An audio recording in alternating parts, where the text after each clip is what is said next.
Peter, how you doing, my friend? Yeah, sorry, I was trying to set that up. It's really tricky on that front, and I'll tell you where I've got. Right, I'll quickly show you.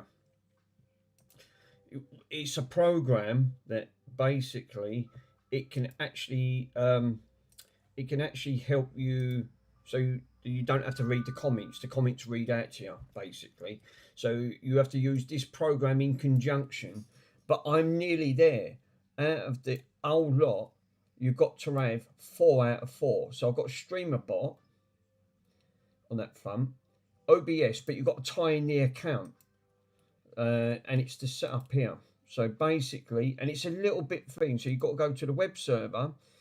You don't have to type this in because it automatically detects your address and your port. So you automatically start that, and then you go to the speaking. No, you don't go speaking options. Where is it? Speech engines. You right click, add an engine, and then basically, where is it? TTS Monster. Right, not TTS Monster, sorry. So where is it? So you add that. That's not cloud. It was one of these that I just clicked on. I followed part of the tutorial and I'm near enough got there. The only issue I've got on this, it brings up, you have to snap it, right? And then once you've got that, you go to VoiceGate on this front, and you have to, is it on this account? No, it was here that I've got stuck because it's designed for Twitch, StreamerBot's website, Streamables and Elements, Stream Elements, but you can add it to YouTube apparently. But that's where I'm stuck. It's not tied into YouTube. The only other way is that I can do it through the actual StreamerBot's website, which if I click in, it comes up unknown on the account, and it's on the Streamables, because if you click in, you have to log in first on the web page and then come back to log in. But I tried this on the Stream Elements, and any of these, even Twitch, if I click on Twitch and log in, these don't. So, and that's how you can connect the chat. But that's what, as far as I've got. So I know I've got, because the commands on here, I didn't have to muck about with half these settings. They made it look easy, but it was obviously, this being a later version, the others they was using was obviously an earlier version. But you have to tie that in, and then you've got to go back to this section, and then you go back to camera on here. It was mucking about with the bloody elements on there, but what a nightmare. It's not the easiest, but what it does, it reads out any of your messages comes in your inbox, just automatically reads them out. But it's not the easiest. But YouTube makes it look easy. But when you're trying to follow someone else's tutorial, like doing a repair, obviously they're not going too much in depth of, just in case you might not be signed in or you're having problems signing in. They just assume you're signed in. That doesn't always work. Yeah, it's on Stream Elements, I think. That you have to go through the Stream Elements and then connect it either to the OBS. It does, because that's how you have to you have to put it on there. So you have to literally add it in to the Stream Elements website, and then I think that's how you have to go through on that front, because I can see it all up here when I go through on the top part of the streamer sections at the top there, because I've got Stream Elements logged in. But you've got to tie that account into the Streamer Bot. So I've got 3 out of 4. So as soon as you tie that in, then hopefully that'll work. But not the it says Streamer Bot's running, and now you can customize it. I ain't even got to that stage yet. It's this sort of learning, this is completely different back to the old school days, what I've sort of learned when obviously coding was simple, because 9 out of 10 you're just writing a list of commands. When you're running these type of programs, it's like learning OBS and also anything like that. It's a really in-depth program, because you can't just go into one bit. They're all tied in, and it might have 5 or 6 links tied to that one link. And that's what gets confusing, because you have to go round the houses. Look how difficult it was just to set up that other command for the memes. And that is not the easiest task, because you have to duplicate everything that you have to put in. And that's my point exactly. I mean, I'm sure that in 2025, software is supposed to be easy to use, not when it runs into difficult commands and try to things like that. I mean, obviously, everyone wants to grow their channel, and all these big YouTubers make it look easy, but obviously, I wish they would have gone in depth a bit more. And, you know, if you're going to make a tutorial, at least make a proper tutorial and actually try to say, well, if someone's tried to follow it, you know, we'll go through that stage and we'll take you piece by piece. It's not easy when they do try to show you and they just assume you're all logged in, you know. And if the cat's not logged in, this is what they should show you: how to log back in, and then how to tie that account into this account, you know. But no, they don't. Not all the tutorials are like that. So a lot of the old tutorials are for the old software. Well, that's no good, because obviously software gets outdated very quickly. So if they did use it for the old section of the streamer bot, obviously, you know, obviously they've had new features in, and now the whole interface is completely different. So you're trying to watch an old tutorial on a new interface, it doesn't work, because obviously you're looking for options that's now not there. So obviously they've changed it all the algorithms changed, literally everything. So you need to make an update, and that's the trouble, you know, with a lot of these. They don't update them, and this is the trouble. And then you're trying to ask AI to help you out. Yeah, Joey Does Tech. I'm sure that he might be able to get him to help. He doesn't. The only downgrade to Joey Does Tech, he doesn't respond. I've sent him numerous messages. I mean, he's one of the biggest YouTubers now. I mean, he's really grew his channel. I mean, he's up to 1 million subscribers. I mean, that's mad. So literally, that's how quick. All right, it took him 7 years to get up to 1 million, but he never responds. Literally, I've sent him. I mean, he said, he said he reckons he gets hundreds of emails a day, and he doesn't respond to them. At the end of it, he said, I don't get time at the end of it, and that's the point. If you've got no one there to monitor, at the end of the day, you know, when you become sort of more successful over time, you're going to need help, because you know you're not going to be able to cope with that demand. And that Luke at Retro 6, he actually did say the exact same thing, right? Where he streams very early in the morning because he does 3 jobs. And he said that is the reasons why. He said, I can't help everyone. He said, because my business, he said, why don't you do other things? He said, because most of my business, he said, I had to get help in to get the demand. So that's my point exactly. You obviously, once you grow your channel, you're going to outgrow very quickly, and you're going to need another set of hands on board. I mean, he says he's already got a small team working with the demands of repairing consoles, and he's not cheap. You know, Mendit Mark is a prime example. These are really big YouTubers, but they also charge a very big money. You know, their start of their repair, Mendit Mark, if you go on his website, and you have to submit an offer if he accepts your repair, because he works for big corporate companies. And it's the same with Retro 6. Yeah, that's the trouble. I mean, that is the point. I mean, Mendit Mark, his starting price of his repairs are £250. It starts from his price. So I asked someone in Discord, and he said his starting price is £250 and above. Again, if you look at Retro 6, Luke, you look at his repairs, right? Just the basics alone, it now starts to spiral a couple of £100. That is why these big YouTubers can get, because not only they got sponsorship, but they also thinking, well, not everyone's in that situation, and not everyone can afford that. I mean, if you just want, say for argument's sake, if I wanted to have just a clean RGB mod on an Atari 2600, I'd be looking roughly around about £250. I could do that my bloody self. But you know what I mean? But that's what you're paying for, and all that does, that's 1 hour time slot. After that 1 hour time slot, he has to charge you extra. And it's the same with Joey.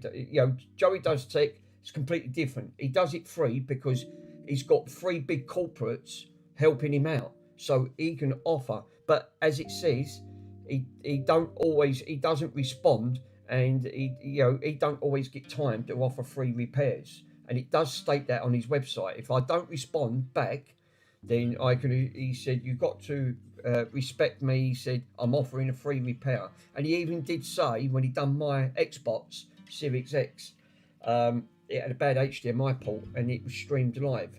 But unfortunately, halfway through the live went down, so he couldn't save the content. But mine did get done by Joey, and he didn't charge me. And I did offer to pay, and he went, "No, that's fine." He said at the end of the day. So, but again, it was really decent of him, which I kept, which I've got round my mum's at the end of the day because it had a broken HDMI port when I bought it, and I'm not confident enough to do HDMI ports because it's micro soldering. And I watched Joey do it, and even that he struggled big time. He even because they got glue dots on the HDMI port on the board by the Microsoft manufacturer. They normally come with one. Mine didn't. And he even said in the stream, out of all the years, I've never seen 2 glue dots. And the amount of heat he was putting on, it won't come off. And I went, Jesus. And as Troy said, you've got to be careful. He said, because you can rip every single trace. And it was a brand new console. So, but he done it, put a brand new port on, absolutely fine. Sent it all back. I didn't even have to pay for postage, which I offered him again. He wouldn't do it. So, but that's what he said. He doesn't always offer that, even though it's on his website. Because obviously he's got his own business to run. So, but yeah, a lot of these big YouTubers, you ask for help, I'm afraid they won't give it, at the end of the day. And to me, it's a shame. The reasons why, I understand they've got a business to run, but there's also small-time people like ourselves. I mean, it's obviously different for yourself. You've got your own business success set up at the end of the day. Yeah, that's the reasons why. Yeah, the reasons why I do videos, because it's a lot less. I can understand that, bud. I really can. I mean, it's not easy because obviously you've got to be an entertainer, and also you've got to try and make content, which is not easy at the end of it. On that front. So yeah, and it's like you said, it's millions of subscribers growing into the channels to be massive.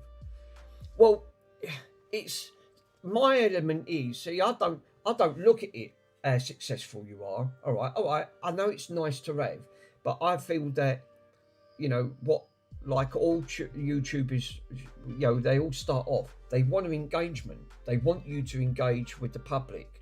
A bit like me when I work with obviously doing your charity work. You go out there, you put yourself out, and you're doing the best thing. It's no different. The elements are the same when you're actually going onto the YouTube. You're trying to literally entertain the masses at the end of it. But that's what he said. But that is why it's not even, just like you said, it's not even bothered about monetization. I do the videos for fun. Exactly.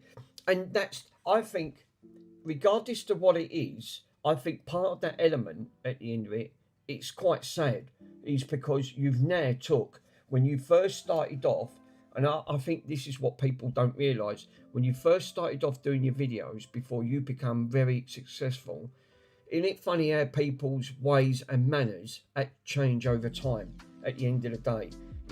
Everyone's supposed to, I bet when they first started off, everyone was helping each other, a bit like us in a way that, it's fun to engage and offer things like that. Then over time, their manner changes to their channel, regardless to how many people they've got. But then you've missed the point of what you intended to do to start with, which was to grow your channel, but also to help others. But now, you obviously, I know times have to change, and everyone has to charge. I don't see it like that, because the way I look at it is that, before you even started off, you started off learning nothing. So by you encouraging, I mean, Joey's good in that sort of sense, is because he does get paid for his work, and he does offer that. So in a way, Joey's kept a part of his word, where other YouTubers grew their channel, started off exactly where it was, obviously engaging in helping other people and getting sort of like where they are now. But over time, they completely flipped the coin, said, no, sorry, I'm going to have to charge you now, and the WASP name on it. I mean, there's no such thing in this world now as, freebies at the end of it. And don't get me wrong, people will abuse the system, and I totally agree, they do. But you're still missing that element. It will still, there's genuine people. You can't just you can't bad one person against, because all for the sake of there might have been 4 or 5 that took the abuse. Yeah, discharging, that's the reason why I much see of the Help Me in the Community out from one day that need a part. Exactly. You see, bruv, you're just like myself. At the end of the day, it's all about, I'm thinking that's exactly the point. It's all about helping that community, because there's going to be genuine people that will be stuck and they will need that help. And that is, just, to me, that's a shame. That's a letdown. That's a massive letdown. I mean, that's when they said the whole VCR. Yeah, exactly. You didn't have to. I mean, like you said, I didn't have to do the things I do. But to me, at the end of the day, it helps others. I mean, literally, you've got to take that in consideration, that where your art stands into a person, that some other people just can't be bothered, or they just say, no, I'm only in it for the money. To me, that's selfishness. I don't like that aspect side, and I've not been raised to be brought up like that. It's the reasons why I've always done charity work. At the end of the day, it changes my aspect to look at things as from a perspective, from other people's perspective, and not just your own. At the end of the day, because like you said, there's always 2 sides of the coin. Don't just look at one side. As nearly as I've stuck, I'd help. Yeah, exactly. I mean, you could charge, but yeah, exactly. Yeah, you're right. Exactly. I see that by earning the fellow guy out in the community. Exactly. If you see someone struggling, I'm a sucker for that. If I see someone struggling, I've got to stop what I'm doing. I'll go and automatically help them. It's because that's the way I've been raised and brought up. And the type of community that I'm working with is all about kind and, and helping. And that's exactly, and raising funds. It's nothing in it. It's not in it for what I want. I don't want nothing at the end of the day. I get my rewards. I see my rewards by helping others. And, and you actually see that aspect side. To me, I know that feels so much better, and I get a much more warmer welcome when I do that, because people can't thank me enough. I mean, I don't charge for my computer services because I stopped that years ago. But if they get stuck, yeah, bring it in. I'll help them out. It's no problem at the end of the day. And like you said, but it makes good content. And that's what I'm saying. And I think that's where Joey got. I think where he tried to help others out, he still offers part of that service. And there's no other people that actually do offer that free service, because that's exactly where he is now. And that is why he's nearly got 1 million subscribers. And his channel's still growing. It's because he can still offer that. All right, he can't offer it. He can't help everyone, but he can help a majority of the people that are struggling in that front. And obviously, people are going to take advantage of that and thinking, bloody hell, I'm going to get free element out of it. But no, I mean, and I'm thinking that's a good way of approaching, because he's still getting paid, because he's got sponsorships, because looks what he's done. He's done a bit for charity. He helped out for charity, and he still does his own programs, plus helping out the community as well. And he still does it. So it's not about all making, like what Andy does, making money, and it doesn't work like that. He's got obviously he's got his own overheads. There's a reason for it, but I can't look at it like that. I don't. That's not what my channel's about. At the end of the day, and I don't really want it to become like that, because obviously it's people say, well, you've grew your channel now, and you've changed your tune a bit, at the end of the day, and then people thinking, they've lost interest, and to me, it's a shame. It really is a shame. But no, I mean, I don't know. Everyone's different. I mean, I just don't look at it like the way they look at it. I mean, I'm a bit like yourself. So on that front, that's the reasons why I try and help out as much as I can. At the end of the day, if I can pass my knowledge on to help someone, then yeah, I've done a good deed. That really helps me, because I've seen someone else struggle in the process, and now they've partly got through it. If they want guidance, I'd love to give them. I'll help them by all means. Totally give them 100% guidance to help them out as much as I can at the end of it, because then they're going to thank you, and that obviously that grows your community and makes your channel not only bigger, but it makes it stronger because of your elements and the way you look at things, you know, and not just looking at it to make money, you know. And I know you say that the money's it's the old saying, isn't it? Money is the maker of all evil, really. It's, you know, it's, but without it you can't pay your bills and other bits and pieces. But I mean, everyone's got their own ways of earning money, but when it comes to this type of content, I'm not in it to make money, which I'm clearly not. I'm purely on there to try and entertain and help others and learn at the same time. If I can pass my knowledge on and I've learned something, and then someone see me and help me out, that's great. So wisdom's agenda today? No, it's not. So yeah, so that's what I was mucking about with on that. That record player is, yeah, that record player managed to sort that out. It was obviously that magnet, that wheel that was all seized up. I unseized it at the end of the day, and as soon as I noticed, I started freeing up that auto eject feature. The motor struggled again to try and go round on the 33, so it had the exact same problem as the original one. I think they're just weak, just in general. They're just, I mean, over time they just become like that. But the 45 just about goes round, and when it spins back up, and then it seems fine. But it is near enough, I'd say about 90% working at the end of the day. But it's just that the motors are really just weak on that point, and it's such a shame because there ain't many on there. I had a look on eBay. There's none for sale at all on that front. So yes, grabbing onto, I was going to look, and I really wanted to look at this. This is my own personal,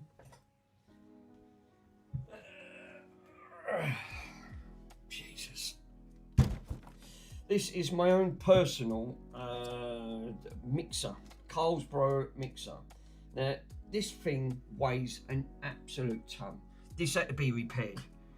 Chip blew in this, and I didn't know a chip blew. I had to take this to a company called PTZ.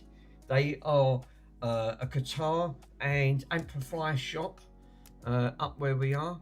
This had to be sent away, so I had to drop it off down to them because this couldn't be posted. This is close to nearly 20. It's about 17 kg, 17 kg. This weighs. It's got a massive coil in this and a transformer. And that's the reasons why it's all weighs up one end on here. Now these power them big 500 watt speakers on there, but this again has got multiple issues. It does work, right? It does. I haven't used this for a while. I did last time I done this. I used this for a disco, and I kid you not, I only cranked it up to 1, and I got told to turn it down. So. Yeah, the pots are the issue, what I've got with this. Now, obviously, there's banks of these. When I take this apart, they're all in banks. They're all in separate rows. You can take all of these out individually, right? So you've obviously got 8 banks from 1 to 8. So these are massive long cards, and you can and they're short. They're only about that short, but you can take them out, unclip them, take them straight out. Makes it job easier. But half of these are not working. They're seized, absolutely solid. Like that one, can't move it. That one I can. That one is really stiff. That one's all right. That one, oh yeah, it's broken a little bit. That one I can't move. That one I can't move. You're getting to the point where there's got to be more than 30 of these that's probably all seized up. So these are only for the separate channels when you go them in. So what I wanted to do was take these out. I'll normally just use one channel at the end of the day. But even some of these are seized up. That one's seized. I can't turn that. That one's all right. That one's seized. So even in channel 1, straight away I've got 2 out on that channel 1. So it was just, I mean, I could probably free them up. But I mean, I want to see what is involved because, again, I've got the same issue. But half of these are crackling. So it's not only the aspect side, but I want to fully restore her because she is fully working to a certain degree, even though I can't turn the pots on that because these are all the gains that you turn up. But again, these Carlsbergs, obviously, one of the channels blew on one side, and it was a resistor that blew part of the channel, and then it took a chip out. They replaced the chip, but the way they done the hot glue, they put hot glue on it. Oh, bloody hell. Stuart, Stuart, you're retracting your messages. Right, that's it. You know what Andy says? I gabble on for too long. He said, I gabble. He said, yeah, I'm not like chill and relax. He said, he just waffles on. And you have to put your hand down. You can't ask for anything, and you have to stop saying hello to everyone. It's like being back at school. So, yeah, this is literally. It's not. This is not one. This is really, really. This is really, really heavy. I can understand when Symboltech works on their motors, but obviously you've got all the connectors underneath. So you've got obviously all your barrel jacks and all your connectors on it. It's got a massive fan. It's got a 1/4-inch fan. Bloody fans like that. I've got to take it apart, but I've got to try to get to. I think if I remember correctly, you've got to take the sides off, and then you take the screws underneath and. Yeah. So yes. So this is going to be interesting, but this is another one that I wanted to do, but I haven't got around to doing it.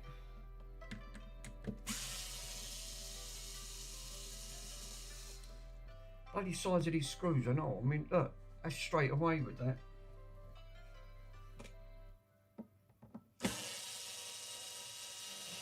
We're looking at 1, 2, 3, 4, 5, 6 screws to take off one side. These I'll tell you what, which it might be preventing fun from timing because the old presentals had limits that stop them. That is true, my friend, very true.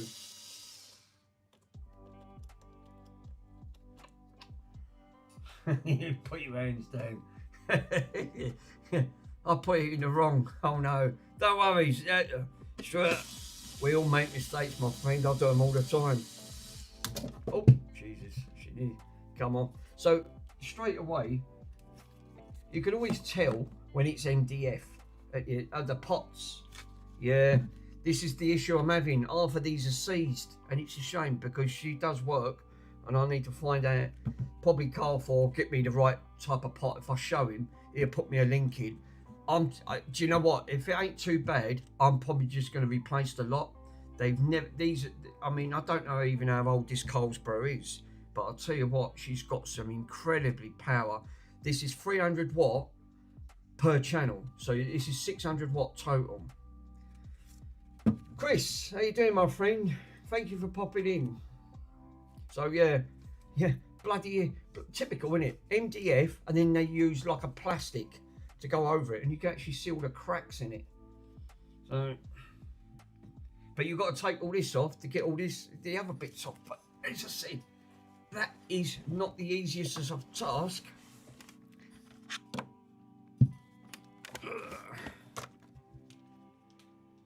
You drop this on your foot, you're going to know all about it. I'm telling you. I thought, oh, I've got to do it at some point. I didn't really want to, but I've got no option. I thought, I want to get this out of the way because, again, this is the only one that powers them big 500 watt speakers up. I mean, it's so this thing really cranks it. It's got some serious kicking power to it on that front. I think it's down to the ohms. Yeah, look at the amount of screws I took out of that. Good God.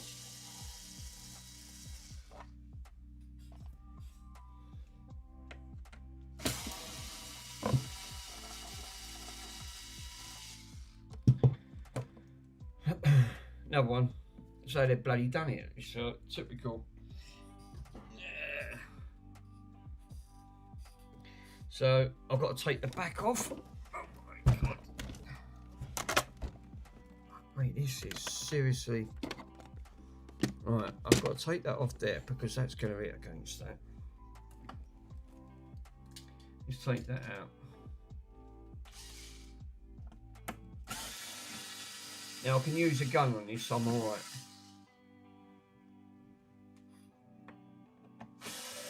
But I'm going to put all them screws in a bag because I keep bloody losing them. I tried clearing this table earlier. I have made a bit more room, I've got to admit, but not much. This is the reasons why I wanted to get the speaker box set up, because whatever comes in, I can then I can get SpeakerBot to announce it when it automatically comes through the speakers. So let me go and grab another bag.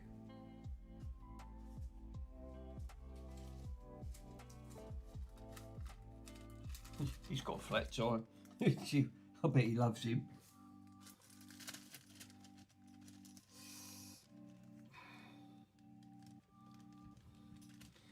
I'm thinking that tomorrow, I think I've got that big double record player coming over tomorrow that I ordered. So again, that's gonna be an interesting task, because again, it partly works. So again, I'll try it on the stream. So if I can get that tomorrow, that might be tomorrow's stream. Now, obviously, PC DDD is streaming about 7:15 tonight. So that's going to be interesting. Now, I've got to spin this over. Oh my God. See what? Close to nearly, just over 15 to 16 kg. You wouldn't really want to drop this on your foot. No way. You really would know all about it. That would break your foot.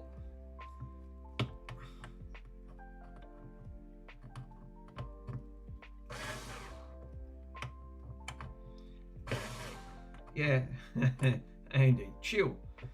Your record player. I would try and put in some tape around the rubber and on the platter and the wheel, and then see if it.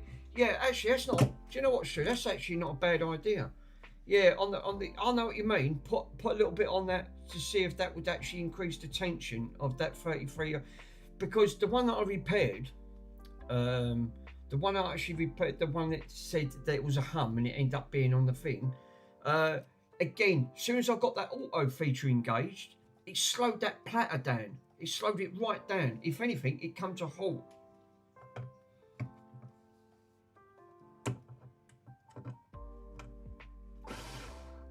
Yeah, the rubber wears out of it. Yeah, I know what you mean. You're exactly right. It does. Them discs, obviously, where they sit on that, once you pull, it's supposed to engage on that sort of wheel, the actual platter itself. So when it sits on there, and that helps to spin it round. But remember, that's made of iron. It weighs over a kilo. So I know why they've sort of done it, but it's like a double-edged sword. What they've basically done in return is actually took its dead weight. So then it's got to try and get momentum. It's like going in fourth gear in a car and literally trying to drive, pull away. And that's the trouble it's got. The motor struggles, and it's one of its biggest weakest points. Yeah, the contacts over time, they do replace the belts and yeah, exactly. Yeah, so it's always that type of issue that they end up having. I've got four. I mean, the amount of look, so far I've took out all that lot, right? All the screws, and I've still got to take more screws out just to get to it, and I ain't stopped there yet. I've took this apart a few times. There's a lot of screws in this.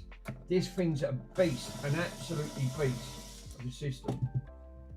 Yeah, if you use a 1 mil thick ball-in rubber, it might help that to be. But yeah, do you know what, Pico? If you can find, because I ain't gonna have any of that. Can you have a look when you get a bit of time? Can you put it on the Discord page if you find any? And then what I do, I'll order some. Right, I'll order some up, and I would like to get that that's got to be something where that might actually help it, because it really struggles. It's one of its biggest weaknesses. Grass puppy, who's that? Chris Bacon. Hey bud, thank you for joining. Yeah, I was trying to set up SpeakerBot, but it's this bloody thing. It's an absolute nightmare.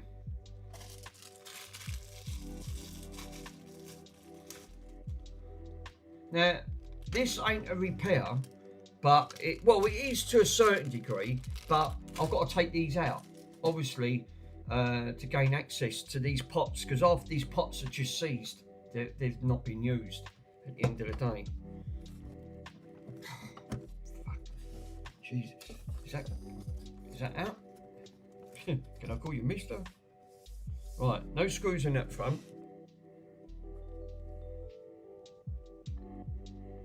I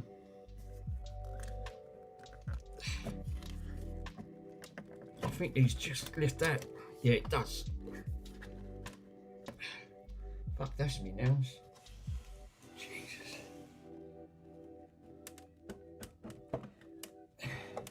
It's just tight. It's really tight. It has to be, I suppose. I remember I've took this off a few times, so I know how this comes off. But I have to be careful because I've got wires attached, one right here, which is the earth. Right. No. Oh yeah, I've got the cable underneath. Look at the amount of bloody. Look at the amount of pots. This is what I was saying to you about the board. Oh, I've knocked the camera, and the camera stopped. Yeah, of course it has. Bloody camera, absolutely unbelievable. So obviously, I might have to take the inner bit out. But this is what I was saying to you about the board replacement. Oh, is that gone again? What? You are kidding me? Seriously? I've not even touched it and the board's gone again. What is going on? Fucking OBS is absolutely useless. So this is what I was saying to you about them boards. You can take all these boards out individually. They're all linked, but you've got to be careful with these bloody connectors. Look at the amount of pots. This is going to cost me a fortune with these pots, because if I can, I'm just going to replace the entire lot. I'm not going to muck about trying to freeze some of these up, but this is going to take some serious amount of time to put these together and and solder them one by one. It's painstakingly slow, but it's my own personal amplifier, so it's obviously and again the capacitors, right? Now, after these capacitors, obviously, they've never been changed. This is all original. So if it was, so what I probably would recommend, and probably Biko would say the same thing, if you're changing the pots, order the caps and get some Nichon caps to put in on that front. The niche, not the, because is it the Nichon ones? They're actually quite good. They're, oh no, Stuart's retracted his messages. So yeah, it might be an idea to, while I'm changing the pots, change the caps as well. I mean, it would make sense because they are original, and the chances are they lose value over time. I'm actually amazed even the ones in the bloody record, in that record player that's obviously 50, what is that, 56, 55, 56 years old. Spelling mistake. That's all right, bruv, no worries. You know what Eddie's like. We all apparently I'll waffle on too much. So yeah, I've got to now try and undo that to pull these out on this board, and then I can take this out.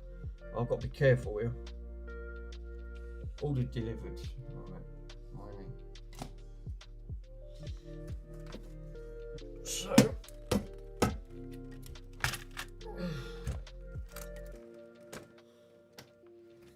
now, to get to that, I've got to take more screws out at the bloody bottom. Oh, for crying out loud. Seriously? Oh, I've got to take all this shielding off. So I've got to try and balance this up. Yeah, Pico, did you notice? Look, I've got your keyring up there, bro. Thank you for that. I've got your... Make sure I've got to try and balance this so this don't go anywhere. I've got to stand this up. God almighty. Now take the remaining screws out that's holding that in, which are going to be, I've got to stand up for this because I've got to make sure I get the right ones. So I've got ones at the bottom. Yeah, these have got to come out first. Wow, more screws. I already took half a bag out. I've cleaned all this. This was very dirty when I got it. So it's got to be done. I looked at all them pots and I went, oh no, I don't want to touch it. I mean, that's going to be an headache, an absolute headache to try and you know, take them out. They've all got to be changed, and I thought, oh. But then you know, if I ever want this fully restored, it's got to be done. Regardless, it's going to be one of them things, and I can't do a lot about it. I'm going to have to bite the bullet and just say, get on with it. I mean, it's obviously been like that since I bought it. Because I bought this one, and the speakers, and the bloke just said, give me 100 quid for the lot. And I said, yeah, I'll give you 100 quid for the lot. It's worth it. So a ton for the lot of that was well worth the that just for the amplifier alone.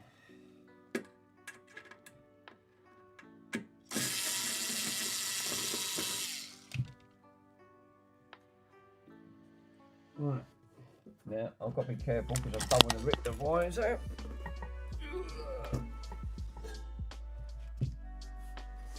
That's what I said, when you're doing it live, you've got to try and get it all in shot. It's not easy. Right. Fucking size that transformer. I thought the other one was bad enough. That thing weighs a ton. That's all made out of that. You think that's all made out of copper on that? How much is that in money? Just in copper alone? If you had to take that out and scrap that, it's a good few pounds worth there. And again, all these big mighty capacitors. Again, really, these should be changed because again, these act like a filter. These are all like because everything goes in circuit. So really, what I really should do is, one, I should really change these caps, right? These are obviously power related capacitors coming straight off from that transformer on that side. So I would say probably take these out, right? They are all original, and literally just replace them on that front. So I thought, well, if you're going through that process, you really should change all these. Change the caps, change the pots. That will solve. That will then outlive the rest of its remaining on that front. And don't get the cheap ones. Get some good quality caps to put back in on that. But the bloody, actually, that's not obviously going to be easy to get to. But I'm hoping I can get to it from here, which is like I said. So that one's unplugged. I might have to, we've got a left and right audio channel on here. So I might just take a picture on the red on that front, which I'm probably going to do right now. I think that makes sense.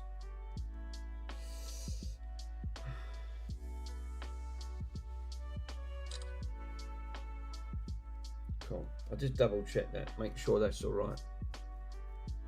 Yeah, I can see where the red one goes. And I can see where the yellow one goes. Right, okay. So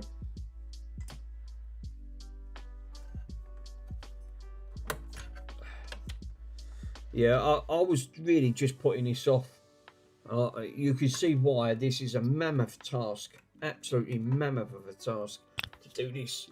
I mean, to try and do all in rows of pots, that's gonna seriously take some doing to get all that. And then I want to change all the capacitors. This is going to be multiple parts on that front, so I'm not going to power this up because obviously this has been discharged. I know it works because I boss named on it. because this has not been powered up for a good couple of months. So well, it's actually been close to no, it's probably been longer, probably close to a year. So I'm not going to power it up because then it's going to run high voltage all round here. Then I ain't got a discharging tool. So no, I'd rather not tempt fate. So, but what I really wanted to do is get this board out. Obviously we've got this heat resistance thing on there. Again, I'm pretty sure these pots can go bad. These ERD pots. Now obviously, again, they have these on the arcade boards, and these can go bad over time. Obviously, it looks like it feeds in on that front, but again, if any of these blow, this is what would output for your sound. So these are all to do with like powering it up to get the voltages it needs. I mean, these looks like medium-sized caps. How big are them caps? I can't even see how big them caps are. What's one cap? They're 80 volts, direct current, VDC. They're 47,000 microfarad. They're 80 volts, 80 volt cap. Wow. So, and how many caps have we got? 6 caps at 80. So I'm not surprised, because looking at that transformer, that thing's a monster. So it obviously does need quite. That's going to take some serious pulling power from these capacitors. So it probably would make sense to change these caps. But I'm just looking on the board, and guess what they used? It'd be Worms' favourite. They look like they've put glue down. They've glued these caps down. I know why they've done it is because to stop these caps from moving about. Because obviously these need to be really hunkered down to pull that amount of power. These caps probably would take that at the end of the day. And we've got a 12 volt power. I'm looking at the fan, and it looks like 0.16 16th of an amp current draw, even through the 12 volt the fan. So we've got 4 fuses on that front. Yeah, I would say that makes sense, but can I actually get this out? Because this looks like it's got a big. That looks like that's all glued. That's sort of like masticed in. Can I take that out without that being affected? Oh, God, and that's the trouble. No, I can't. So it looks like it's got silicon all smeared down the bloody side of this. So to take all this out in one go, you can actually see the silicon itself. So they've bonded the silicon all to the metal chassis. So if I want to take that out, right, I've either got to undo these, right, these type of, like, where they've connected to it on here, but then I still won't be able to, even if I disconnected them, this won't come out. It's because, again, it looks like that's pressed, this is pressed onto the board. So the only way to do it, then I've got to take all that mastic off at the end of the day to get to this board, because there's no other way of getting to it. And have I got to disconnect anything else to actually from underneath that board?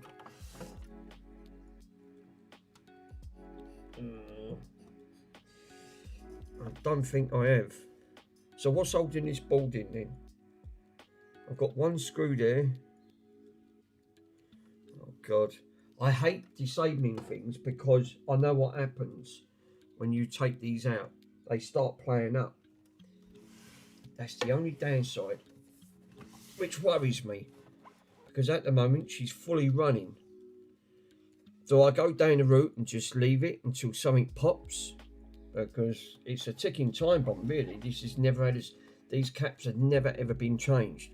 And if any one of these have only got to go down to drift that, right? If one of these goes down, any one of these caps, then put extra volts straight into the next cap to try and carry the load, and then it'll follow down the line, probably blow a fuse or take something out in the circuit, which that's what I'm worried about. I can't even see, I can see one screw down here, but that's obviously, but there's none underneath, literally none. So what the heck is holding this board in then?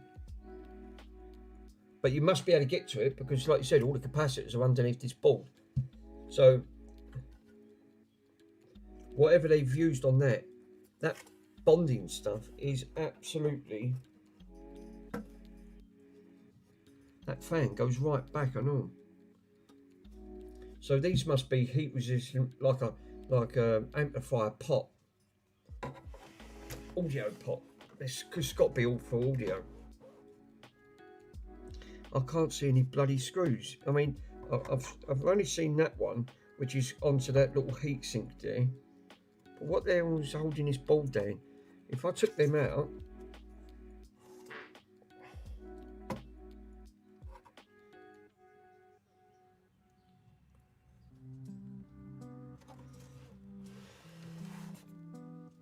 I'm just having a look.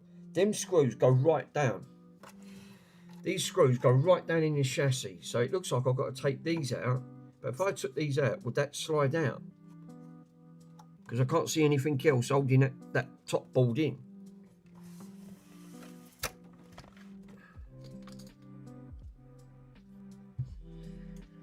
Never took one of these apart.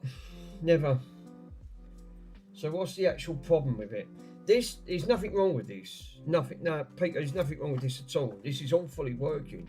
The only thing is, what I really wanted to do is to give its long agility that really I should replace these giant capacitors and put some better capacitors in, even though these work, and swap them out. Because one, I don't know how old they are. Obviously, this has never ever been upgraded or had a service on that front. So what I really wanted to do was put better capacitors in all of this in circuitry. So I probably would go to DigiKey and get a much more better capacitor and just swap the entire lot out on that front. But to get to this, it looks a bit of a nightmare to do, because I thought if I'm doing all this, obviously, like I said, if one of these caps go on that big transformer, obviously that's taking the load. So all that power is going to go to these caps. Obviously, this is why they're in banks of 3. So, and I can see there's 4 fuses in line with these caps. So obviously, if one cap went, that would then automatically try and put extra load on the next cap, and then the next cap, and then it might blow something in circuit. But I mean, it is working. I could just leave it and just wait. You know, it might be all right, you know, for a little while. But it's been like that since I bought it. But in theory, if you're going to do all in pots, probably just change them. Yeah, it's actually working. I won't. If that was actually working, it won't be better to wait until they're nearly long. Yeah, that's what I was worried. It's about but buying them should be fine. Yeah, I mean, that's what worries me. These caps have been glued in. They've got glue all down the side of them, so they look like they glued the caps in at the end of it. I mean, they're quite big caps, 47,000 microfarad at 80 volts VDC at the end of it. So they're 80 caps DC direct. I'm not surprised with that big transformer. I mean, it's like you said, that thing's a monster.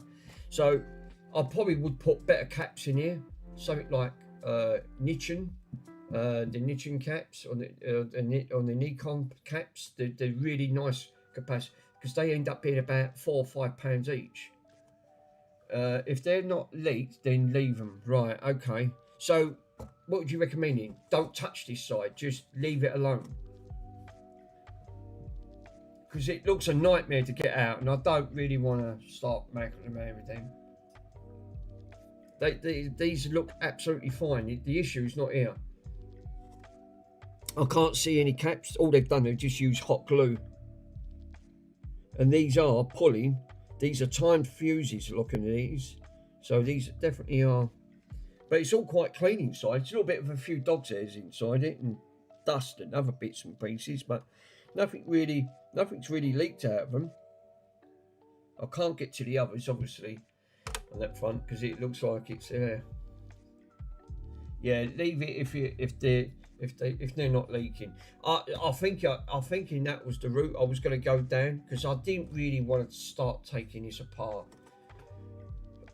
It's not the easiest task to even try and get to, because they've masticed all around here. So when they've sealed this, I've got to take all these out.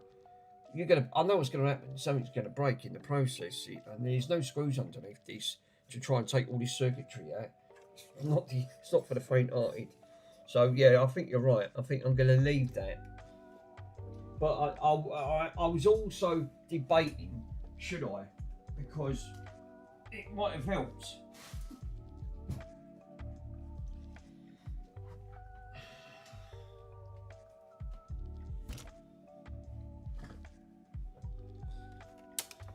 I mean, it's a lot of work. I mean, you can see all this lot. It's a lot of work as it is just on them. And there's a hell of a lot of these are seized, completely seized up. I mean, they might be all right. I mean, I might be able to get away with just freeing them up. But when you're turning them, half of them are crackling. It's because, again, all of these, I know what happens. They sit on them sort of carbonated sort of terminals. And if them terminals are all pitted over time, this being original, you know, then you're trying to put contact cleaner in. Look how many there is. I mean, I don't think. How many have we got? I mean, we've got 8 banks without the other banks. So we've got 2, 3, 4, 5, 6, 7, 8. So you've got 8. So you've got 8 times 8. So there's 64 pots here to replace. 64. Just on that section alone without the other side.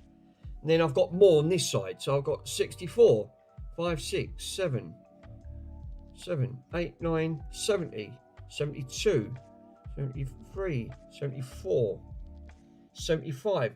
In total, there's 75 pots to change. You can understand why now, to change 75 of them, you're better off just swapping them out. It's a few 75 in total. Yeah, you can see why. Then, you know, if you're just literally gonna just say replace a few, don't waste your time. Just replace the entire lot, because I know what's going to happen. These are all original. They're all crackling, because when I turn them, they've all got that crackling sound. So I would say just replace it. But that's 75 in total. So that's going to come to quite a few just to get the pots, but I've got to make sure I get the right ones. So obviously I'm probably I've got to source 75 pot, but I've got to get the right type of pot. So to get them out, I've got to whip all this out. If I just whip one of these out and take one board out, hopefully that makes it easier. So first things first, I've got to be careful because I don't want to damage the boards. So if I take out number 1, and I can't even get the bloody things out, because these, like I said, these have never ever been off. Never.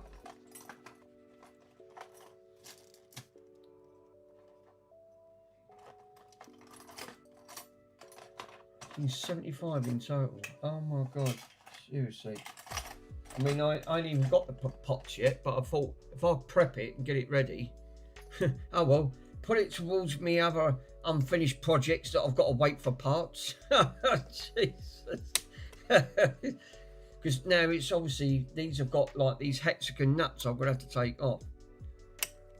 And I've got to be careful here because I don't want to break it. And these don't want to come off.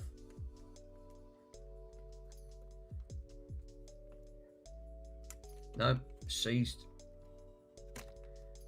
So I mean, if that one's completely seized, I can move it, but it won't even come off. But some of these, like that one, it's really stiff.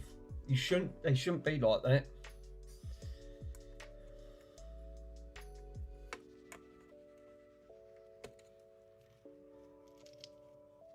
So I'm just going to take one bank out.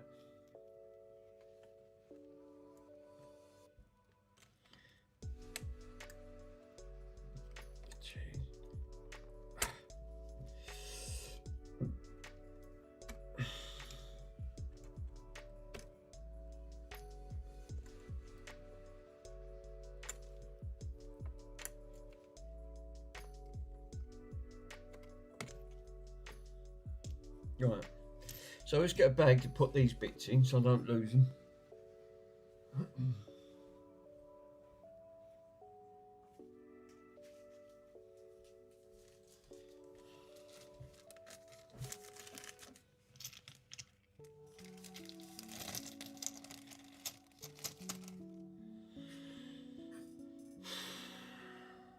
Where did I take them screws out?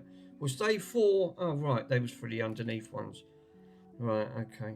So I've got to try to take... How do I get these? Oh, God, I haven't even looked. I've got to try and get these out without not breaking. Yeah, that's not easy. Obviously, I've got to take these screws out.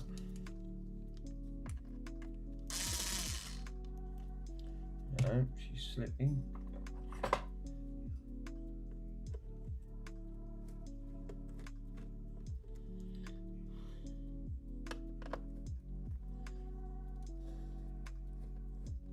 Can you imagine if you had to pay a person, a company to do all this?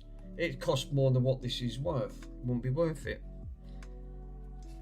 But it's also a good learning curve to actually learn to do this yourself. At least you'll then get confident and actually saying, yeah, well I can do that now. You know, you know, and that's what it's all about. You've got to learn how to do it, but not break it in the process. It's easier said than done. So really, what I want to look for now, I've got to look for a socket. God. Right, let's go back to my socket stuff and see if I've got something.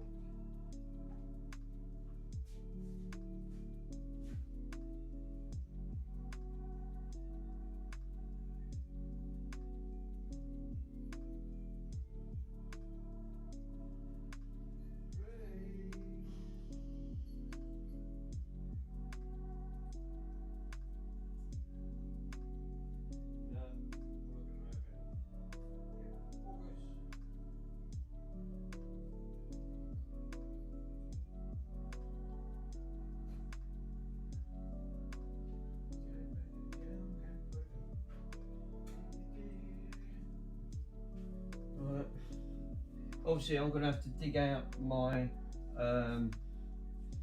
trusty. I'm going to have to get right in that corner because obviously I need a spanner or something to get to this because I don't want to scratch all these up. So I've got to dig all. So what? I tidied all that corner up yesterday, right? Well, partly. Now I've got to dig it all out to get to the bloody sockets, so I can actually get back to these and undo all the socket things. Why didn't I just? For crying out loud, why couldn't that be at the front? I didn't know I was going to. Oh, I thought, should I do it or shouldn't I do it? Oh, just get it done.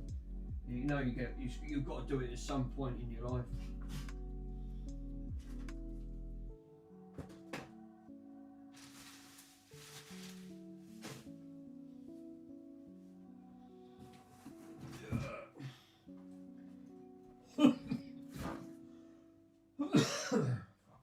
God, crying out loud. Oh, I ain't too bad. I can actually get to it from here. I only have to move a couple of boxes. That's all right. There you go.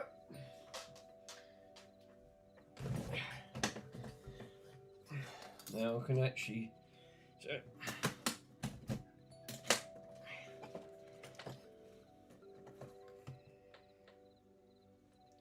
Someone's screaming down here and I've got the windows shut. Bloody Nora. I bet that's going to be about an 8 or something. What we got there? 9. No, it's a 10. Oh, bloody typical, isn't it?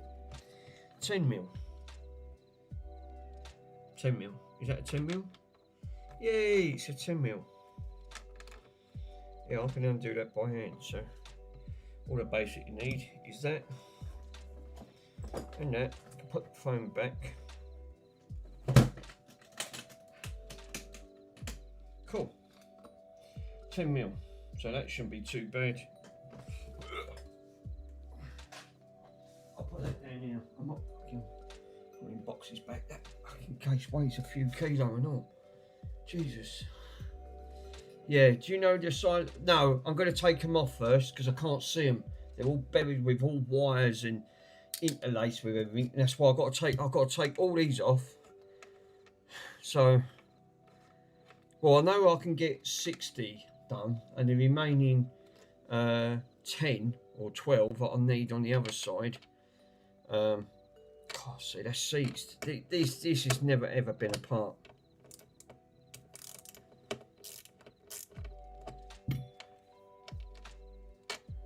You know, and it still ain't done it. Wow. Done it now. So I said, it was one of these massive jobs that I really wanted to put off. You can probably understand the reasons why. It's a daunting task to try and, obviously, and I very rarely use this, but this is the only thing that powers them speakers up to its full potential. I mean, it's 300 watt per channel. This thing's got a serious kick to it. It ain't obviously no lightweight. I only had it up on one. I got told to turn it down. That was at the party, the leaving party. They went, "Do you mind turning that down a bit?" I went, "I can't go any lower than that. It was only up one." They laughed.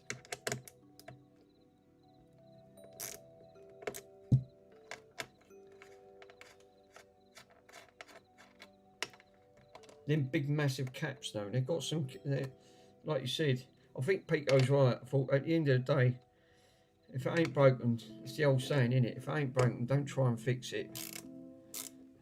Leave it alone.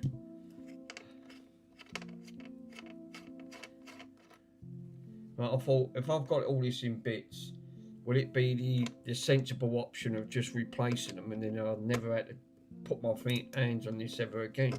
It should be alright. But it is working, you know, I can 100%. But these pots, no, half of these I can't even twist. They're seized solid. So the bloke did tell me, he said, I said, how much? I said, would you change the pots and all them? He went, we ain't really got time. He said at the end of the day, so he said we'd rather leave it. I went, oh, okay. Obviously, I was trying to learn about it, you know, understand how to do repairs at the time. This being retro is a prime example of that. So this is obviously one per channel on that. This is channel 1, but I don't know if I've got to take that off.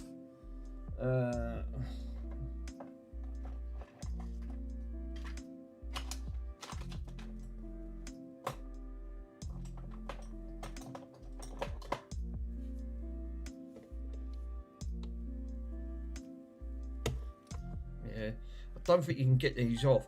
I think they're twisted on the other side.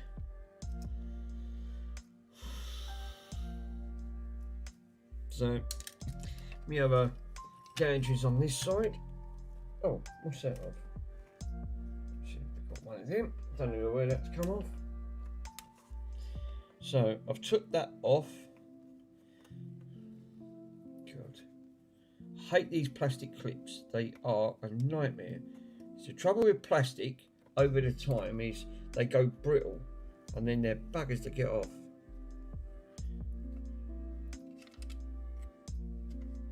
Now that's still not coming off. Why is that not coming off?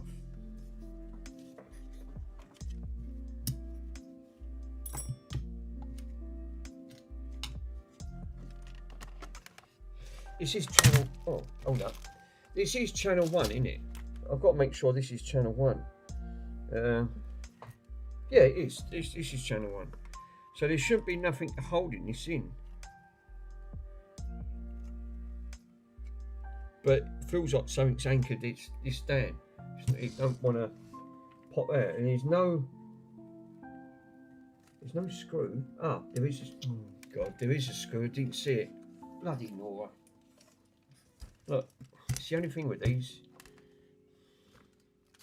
Screw at the front, and I've got to take this off. Bloody hell. This is where I'm using the screw. I'm using the handle screwdriver, not the, you know, the gun on that point.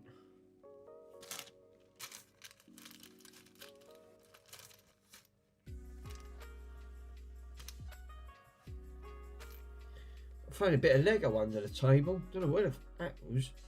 I was looking for a bit of Lego, couldn't find it. I ain't putting it back now. It's all done. No, it still ain't coming out. Wow. Now we ain't got nothing on this side. I can see it moving from that perspective. Alright, it don't want to shift up here for some reason. Oh, it does. No, it's at the top. So obviously we've got an issue up here. And I bet it's that bloody cat that's holding that in. I know it is. It's this. This thing's being held in because it's holding that bloody banking. But I can't get nothing on it.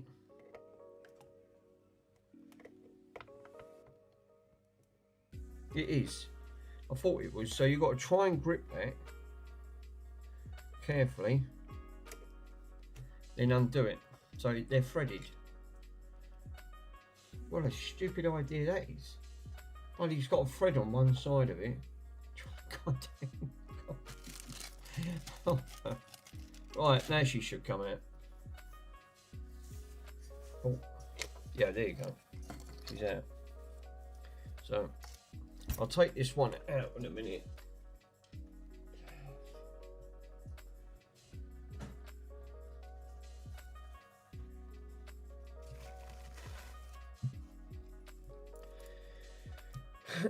Oh, it's another. Oh, there's another one there. Oh, that's great, lovely. Oh, I see. They're all off the bloody pot things itself.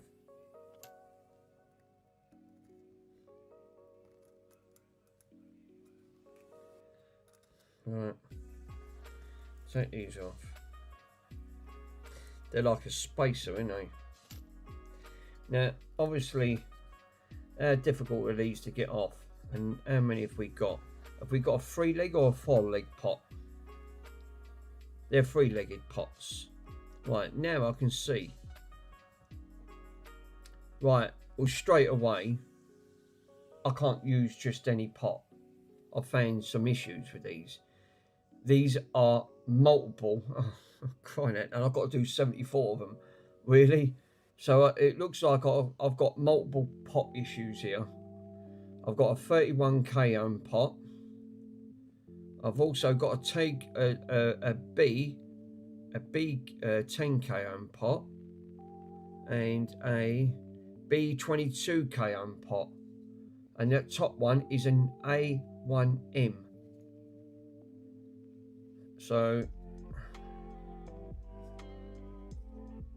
that one looks like that's. Why has that got a bit of wire wrapped around it? What? Who's wrapped a bit of? That's homemade job straight away. Someone's put an homemade wire around that. It looks like it's soldered in. So straight away, this has got an issue.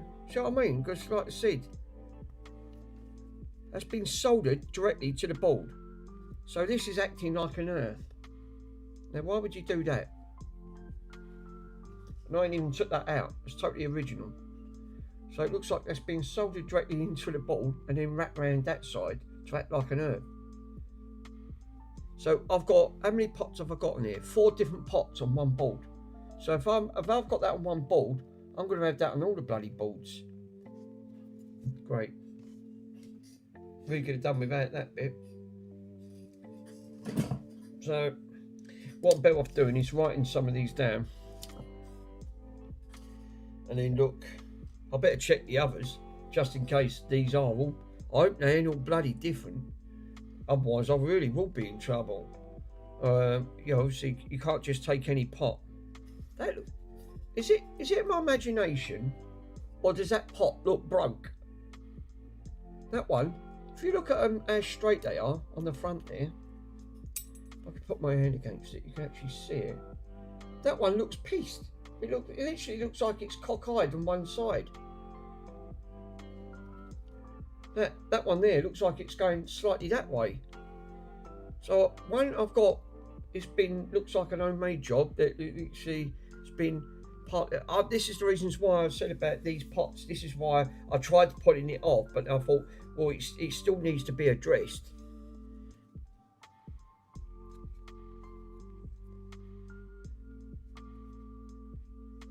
And again, them capacitors, what are they like? They are 63 volt at how many microfarad? That one's 25 volt. Some of these are 100 microfarad.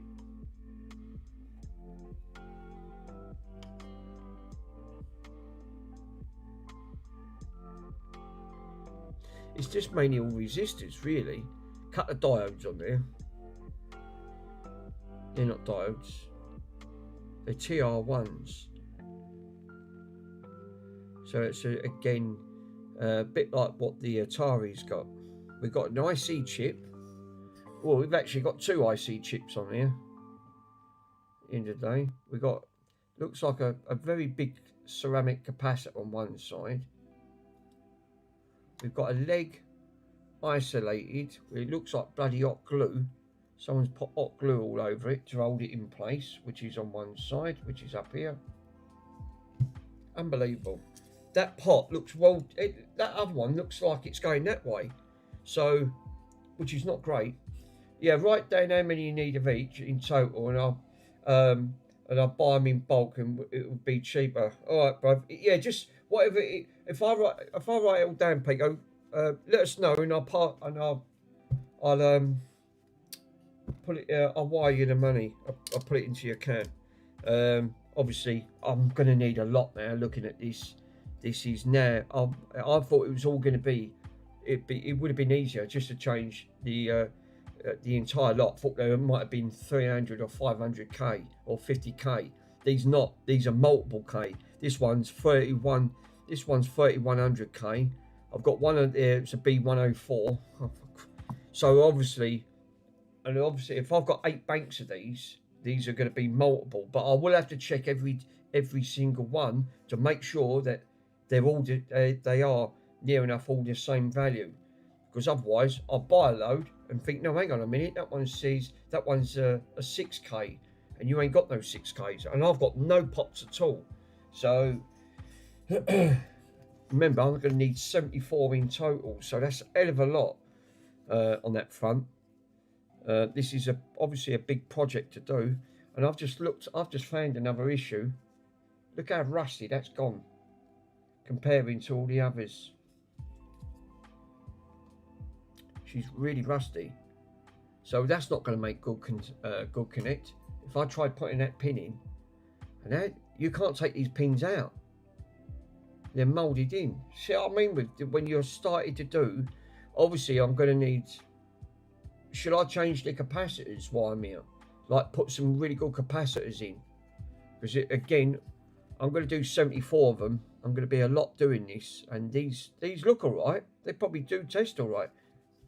Actually, come to think about it, where's my tester? Let's actually just give them a quick ESR reading. Remember, it's going to read in circuit, so reading in circuit probably going to throw the value off. And straight away, I just know it's going to.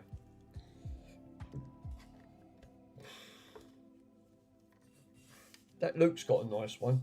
He's got the one that he's got. He said it was over £1,000. He did say how much it was. It was over the 1k mark, and it ain't got no settings, right? It's all done one of these big fucking computer type things. He just touches it, and the machine, it reads it in circuit, but also gives it the correct value. It's really clever. A lot of money. I don't know what model it was, but I've never seen a multimeter like that. I mean, it was pretty impressive. So, obviously, I need to switch this on. Nanofarad. Cool. So, let me just give them meter. If I probe the leg, might be able to probe the leg.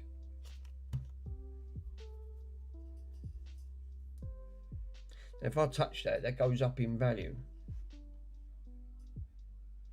So you know, even the body gives off like nanofarads, because obviously that's why you don't really want to touch them.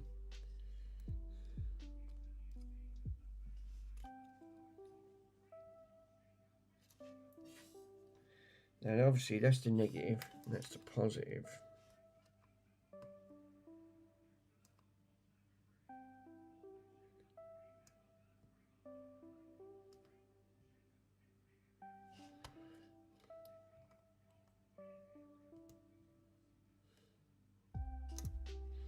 I can't bloody get the legs, obviously. No.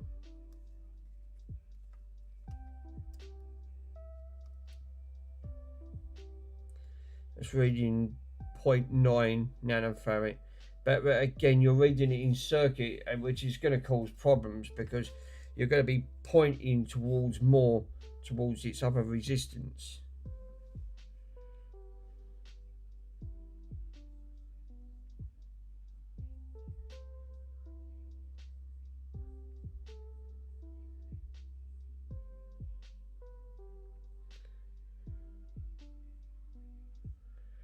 Open line, nothing. Won't read from it because it's in circuit. Obviously, I've got a capacitor. I've got two capacitors either side. Also, I've got resistance next to it. So obviously, you can't go by these things. They're absolutely dog's turds, basically. In multimeters, it's really difficult to try and read in circuit. It just gives you false readings up front. So let me write some of these down. Let's get some of this done. Pots. Actually, I did have a little book. Where's my little book? I've got a little book from St Francis Hospice. They did give me a lovely little book, so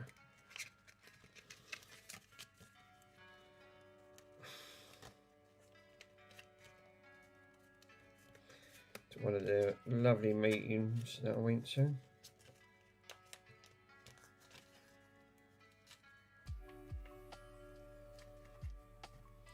Pots.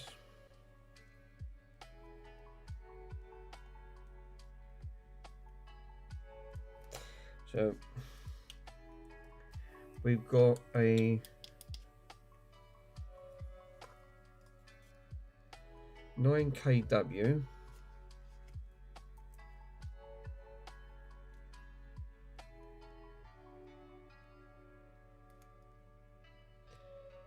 a 1M,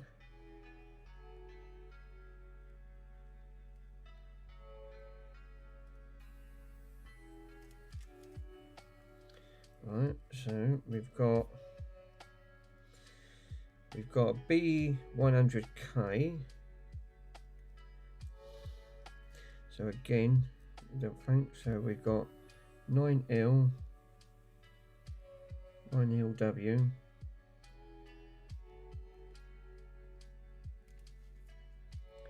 B100K.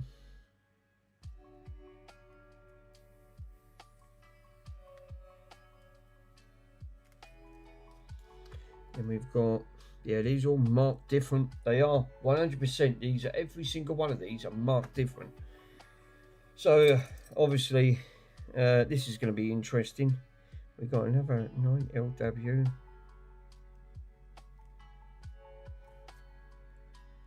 B100K. No, hold on. Yeah, B100K.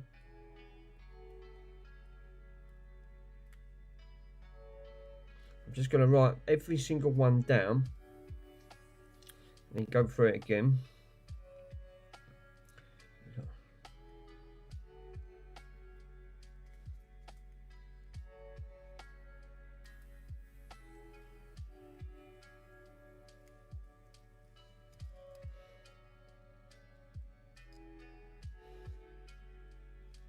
Now this one's got a different marking.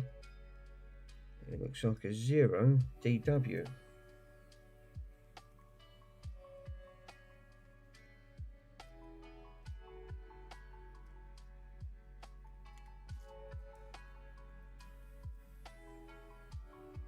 B10K.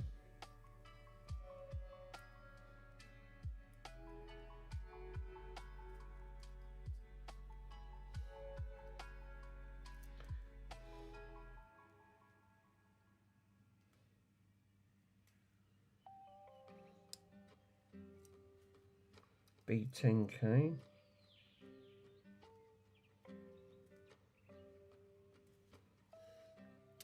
That one we've got an OB.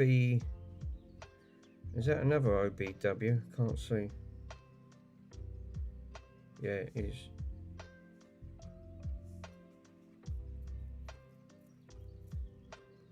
Yeah. OBW, another OB. No, that's an OBW. No, it's completely different. OBW. B22K.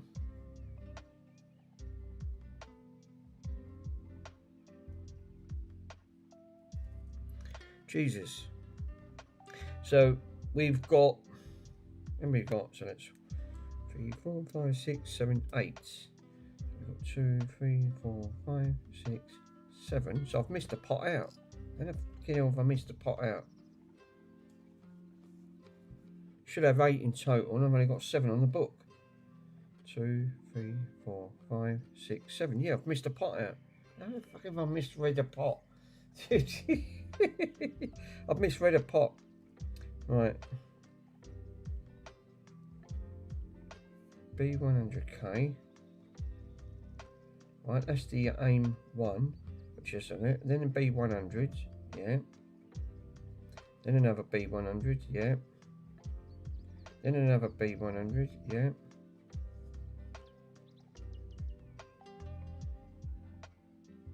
Ah, I've missed out this one. I overlooked one there.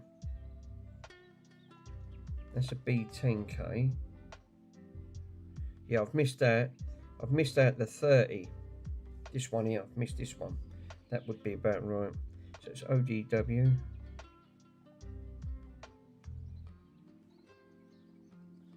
And that is that another B10K?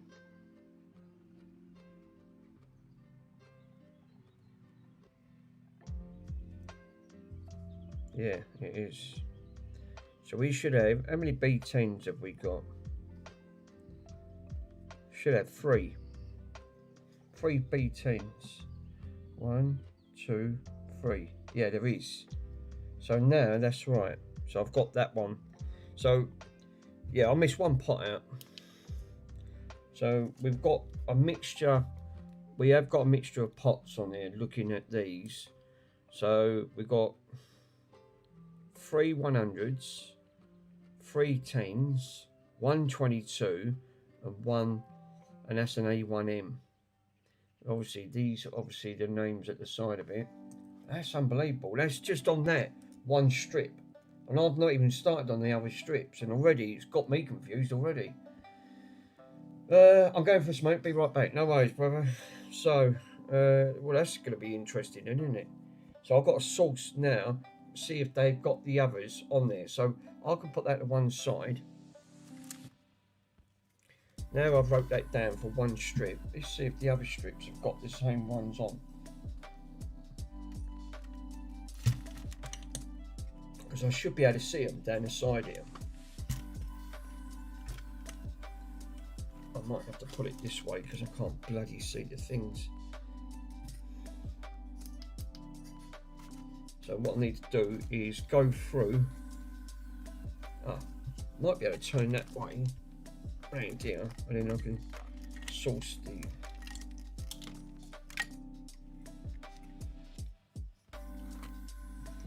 So, and then I can go through them. That which makes my life a lot easier. So then I can sort of go through them, and then I can have a look. So if we got any B, we should have the A1s. These should all be. So if I go right through the range from the top going all the way down and go through them this way, then I know these all match up. Then I ain't got to take any of this apart, because then I've got them all wrote down and I can guide them through. they go all the way up to about here. So it's 8 pots to sort of go through there. So the A1M, so how many have we got of them? See, this bloody ball is massive. 9kW. Right, so we've got one. Yep, 9kW, AIM1s. So they're all A1s. I think they're all okay. Looking at these look all about right. So now I can times them and write these down. So obviously I've got one there. So I'll go 2, 3, 4, 5, 6, 7, 8. So it's 1, 2, 3, 4, 6, 7. Oh, hold up. 1, 2, 4, 5, 6, 7. There will be 8. 8. Is that one up there? Because I can't see it. Because it's, yeah, it is. So it's 8 in total. So I can write 8 of that one. Times 8. So now I've wrote the times 8. So it's like going back to bloody school, isn't it? Doing your times table. Jesus. So now the second one is I need to look for the 100Ks. I've got one. So again, these should be 8. They will all be 8. And I think they are, because they all look it. What is it? 9LW? 9, all it should be all 9LW. No, hold up. Now, why is that one? That one's got KW. And that one's got 6LW. So some of these, so hold up then. So so again, model numbers have changed. All of a sudden, the model numbers are changed, but they're still K-ohm resistance. This is what I say about checking and on the performance side. All of them have got 9kW, right? So I know they're original. They've all got 9kW, which that's what it's to start the model number. Now some of these, they should start with 9LW. Until I get to here. This one says 9K. That one says 9LW, and this one says 9kW. That one says 9LW. Oh, because that one is right, 9LW. 9LW. Well, then I've got one here then that says 9kW. So has that been changed?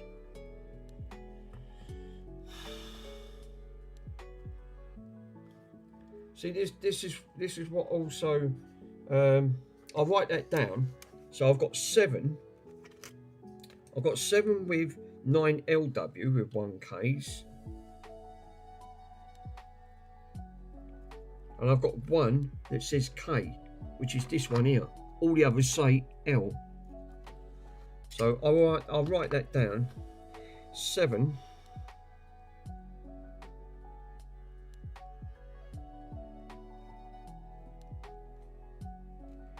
plus one says, if I put the model number, it says 9kW.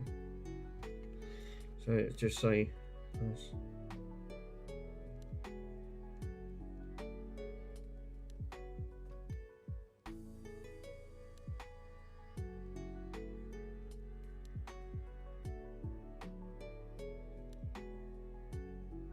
Only one.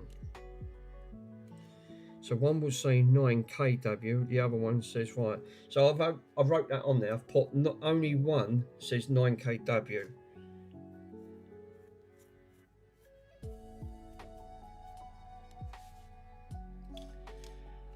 Fucking hell. And I've got to do this. So there's 64 on this one's selection alone. So I've done 2 lots of them.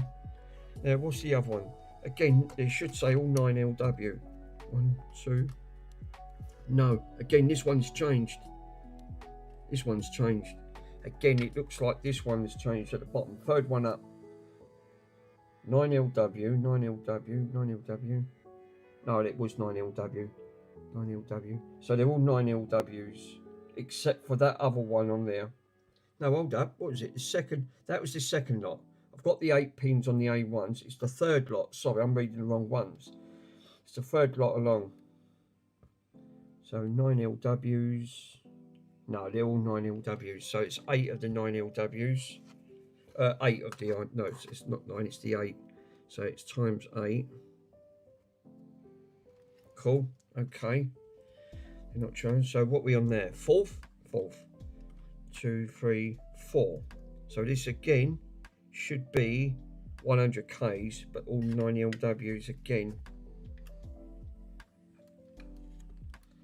9, 9, 9, 9.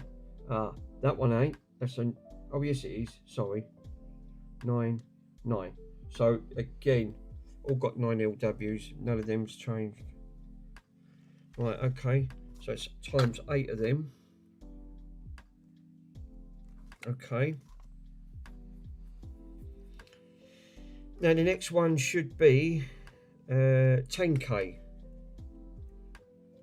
which should be 5 of them.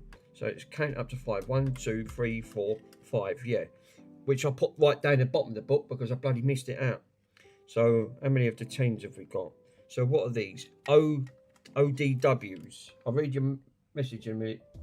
Oh, he's right. He's back.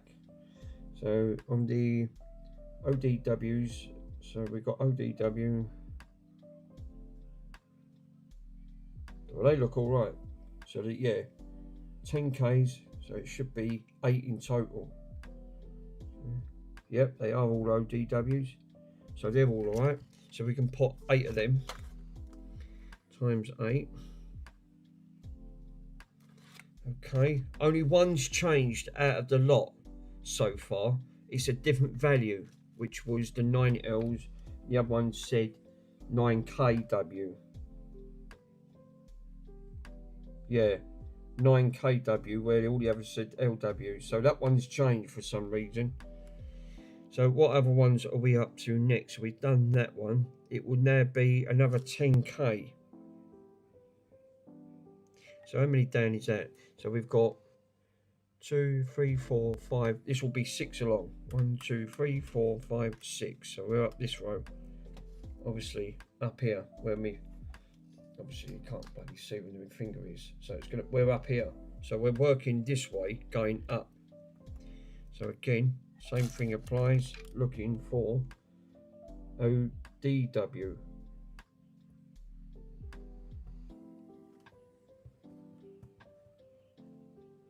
Yeah, it's bloody hard to see, yeah.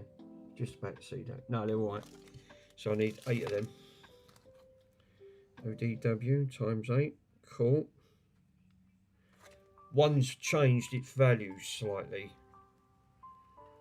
And the other one is another 10K ohm. So that would be 6. This should be 7. Yeah. We've got one more after that. ODWs. ODs. No, we're good. Fine. One more. No, I've got to do the top ones. They're all going to be different. Times 8. Right. So far, all good. One more now. And these should be 22. So these will be OBW.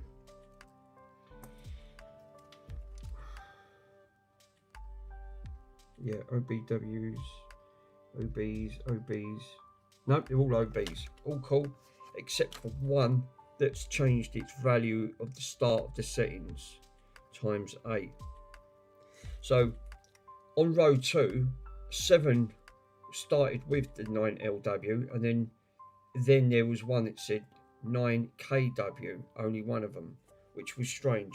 Unless that was a replacement. That might have been a replacement, which they couldn't get the value for it. Oh, I'm back. Right, so there's 64 in here total. I wrote them all down. The second row from where I'm working, which is up here, which will be this one, the start of the values on these, on the model numbers, started with 9LW, right? These will be 100Ks, right? Except 7 of them started with 9LW, except for one, and it said 9KW, but it was still a B100K. So it's a little bit of a different part of a model number. Perhaps that one got replaced at some point in its life. I don't know. But that was all the others all say identical with their numbers and identifications. Now, I've not done at the top yet because I've got to do the top ones. This is obviously the bottom part. So, and I've got to do these. How many we've got in here? 1, 2, 3, 4, 5. But lucky enough, I might not have to take these out of circuit. I might be able to read them in circuit because I can. It looks like I've gained access to it up here anyway, so it shouldn't be too bad. But I'm just opening not different meter different readings on every single pot, because looking at that board, we've got other bits that these pots look different. So obviously these are different because these are channels. This lot's not. These are like mixers, tapes, and things like that.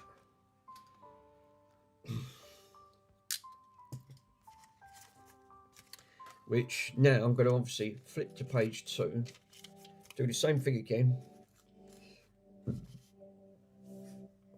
I won't put that one back. I'll keep that out. I'll keep it out because obviously I need to gain access to these on that front. Because I've obviously got to desolder these. Now, what route do I go down? Because of the way that board is so thin, right? I don't want to start taking off traces. Would it be easier with hot air taking these off, or solder wick, or desoldering gun? It's got to be a few suggestions. What would make that easier?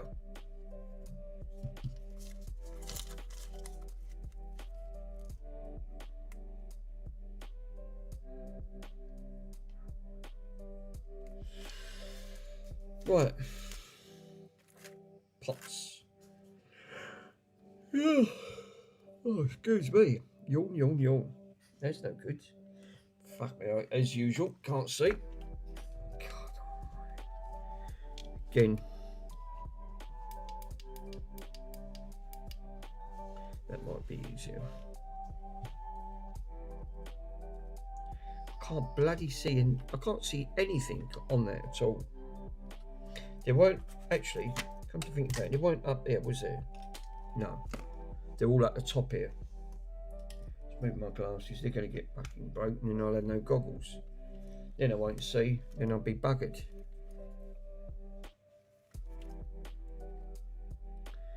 Right. Well, some of these are obviously the identification numbers look like they've been worn off. Great. They've put a sticker on some of these, and the thing's faded away on the sticker. Well, that's helped me, innit? That's helped me massively. Because now, how can I identify what type of pot that is?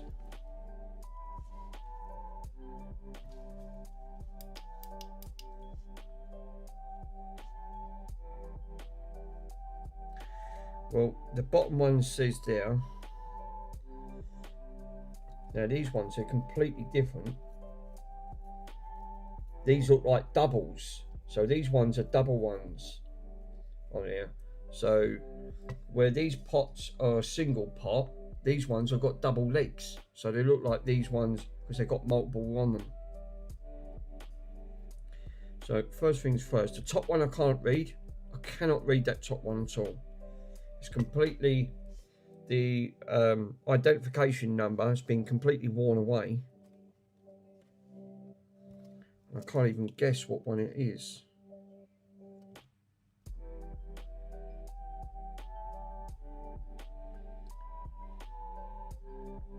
Would that be a B1 OK? I don't know.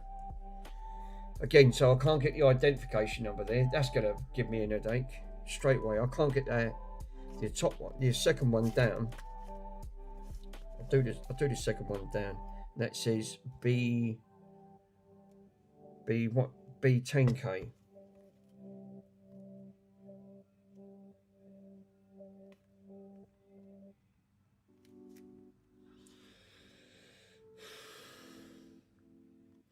Now on this bank, it's got 3 in one row on there. So we've got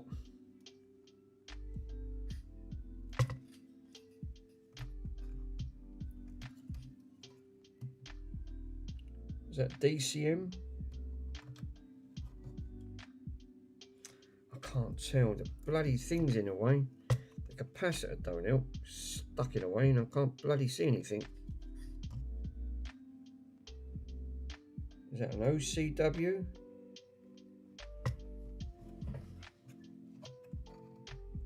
Yeah, OCW.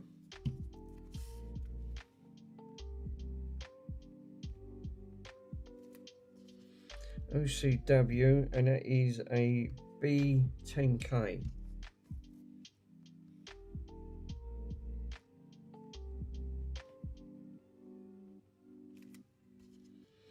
Then the next one is a B47K.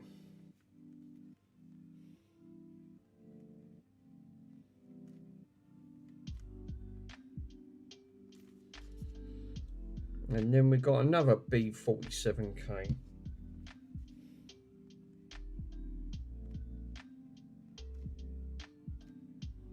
Can't get the top one because I can't get the meter reading on it. Now them couple at the top are double leaked. These ones are single leaked.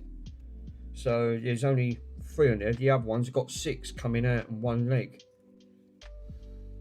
Now these ones have actually gone back down again, so should be able to see them. Is that OBW? Is that OB or OD? No, it's OBW.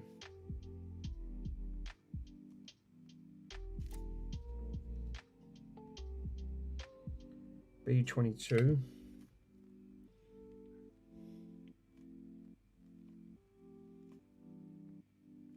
Cool. We got another one.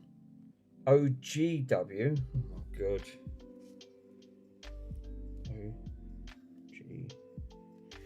OGW. Okay, and that is a A100. Okay.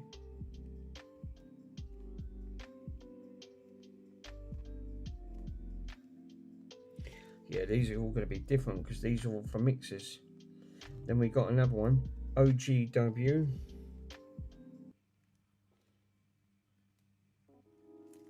What's that one?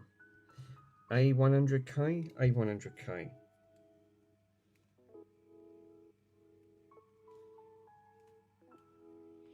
Shame about the top one, can't bloody get it. The bottom one. Is that OBU? Can you see that?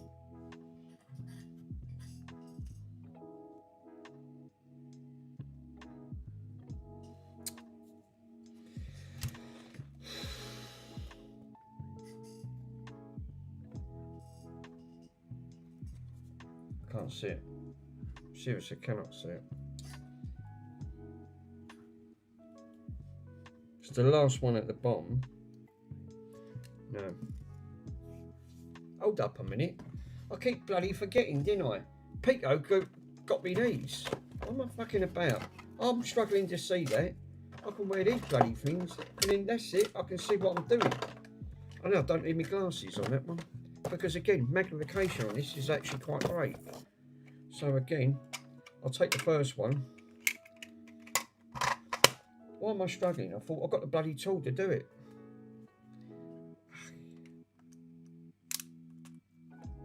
Right, let's put these on. Oh.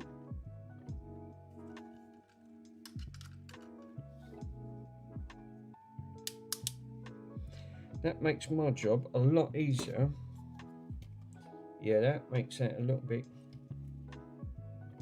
Yeah, it's a W, see? OBW, right. That was a lot easier, and that was only the first one.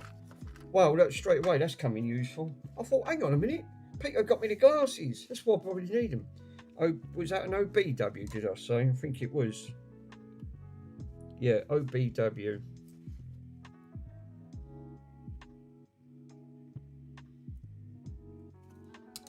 What was that? B22K.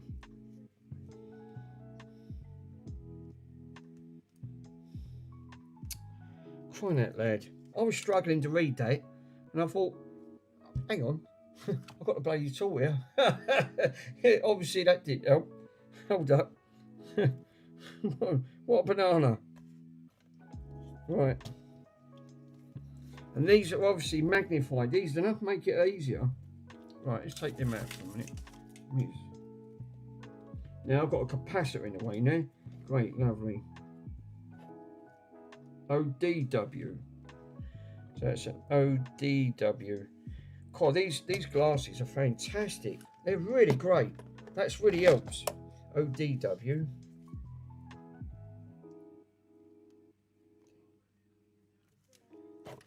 And that was a...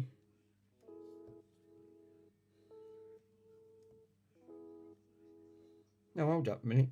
I wrote that down, you know. Got OBW.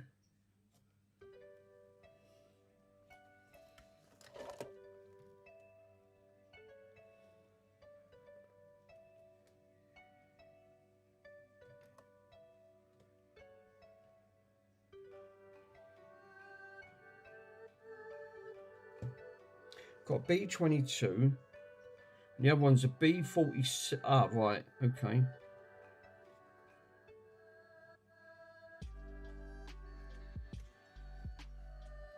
The other one says, let me put the glasses back on again. It says OD. Did it say an OD?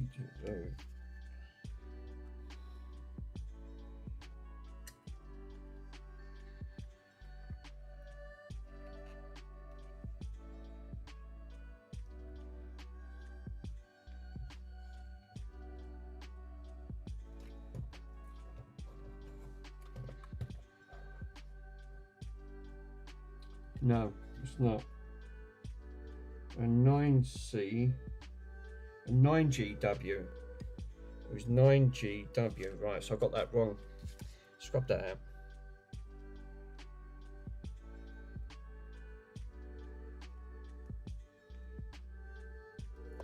(9GW). Oh no, car falls in.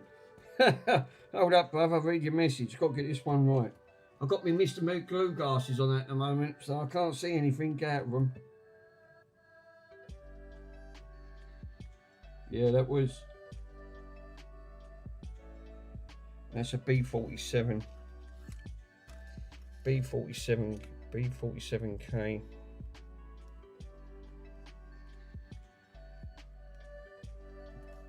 Well, I've got one more to read and I can't read the top one. It's the only thing that's bugging me up. These glasses are brilliant. Obviously. God, these have never been changed. 9, again, I think that's a 9.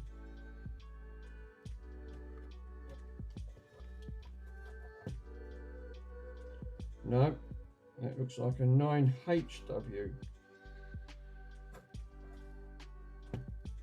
It is 9HW. Wow. Okay, now we've all got different meterings. HW. What's the value?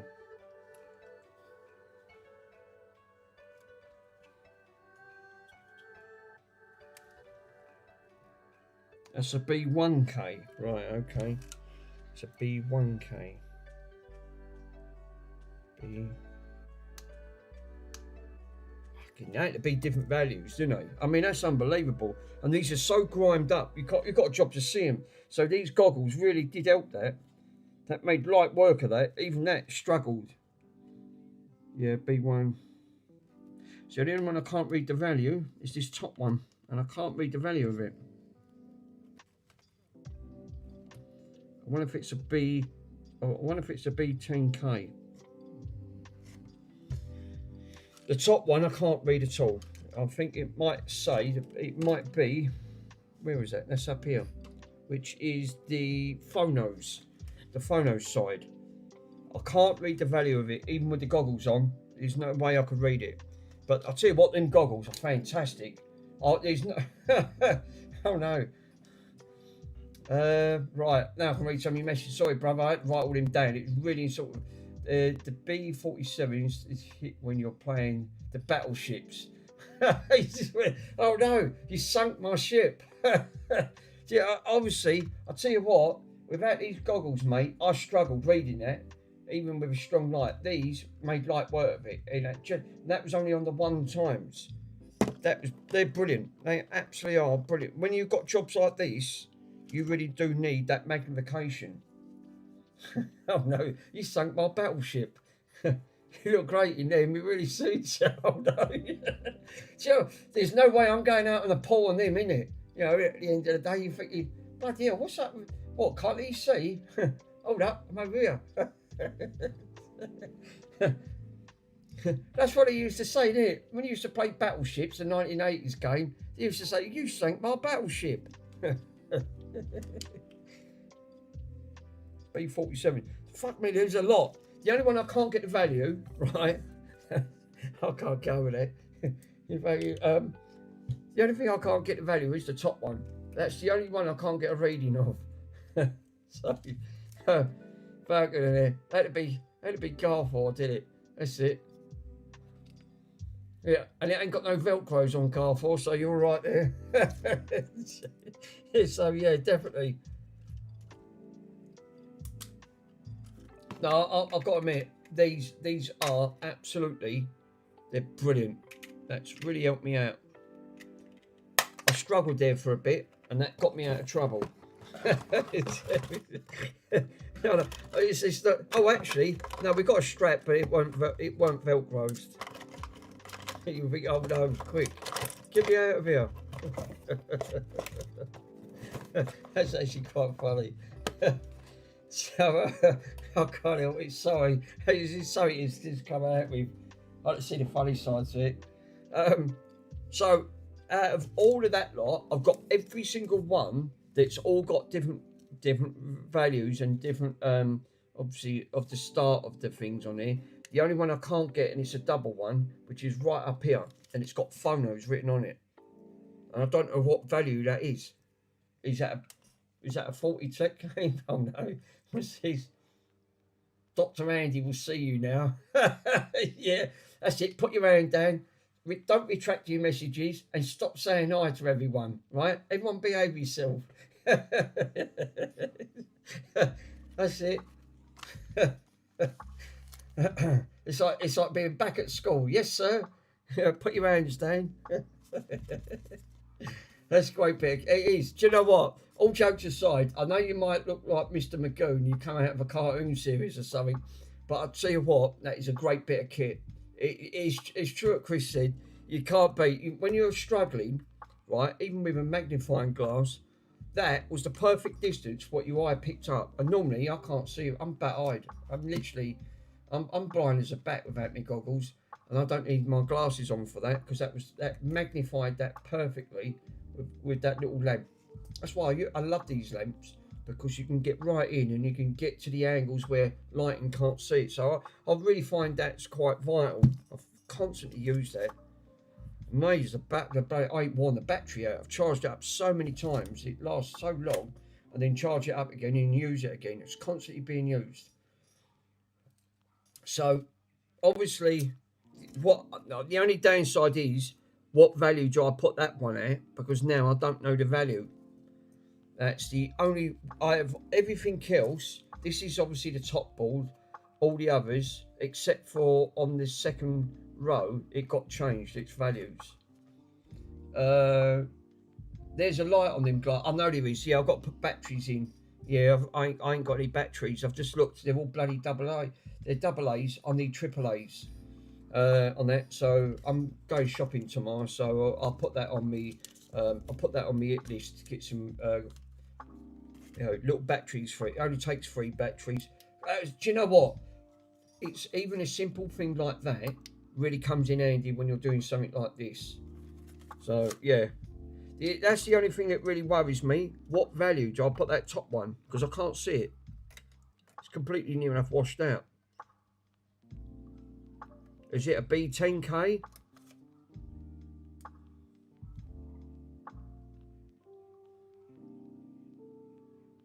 Is it a 47? I don't know. Because I've got 47s at the bottom. I've got a 10K there. And what was that top one? A 47 or a 10? The only downside is taking that, desolder that, and test its value rating. That's the only way you'll know. So I might have to just nip that board out and do a quick resistance test, and then I'll know exactly what that is. So that will have to which I'm going to do right now. So there is a board that's similar to that board, right? So I've got all the values down here, and these are obviously for the top board, and these ones for all the sevens. So there's 64 there. I've got a water, obviously, and then I've got 1, 2, 3, 4, 5, 6, 7, 9, 10. There's 11 on the top part, so it's 74 in total. So yeah, that's quite a lot of pots to order.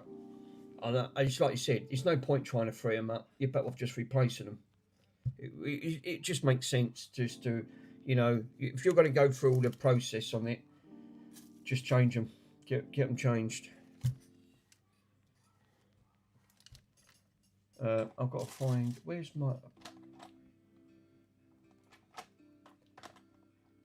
if there's a board that's similar. Yeah, I'm trying, the trouble is, no, Carl Ford, the bloody connector, the one that's altered its value is this one here.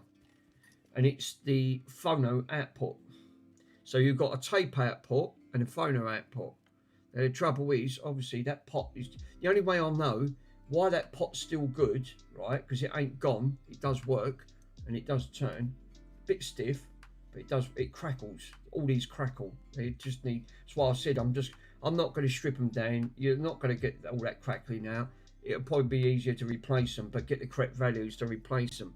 So while that's working, I'm going to whip this one out briefly, and then test its value, and then I'll know exactly if that is a 10k or 47k. I think it's going to be, it's rather a 10k, because these are all different values on there. It'll probably be between 10 and 47.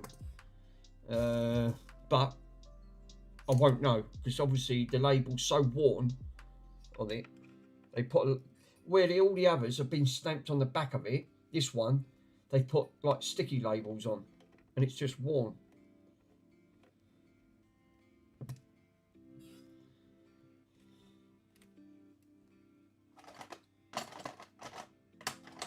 I couldn't even, but them glasses are really great. I know they make you look funny, but blimey, do they do the job? They really are great. But this is a mammoth task. It really is a big task to do. You can see why. 64 on that section alone, and then you've got another 12 here or 11 here to do on the top of it. So yeah, not for the faintest of hearts on this one. Oh, what have I dropped? Oh, for crying out loud. Scalpel. No, don't get that. The fucking dog will eat it. Jeez. He tends to eat everything else. Right. Where's my spatula?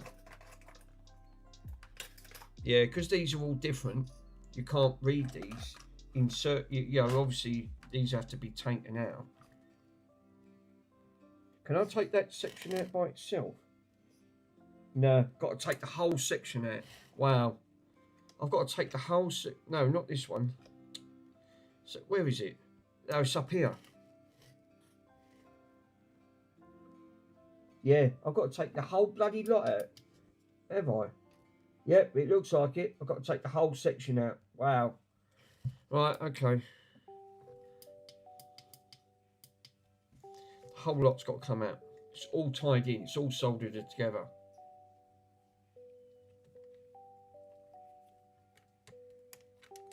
God almighty.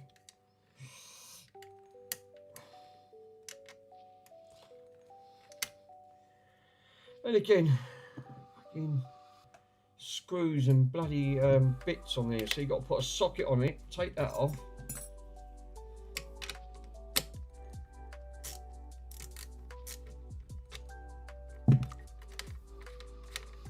Because obviously I won't know. There's no point. Obviously I'm going to have to order quite a lot because it's going to be cheaper to buy. It's true at Carve. It's true at Pico said. You're better off buying these in bulk. It's going to be a lot easier. You're not going to fuck about trying to buy one or two. I'm going to need quite a lot here by the looks of it.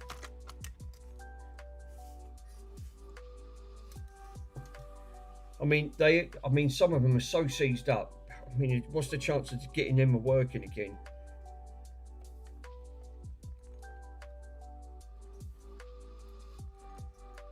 Why do they have to glue everything? Like they look like they've. Oh no, they glued everything down. Where's Worms?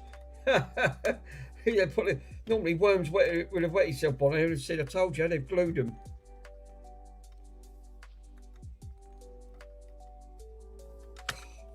Mate, these have never been off. Never ever been off.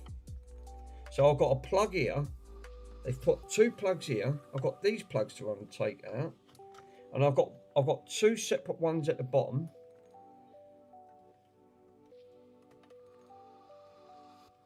Bloody no! This is, yeah. These are really, they've designed this well.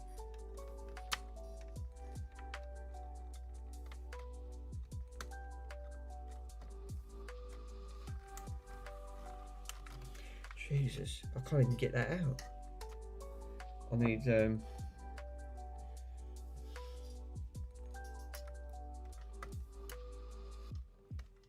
right, that's that now. Can I get to that? Can I call you mister?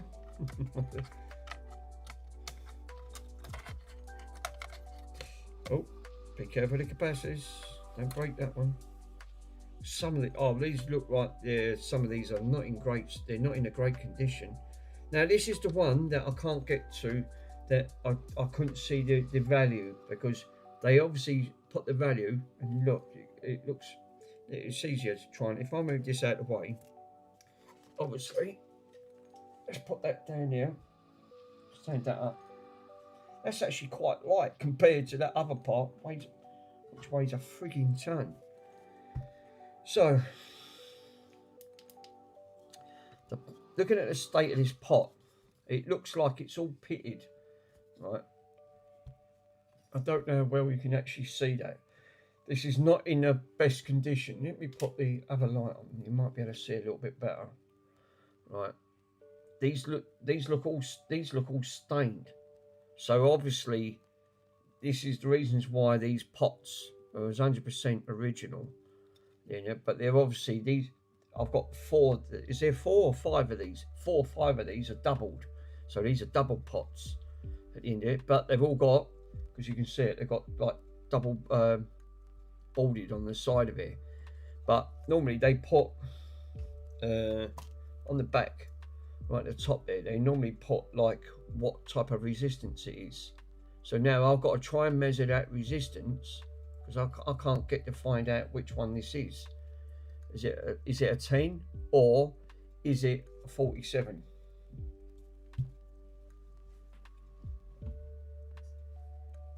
Let me put the blinds down, friends.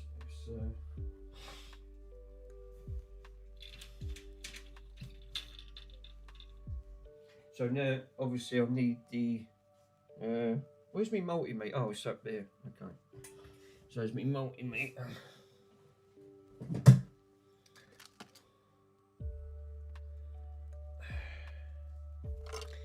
Mickey Mouse. This is the last one. Yeah, this is where the problem was. Look, this is their repair. I took this to a proper repair shop, and look what they've done. This is their repair. Obviously, this had an issue. Something blew along here, right? They look like they've took it from the leg, right, which connects up to this part of the leg here, which is all bent up. So they bridged it over, and they look like, because that looks like that's been burning. So this is where it popped on the channel, and then it took something else out. So they replaced the they replaced the resistor, right? Put a new resistor in. It looks like a resistor is a 22k ohm resistor. Obviously that got taken out. These are obviously a Selector Audio's channel, but they've now bypassed it, and all they've done was just hot glued. Just dumped some hot glue on, just to hold it in place at the end of it. So they took it directly to the leg, straight onto that section there. That was a proper repair shop on that front. So yeah, not the greatest, and for the price they charged me, it weren't cheap. But that bloody pot, it looks in awful condition. And there's loads of them like this. This is reasons why I thought you're wasting your time trying to. Obviously, you're going to waste your time trying to get this back up and sort all this out. You're better off just replacing it. Obviously, I've got to get the right value, and it don't tell me even on here. I can't even see it. It just says VR2,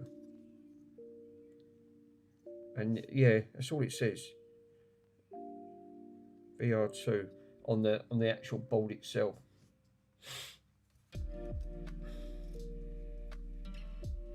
One of them mixers is untested on there for part on eBay. Oh, is there?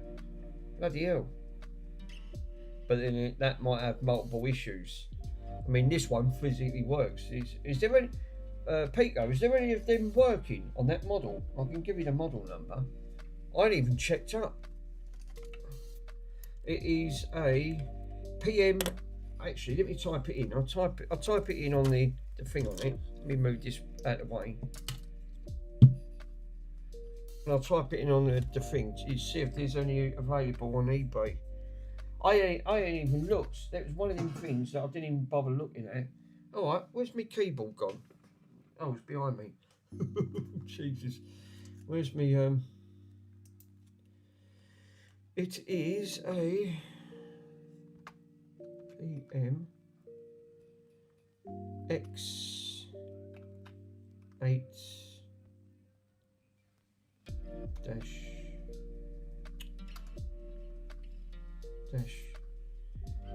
2 XP. It's a 300 watt.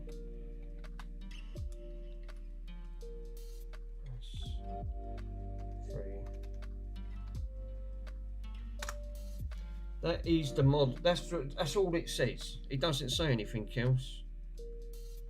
So obviously, on that front. Oh God, what we knocked over? Oh, my bloody book. Oh no, something else has gone there. Good. You try and prop stuff up. It's fucking nearly impossible. Right.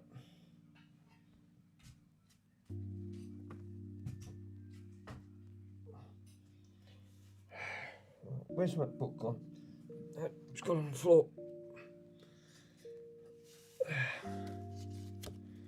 We've got, so obviously I need to do some testing on this bit.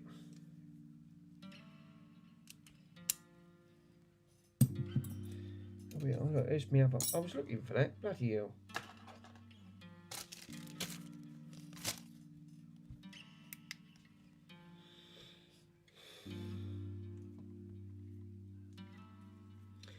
So, what range should I put this in? Obviously, it'll be in the mega ohms, won't it? I'll need to put this in mega ohms. It won't be diode test. It might be ohm resistance. I think that's what it's got to be in. It'll be in ohm resistance. Because it's the only thing, because it'll be in the K. So yeah, it's probably right. So I turn this down from one end. How the bloody hell do I test this then? To get the value.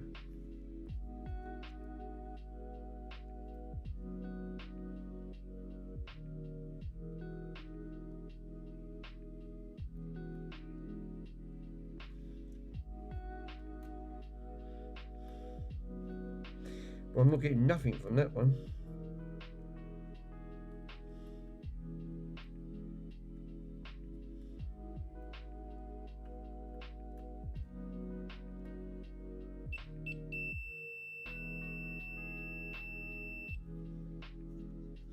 I'm getting a meter reading there.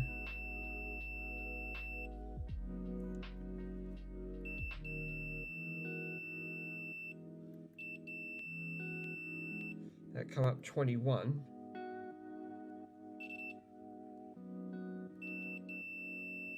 That come up 26. 27.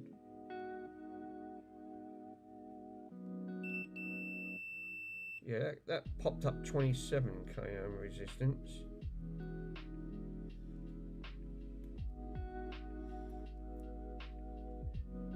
Hold up. Did I just get something there? Right, I think I might have something here then. So it's going to be, it says it looks like it's dropping down to 200.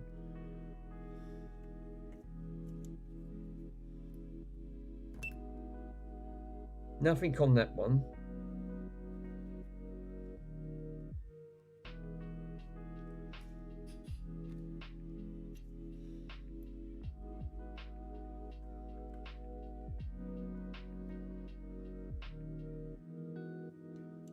Oh, I just had a meter reading again. I have to turn it all the way up. It looks like it goes all the way up to, that popped up to about 49 and then dropped instantly.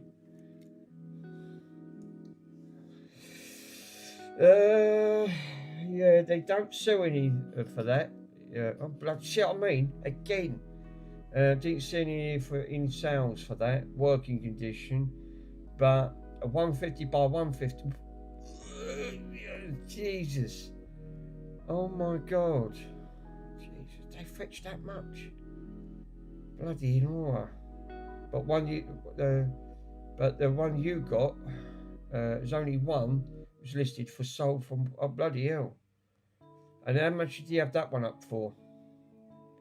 Fucking hell, 150 for 150, working for 190. Jesus. Did you go on the sold items as well and have a look at the sold ones? See roughly what they're fetching. That's quite a lot. Yeah, that's, you know,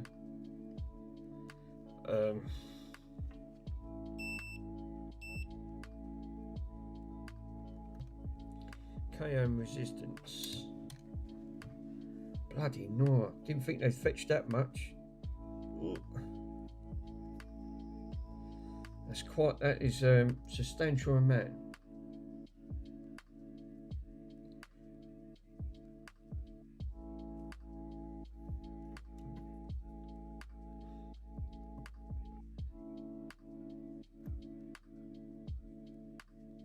Well, that goes down to 1.5.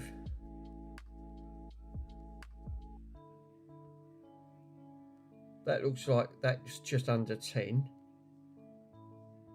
That's reading 9. This could be a 10k ohm. Look, it's coming up that. This one's working, but let's turn up. This is going to be a 10k ohm. Because all the others are coming up 10, except on that bit it says 18. If I turn that down or go the other way,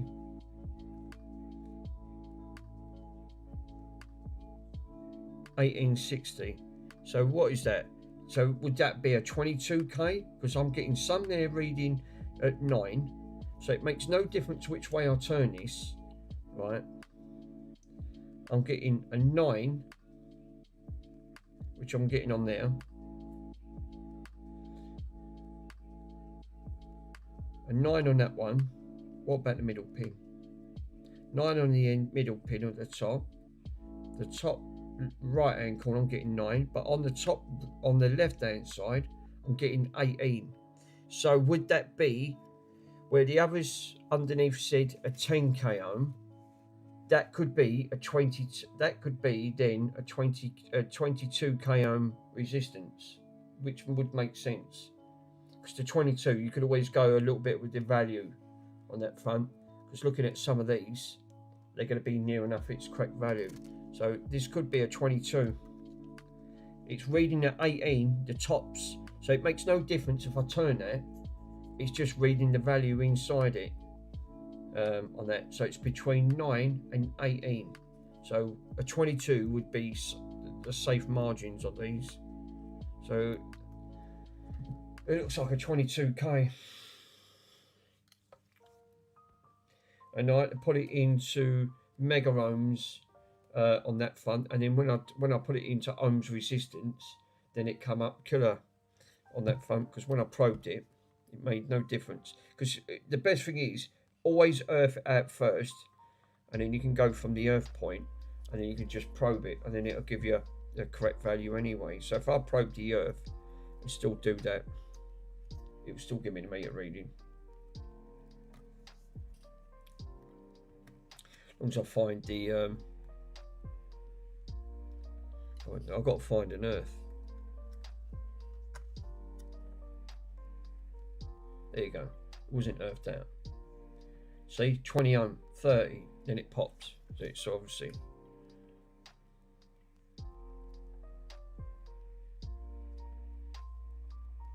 It's climbing up.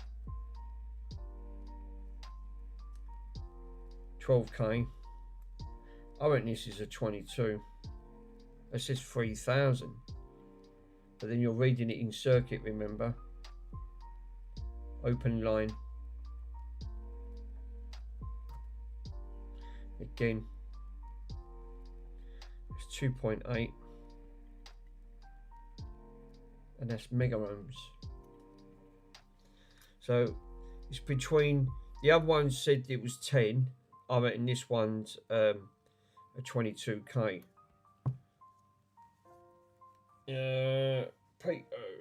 80, bloody hell. The same one listed for parts only. Fucking hell, he still wants that. Christ. I mean, you know, for what I paid for mine then with my speakers, I think I got a bargain there. Jesus. 83 for the one, so the same one as yours, but listed untested for parts. Still a lot of money in it. I mean, what if they blew the channels at the end of the day? That transformer, if you take them transformers out, you're never going to get that one again. And that. So, obviously, I mean, that is still, it's a gamble to take that, spend that type of money, and you're thinking, you know, you think you're going to try and get that repaired. You don't know if they tried to repair it or blew it. And again, this is what I said before, didn't I? If someone's attempted to repair and they blew it and made it worse, they always put untested at the end of the day, or they cut the plug off, or saying, oh, well, I can't test it, I ain't got a plug. You know, that always worries me. People are not always genuine when they list things, because they just want to get shot of it at the end of it. I mean, that Joey's found that out. He's bought loads of PS5s, spent £180 on a PlayStation 5, and again, beep on, beep off, and someone's been inside it and made it worse. And he's got a bunch of them bloody PlayStations, and he's paying all that money out. So the value I'm getting on some of these, right, this one that I can't get a value on, would a 47 BK or 22? Because it's definitely, I would say, because the other ones are 10, this one's reading at, or like mixed readings. I'm getting all mixed readings from this one.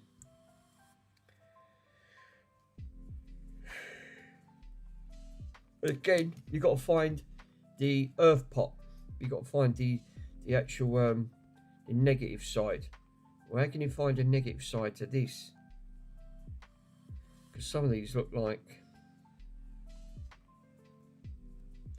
well, I can take a negative leg. I mean, that's one good aspect. That's negative straight away. It's out on the casing. So I can take that negative side and then probe that on here. So at least I know roughly what these should be reading, because I can probe it. Mega ohm, mega ohm, mega ohm, mega ohm. They're all reading in mega ohms. I'll turn that down. Makes no difference. They're all reading in mega ohms. It's supposed to read in kilo ohms, not bloody mega ohms. At the end of the day, that's the only one I can't get an accurate reading on. So this is the only one that's given me a bit of a headache at the moment. Yeah, look, it did put it on. Oh, kilo ohm. I did put it on kilo ohm, but then it goes to mega ohm. See, it went from mega ohm to kilo ohm. It's this bloody thing. I'm sure this fucking manger has gone up the wall.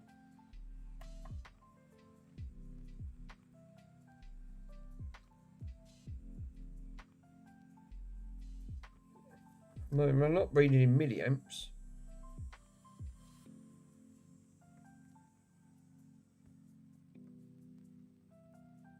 What's it?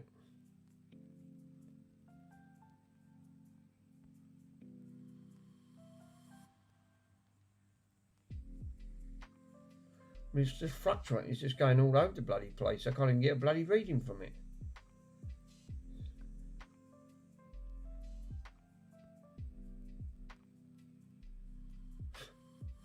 Fucking thing's stupid. I mean, how are you supposed to give it a correct reading when your multimeter's just telling you all different fucking readings and it's jumping all over the place on it? You can't get an accurate reading. You put it in the correct run. Well, I've got every other reading apart from this, which I can't get because of this. Tell you what, would an ESR meter? No, because this is for capacitors. No, I can't. It's for capacitors only. It's no good for anything like that.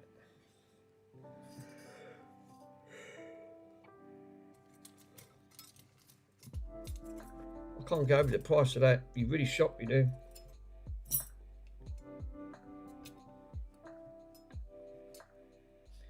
I mean, that's some serious amount of some of this. That's the only thing with retro stuff, you know, because I suppose when you're seeing a lot less of it, the price just gets ludicrous. It just goes out of this world. I've never seen pricing really. I mean, I've done well with that record player for £23. That's obviously that was a fluke. And that doesn't happen. Not in that time. And to repair it, that was the most simplest fix going. To actually just change a needle. All right, the auto feature didn't play, but now I've sorted that out.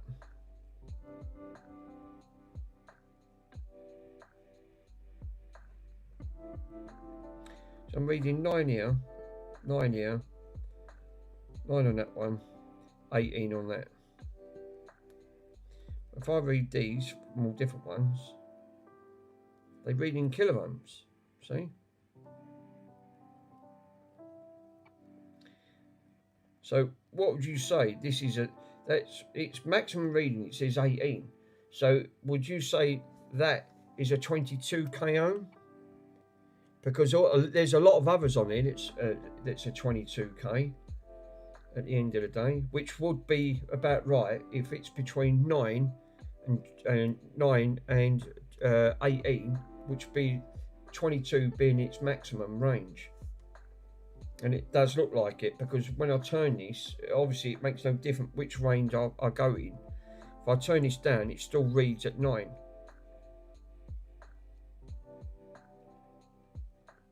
So if I turn that down now, which I have, it's gone down to 3. If I turn that up,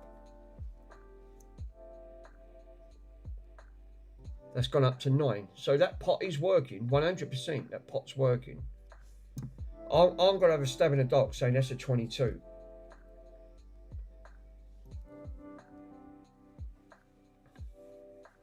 So, I think I'll be safe on that because looking at some of the others that I wrote down, some of these are 22s, some of these are 100s, 47s. I ain't a 47. Most that's gone up to is about 18. So obviously the others probably would read between 18 and 21. So they wouldn't do an 18k pot. I don't think they would on that front. But that looks about right to me. I'd say a 22.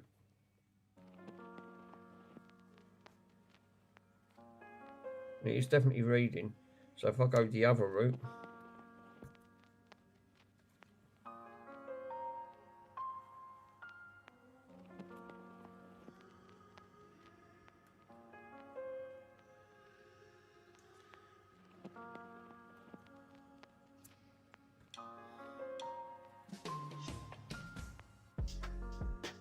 Yeah, it goes up to 9.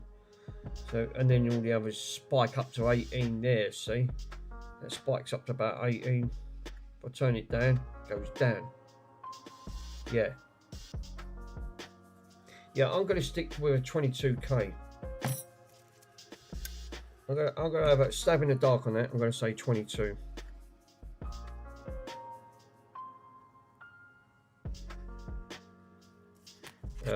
It's going to be a B22.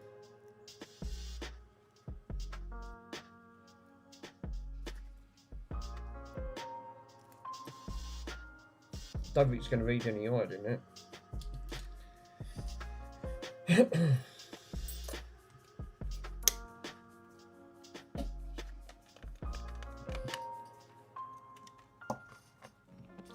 Can't get the true value of what this is. It's due to the sticker. There ain't nothing underneath that sticker, is there?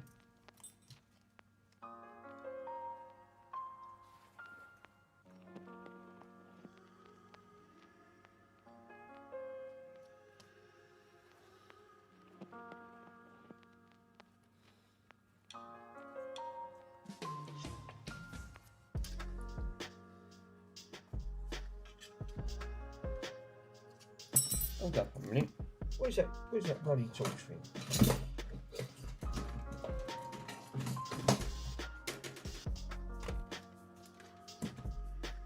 That's the hot glue.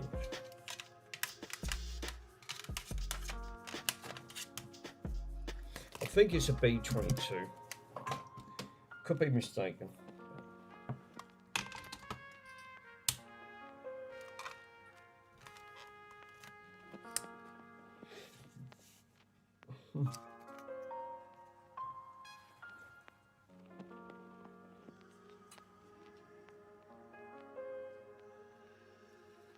Whatever it is, it's something. I can see K at the end.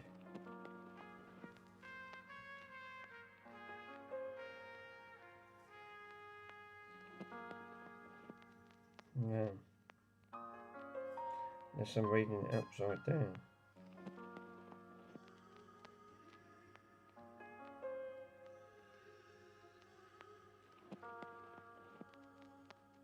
It looks like a 2. I think it is a 2.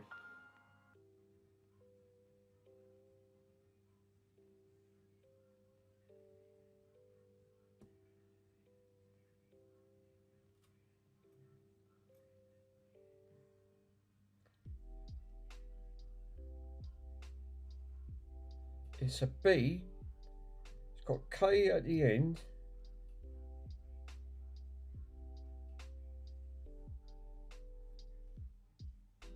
It looks like a 1. That could be a B10K.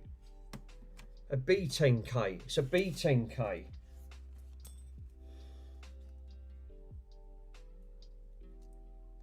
It's a B10. It's a B10K. So it's not a 22. It's a B10.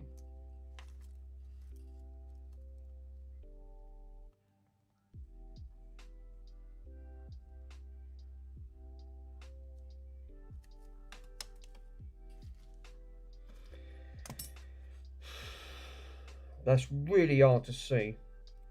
I could just about, if I put it into that magnification, it's a B10K. Right, okay. Right, okay. Right, well, I got there then. I found what one it was. It wasn't a 22, even though it's registering it's a 22. But remember, you're trying to read it in circuit as well. So you might pull the resistance value up or down. So that's a B10K. So now I've got all of the pots. I now know what one this is at the end of the day. So all the others I've managed to get the correct values for. That's really hard. Again, that magnification had a little tiny sort of like magnifying glass. It's really magnified. And I brought it right up close. I could just about make the faint letters out at the end of it. And to the naked eye, no, you couldn't see it. So there's no way you'd be able to see that. So that's one good aspect. I've now got all of the correct values. So what do I do? I'll have to obviously wrap these up. I'll wrap these up, put these, don't want to get these damaged. Oh God.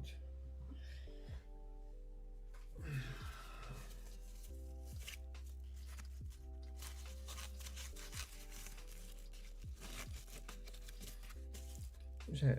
Okay. What that is.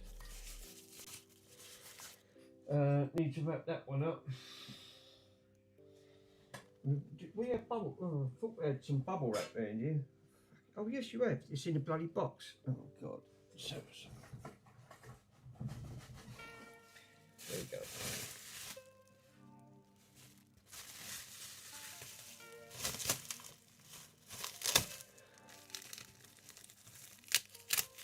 This is the lovely Pico stuff that he's sent, and that's what I said. I knew the bubble wrap would come in handy. It always does.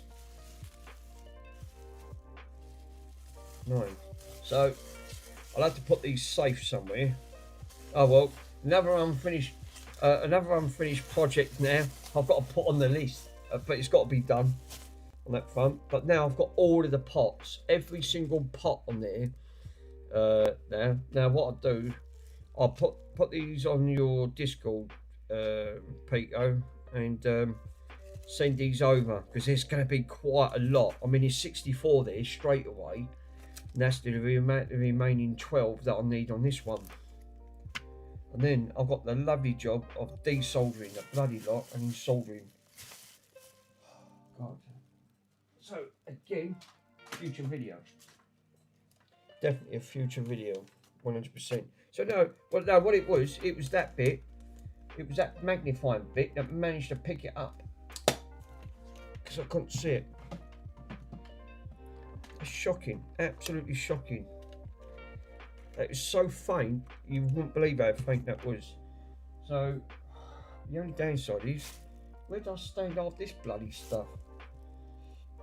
Mind you, what I could do, I could put that in there for a minute. And then I could put that plate, can I put that plate back? Oh, I've got to get under, no, I don't think I can I?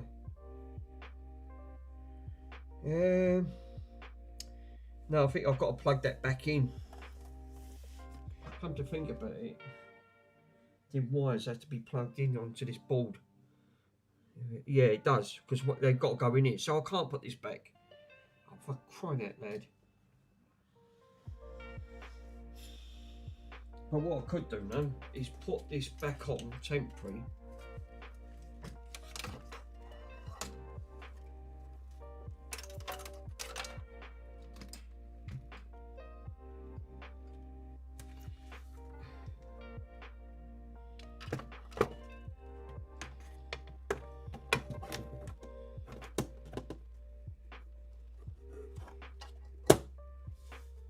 I mean, you think I've got to do all that, all this has got to come off.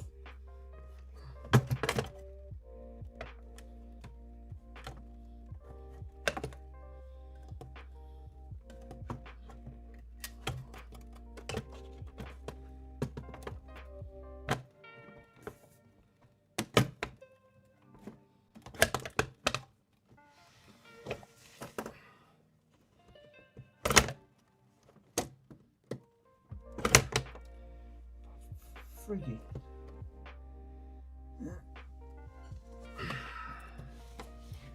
Yeah, that's the only thing when you take these apart. These are an absolute nightmare to try and put back on, because you've got to try and push it on.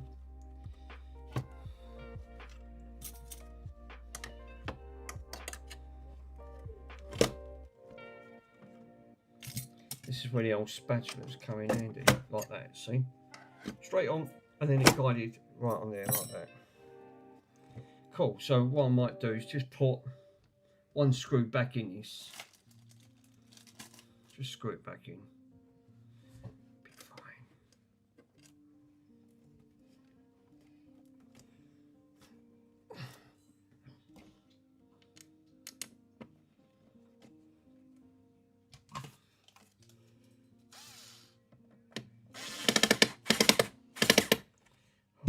bloody hell, that's the only thing with them screwdrivers.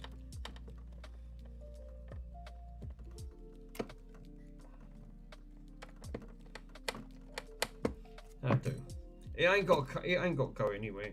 Just really want it to stay in. Otherwise, I've got two halves sitting around, and I know what's going to happen. So it's going to break, and then I'll back to square one again. It won't come off at the bottom because it holds on at the top. So.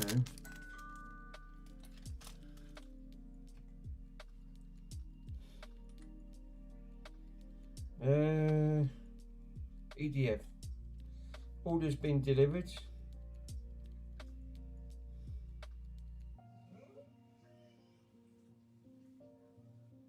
Oh, that's that voltage thing you was on about, weren't you? Voltage what? I forgot about that. That's a good price, isn't it? £14.89 for that. Is that for the, that's a high performance voltage safety discharger? Well, that I'm going to definitely order, because when you're mucking around with high voltage caps, like things like these, that's one tool I have not got. So yeah, I'm going to do that. And that's up to 1000 volts. And I can't believe Simpletech is still using a resistor and bits of wire. I watched him again last night. For the sake of £15 and £3.48, won't common sense actually to order one of these and safety discharge it? Because again, last night I couldn't watch his stream because I thought he's going to kill himself live on stream. He's just using a resistor with crocodile clips and he's touching it near enough with his hands. He's mad. That's a safer way. I'd rather do it that route. Let the machine do it because it does it safely. Even Andy's got one. He's got a cheap one, but it doesn't matter because he was mucking around with that big amplifier, and that had a big cap in it, and it really holds some charge on that.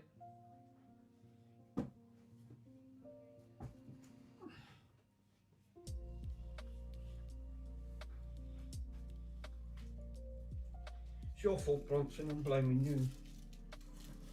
Yeah, definitely. That Bronzels. Blame that Bronzels. Mr. Bronzels. Get up here, Mr. Bronzels. No, you can wag your tail as much as you want. You're the troublemaker. Yeah. Yeah, our Lord Andy, yes. Did you watch, glad you're in. Did you watch Simpletech's stream last night on that front? Because I watched his stream. He was still mucking around with that bloody power amplifier, and I was only just talking about this about 30 seconds ago. You've got a tool, I haven't got one, right? I'm going to order one on that. Yeah, I did about 10 minutes ago. Oh, his mic was hard to listen to.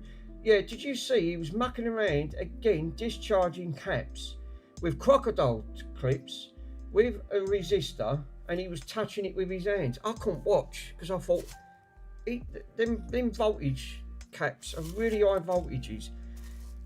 Pico's just put one on there. Look, 1000 volt digital capacitor discharge tool, performance for high velocity, right? For high voltage and for safety, 15 quid. I mean, obviously that's got to be better than trying to resistor and you're touching it with your hands. And he's mucking around with it. I mean, for the sake of 15 quid, I'd say that's got to be a much more safer route. I mean, even that one you was mucking about with was quite high voltage with that, with the other one. But at least you've got a discharging tool. You don't use your fingers and a bit of wire. I wouldn't.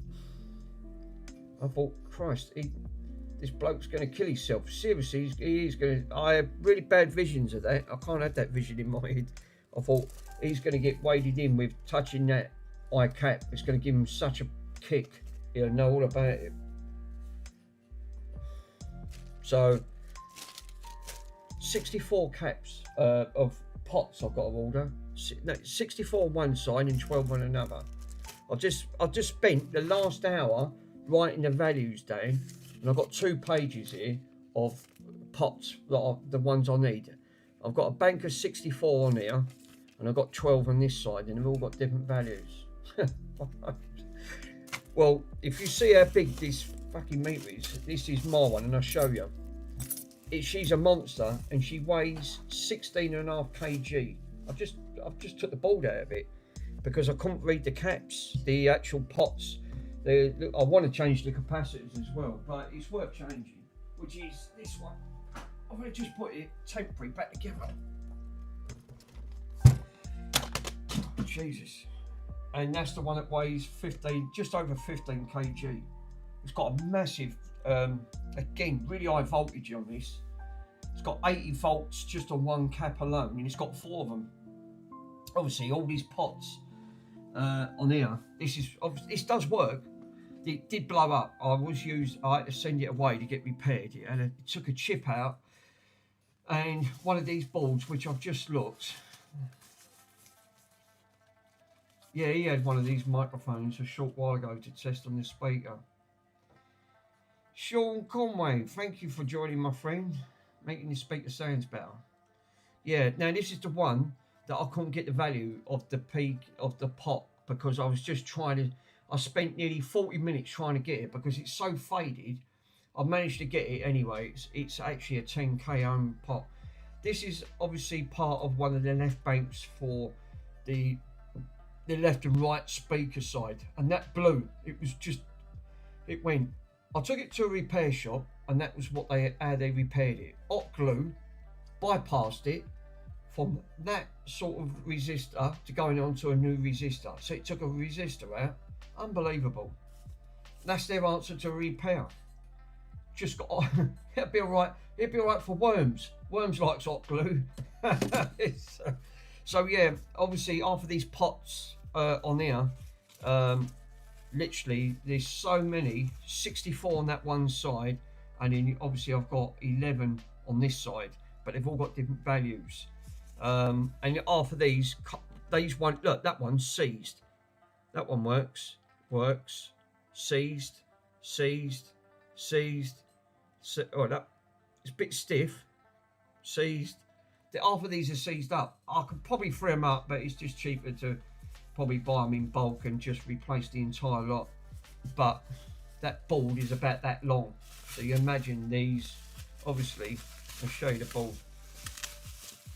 So the boards on here, I've got 64 on one board, so you can imagine these all in parallel with each other, and they've all got different values. So these are obviously, they're not all 47. Some of these are 10s, 47s, 100s. I've got a 30k, I've got a 22k, a 1k.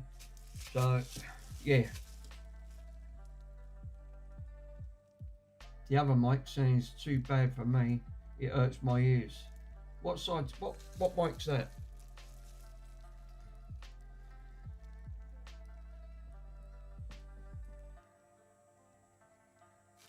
So yeah, unbelievable. Got to change the bloody pots on these. Can imagine desoldering this lot. I've got 64 to do. So I've got, yeah, it's going to be a while. I'm definitely going to say, but it's got to be done. I'm afraid to say. Oh, Simple Tech. Yeah, what? Well, it was all right 1 minute, and then he said he had to keep it. I got up to the point because it was getting late, and I had to be up because I had work in the morning. And then next minute he said I've got to keep it down because his son's in bed, and he's got, you know, so he wanted, because he obviously bolted all the caps up, and then he was, yeah, that was that audio file now. Oh, right. Yeah, it went all of a sudden. He said, oh, he was digging out leads or something, and then the next minute it went completely quiet, cut off. I thought, is that my TV or is that his cut off or something? I don't know. And then it went, you know, basically I think he plugged it into the OBS because he couldn't power out. He couldn't put, obviously it must have been late where he was, so he couldn't set up a speaker. So I think he put it through OBS and controlled it through that side. And then it worked. I could hear him. Then he went down onto the PC and then he's speaking. And I went, oh right, so it must be that he was trying to configure and set up on that front. So yeah, but he was still doing the most dangerous thing with that voltage. Then caps was over they was up to 1,000 volts in that capacitor alone. Because remember, them big blues, they hold up to about a the 1K mark, which it's going to give you a kick. And he had a resistor just with crocodile clips and touching it with his hands. Mad, absolute madness. I mean, blimey, Pico's just found that for £15. Yeah, what's next on the bench? Well, obviously, I'm going to have to give you a long list, my friend, with all of these caps, these pots, because there's quite a lot on there. That background music is a bit loud. Sorry, bruv, let me turn it down. I'll put it down to about there. 42.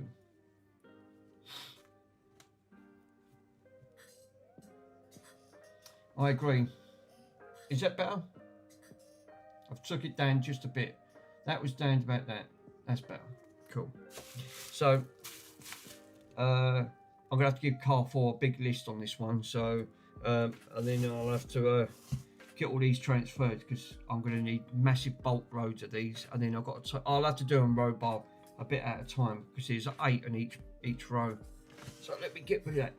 16.5 kg. You won't want to drop this on your foot. It's going to be heavy.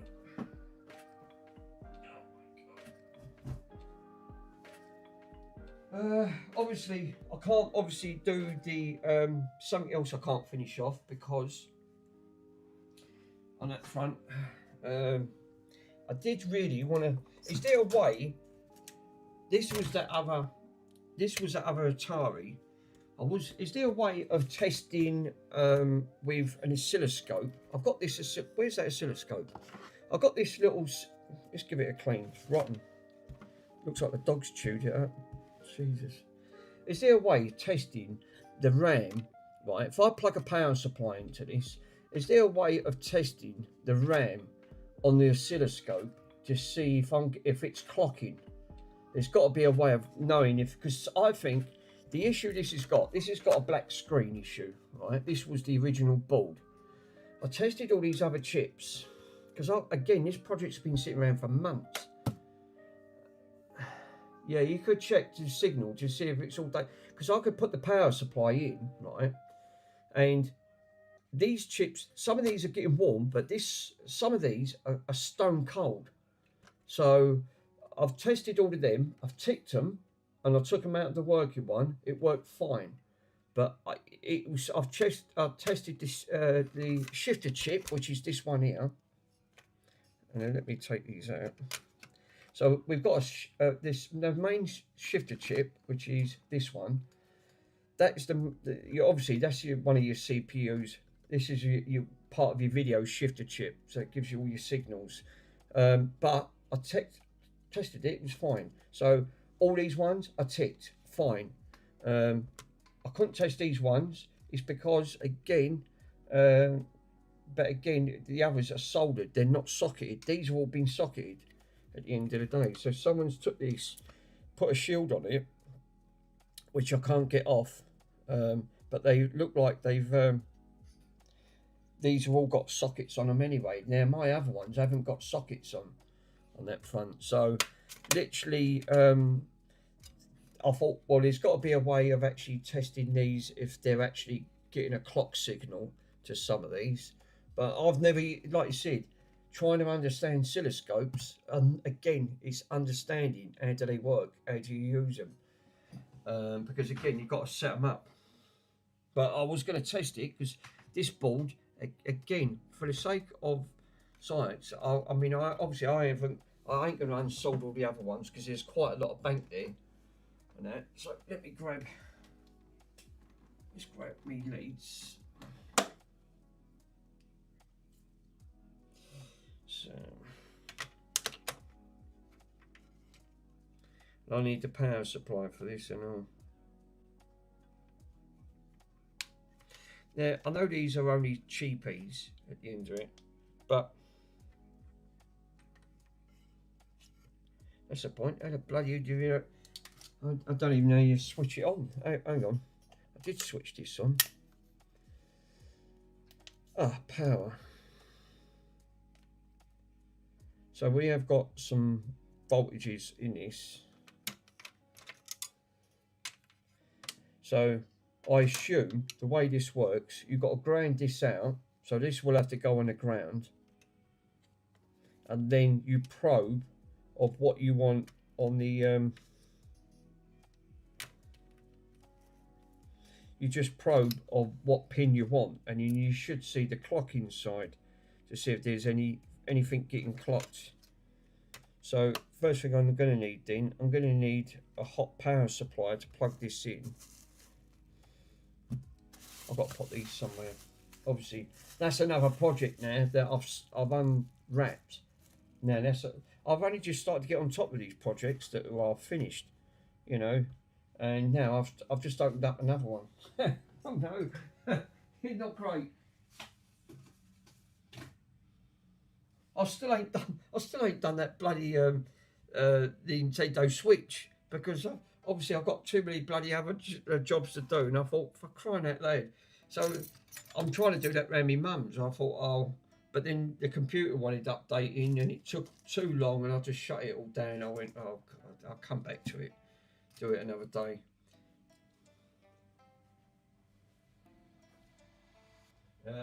Actually, what I could do now, before I do this one, right, that will come in handy, because I'm going to take that. I'll leave this one. I did want to have a look at the other Atari, because it's down here in bits.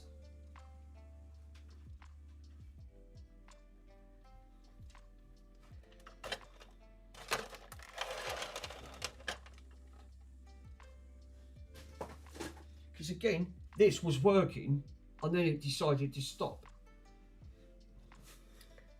Now the other one just had the pot broke, and it was working lovely, but this one was working nice. I changed the cap, the voltage reg, and put a brand new voltage regulator on, which you can see that I did replace it. So yeah, I'm going to come back to this, because this one's bugging me. What's wrong with this? So I put another. No, must have been the voltage regulator on the other one. But the voltage regulator can go bad on these. I know they're notorious for going bad. It might be. It says on there. I put a remind me note. It might be a TIA chip gone bad. But again, I can probe it. So you see if we got any clocking going on from the chip itself. Now, obviously.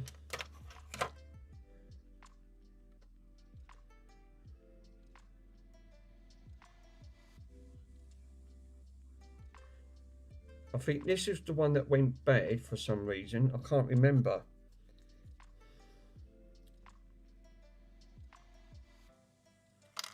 No, I don't know. Anyway, I don't know what that one was for, to be totally honest. I've got a clean comp there. That was £36 off that Luke, off that Retro 6, that clean comp, because it's got clean comp on it for the Atari 2600. And you have to solder it to the back chip on the bottom part there. So basically, how it works, to give you clean RGB, right, because obviously these don't have RGB, you put this backwards, and or is it this? No, it's this way. So it goes this way over. Obviously, there's nothing on the bottom there. It's just all pins, right? So and basically, it goes over to the left-hand pin, right over to the far corner, and you just solder it on. And they're £36 off his website. They're not cheap. So I need a power supply. So I'm going to pinch the power supply and have a look to investigate what this could be. Because for some reason, now, it doesn't display, and also the voltage regulator gets really hot on that front. So I wonder if the voltage regulator's gone bad, or it could be these type of bogey capacitor, these bogey capacitors, because again they can go bad as well. So I'm going to order that up though. I think that's a sensible move to have. That's one thing I've not got with all my stuff. I've not got a voltage, a digital capacitor discharge. I mean, you know, I think that's a sensible move to have on anything. If you're mucking around with any voltages, I don't care if a cap is 24 volts. You're supposed to safely discharge it and not just use the resistor and a couple of bits of wire.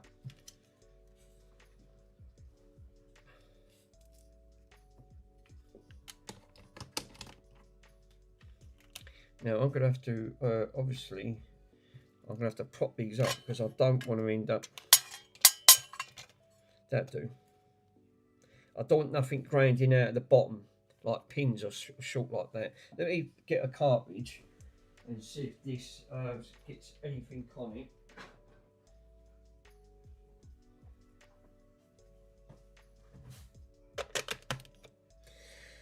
Then what I could do is put some voltage into this, put the proper voltage, which is going to be, because remember, top part of these, it's negative live. So is the top part's going to be live, where before it would have been earthed out. It's the opposite on these Ataris. They're a bloody nightmare. Switched her on. Now if I ground this out, can you actually use a ground leg? Is it safe to use? Can you actually use a ground leg of a capacitor to ground this out to actually get voltage? Because it's only a negative, isn't it? What was the one that you pulled? What was the one that you pulled a lot of current? It was on the other Atari, and all it ended up being was the pot. I do sometimes, yeah. Because you can actually use, I've heard of it, you can, the top part on the, I'm not going to switch it because this is live. That cap's going to give you it's going to give you a kick, which I'm not. Actually, let me turn that off. I even know that's switched off, I still don't want to chance it. Top part of that leg is negative. I'm sure it is on that front. Because it's one of these fucking cheap capacitors at the end of the day. Yeah, using a ground on the cap. Yeah, I thought you could do. That's the ground on the cap. And then I can probe the leg. I can probe the 5. Can I probe any of these on there? Actually, come to think about it, I might not have to. Let's take that off for a minute. Because that's all right for testing obviously the chip to see if it's clocking. But I might not have to, because I can actually use part of the ground casing on the top, and then that should be safe then to probe all part of some of these chips to see if we got any clocking going on. One on the regulator. The downside is which side on the reg that I use, because like you said, you've got 3 pins on there on that front. So obviously you've got your top, middle and bottom. The downside is which side is going to be the ground. I was just going to use the outer casing, because the outer casing on that would have been on that anyway. I would use a multimeter and check the voltages in. Okay, yeah, I think you might be right there. Carrefour, I think you're right. Let's get because obviously we are pulling current before I do anything. Because like I said, this was working beautiful, and then it decided, for the love of God, I didn't even touch it. It just stopped dead in its tracks. And now all I'm getting is a near enough a black picture. It's very distorted.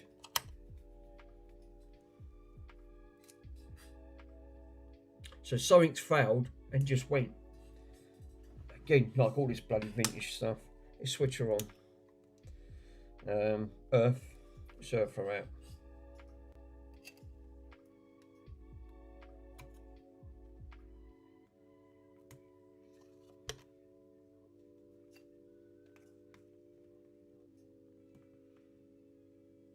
Nothing from the bottom.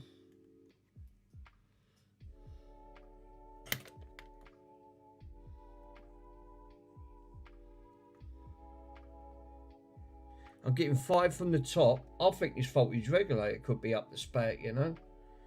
I should be getting, I'll tell you what readings I should be getting off that voltage reg. You should be getting 5, -5, and ground. On that one, I'm getting negative. I'm getting negative on that, and the top one I'm getting 4.71. It's not enough power, so it can't feed enough power into this. So I think that voltage regulator could be bad, and it's not getting hot. It's an LM275. Yeah, I bet I'm right. I bet that voltage regulator's gone bad. The only other way I know is I've got a working one over there. The volts should be on the bottom. Yeah, I'm not getting nothing on the bottom. Let me dig the other one out. I'll take it apart, right? I'll test it, and I bet I'm right. That should be reading. You should get roughly around about 9 volts coming out of that. Roughly around about 9 to 10 volts. Remember, the transformer's also on the output of when it comes in. So roughly, that should be rough. But I'm not getting no reading. But all I'm getting, she gets hot very quickly. And I reckon if that's gone bad, that's stopping the signal from putting the output on it. Because these are notorious for going bad. They go, the cat goes, and also the other little capacitor goes on one side. They're the first things if you get issues, the voltage reg. So let me put it to one side. I'll take this out. Sometimes, yeah, it get shorts on the side that it's bad, and I bet that's the case. If that is, then I can order one of them up. They're about £5.50, I think. The voltage regulator. Now I'll take this working one. This one had a bad pot. And I've put on there, it was just a bad pot. So I always like to put notes on things, because then I can come back and think what was wrong with it. Then I've just put a note on it. So I'm going to put this to one side for a minute, and then we'll come back to that, because it drives me up the wall when something works and then it just decides to stop. I hate it. I hate unfinished projects, or thinking you're going to have to come back to it at a later date.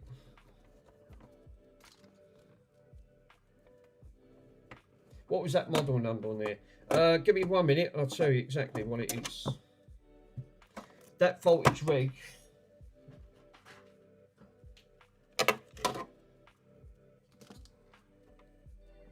Where's my torch? God,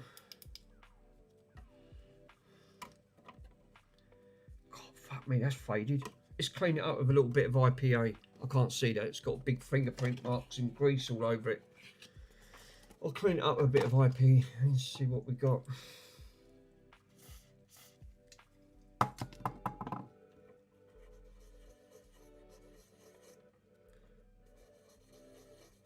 She does get hot. I know the voltage regulators do get hot anyway, because they're just known for getting a bit toasty.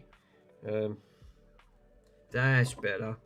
What a much better reading that was. That was all crap on there. Am I reading that upside down or back to front? I mean, what? Can't see. Let me take a picture. I'm still struggling to see that. My carrots ain't the greatest. Let's clean the camera. It does help. I bloody clean the camera a bit.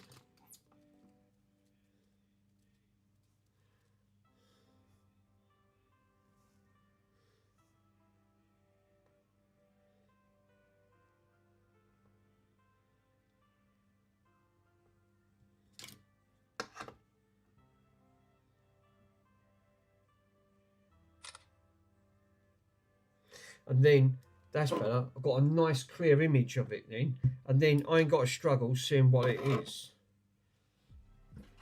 Right. This is the reasons why I do like to have a look. This is where cameras do come in. I mean, this is a 250 megapixel, so obviously that's not going to be an issue on here. It's got a fantastic megapixel. Yeah, that is an LM780-5C. Now you can see that quite clearly because you can see what the camera's seeing. Obviously, CHN is short for China. Yeah, that is plus 5 volt reg. So one side would be 9 and the other side would be 5, wouldn't it? And I wasn't getting no reading from that bottom part, but I'm going to prove it. I'm going to switch this one on. Yeah. Voltage is on the left. Yeah, thought it was, and I bet that's the case. I bet that's the same case with here. This one I replaced. That one I've not replaced. So if that's the case, then that's just gone bad. There is one way of knowing. Unsolder this, sling it on that board. It's the only way you'll know for 100% sure.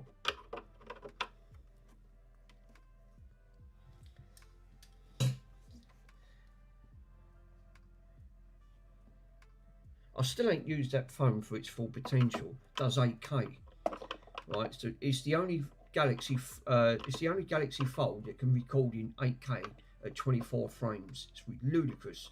It's really quick, and it's got a refresh rate of 120 like my TV, and also it records 4K at 130 frames a second. It's quick. It's actually got a quicker refresh. It's slightly a little bit quicker than what my PC does, and I thought my graphics card was actually quite good, so it's quite impressive on the phone. Oh, that one ain't got one in it. Oh, well, that dealt with it.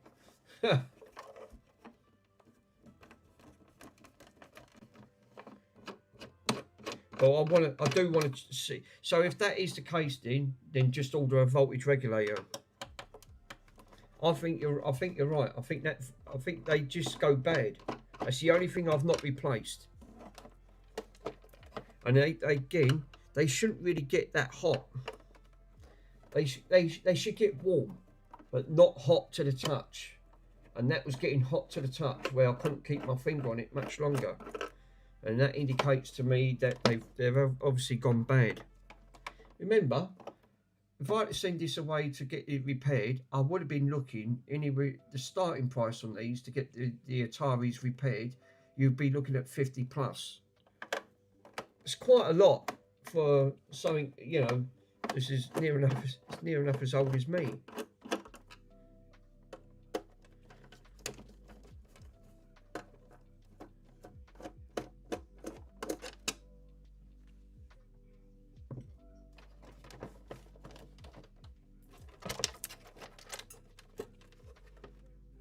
Right, 4 screws out.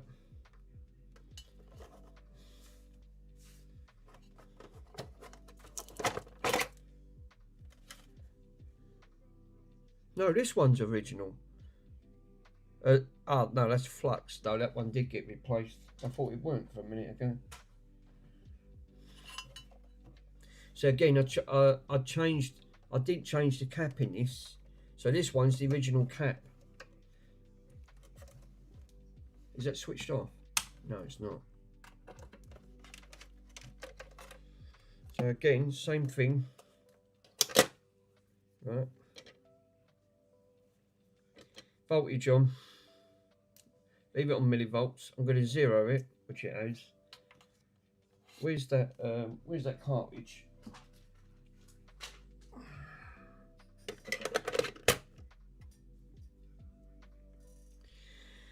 Let's power up. Switch her on. Now I'm going to do the same thing again. Grind her out. Now the bottom, like you said, should be roughly around, one should be 5, one should be 9. 9 at the top, 5 at the bottom. You was right. Carfo was right. So I was right. 9 at, so then that voltage regulator's gone bad. I'm getting 9 at the top, 5 at the bottom, -5, which would be about right. It should be -5. Because some of these use negative voltage on these boards on that front. Yeah. So 5 volt. So then the voltage regulator is bad. Well, at least now I know that the problem is that voltage regulator. So what I need to do is there a way of testing the voltage regulator out? I don't think you can you? Because the voltage regulator's got to have power to it.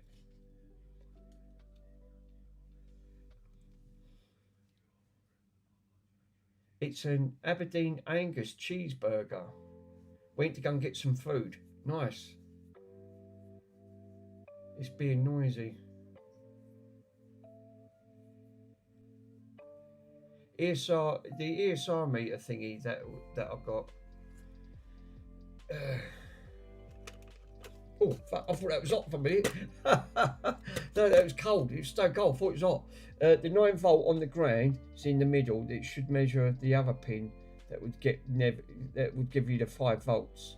Right. So obviously the middle's the ground then, by the sound of it. But you was right. Top. You should get 2 readings on that front. I thought that was red hot. I touched that. Thought, oh fuck, what was that? No, it weren't. It was stone cold. It burnt my fingers because it was really cold. Oh Jesus. So I don't like mucking around with voltages. This is what always worries me with voltages. But at least now I know that that voltage regulator, obviously on there, is there a way? Is there a way of, if I took that voltage regulator out, is there a way of putting that on the bench? Carful, how do you know about so much? Now remember, these are vintage, you know. So, but that's proved it. So I can put this one back there. That's good to know. Now I know that's part of the problem.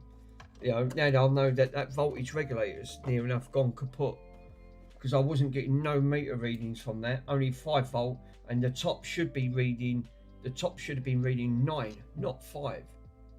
So straight away, that's pulled it right down. It's not enough voltage to put voltage into the capacitors.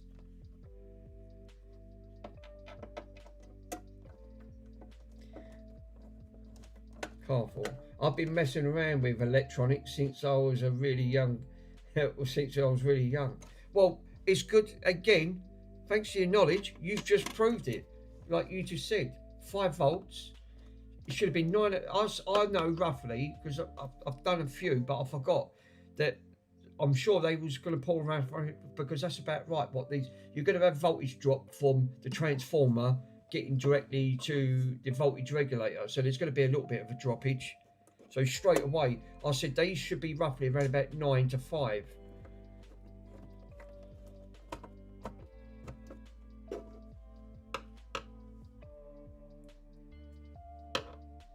So yeah, well done, Carfor, as usual. That helps, because that now proved, now that voltage regulator on that one, on that board, is gone.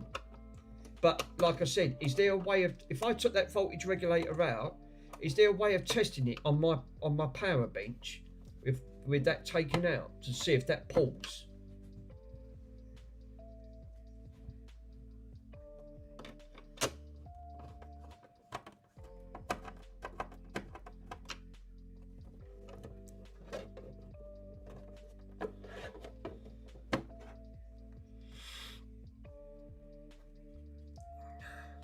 You need to take it out to test it. Right, so if I take it out then I can test it, because then I can put it onto me power bench there. That only goes up to 5 amps, up to about 30 volts. 30 volts, 5 amps max, until I get that new one, because the other one's got a buck converter in, which goes all the way up to 30 amps. And then something ludicrous. The voltage on that is about 114 or something. Carfor said if you take it out, 9 volt on the input pin, and then the middle pin, and that should give you the 5. Okay, we'll test it. I'll take it out then. Obviously, it looks like it's gone bad to me, because I wasn't getting none of that reading at all. You just seen it. I just probed it on this one, and straight away I got a 9 and 5. On that one, all I got was 4.92, and this was coming up 5. It was over 5. Coming up to nearly 6, 5.8. So straight away, well, we approve it. It's got to come out regardless. Your knowledge will grow and make you more understand to pretty know the compounds and some of the old timers. Will teach. Yes, that's right. Exactly it. Yeah, it's true.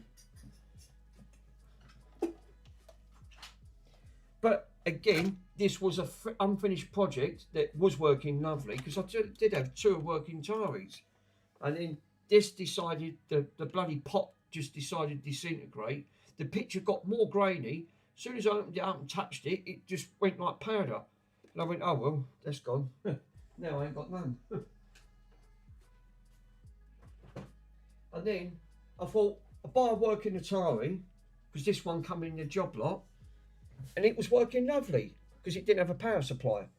And then all of a sudden, was using it, because I do like playing on my old Atari stuff, then all of a sudden, this decided to say, goodbye, no, nothing. Didn't even give me a reason, it just stopped, it just physically, then I got hardly any picture. So, let's take this out.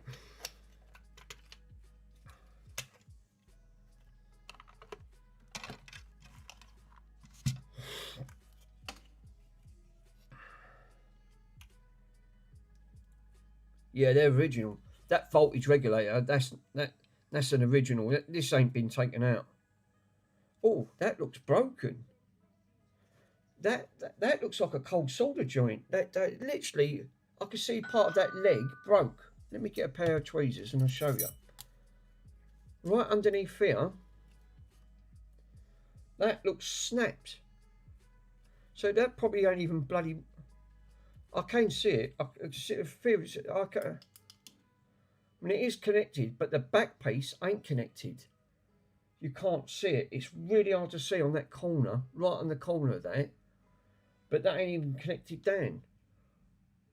But it must be because it's actually on the trace itself.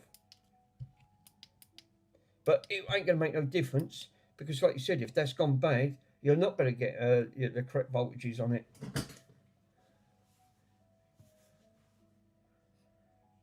For example, have a look. Example, and you can fix a PS5 that wouldn't have a Scooby-Doo. Oh no, Scooby-Doo clue. Oh no, chill, relax, boss. 8-bit. How you doing, my friend? I did watch your stream. You was working, yeah, talking about PS5s. You was doing that HDMI port. How did you get on? Did you fix it? Because obviously you're not in the UK, you're overseas. Because it was about 5:30 in the morning. I was watching you, and I was laying in bed because I couldn't get to sleep. Thought, oh, I'm going to lay in here and watch a live stream. I do like watching live streams.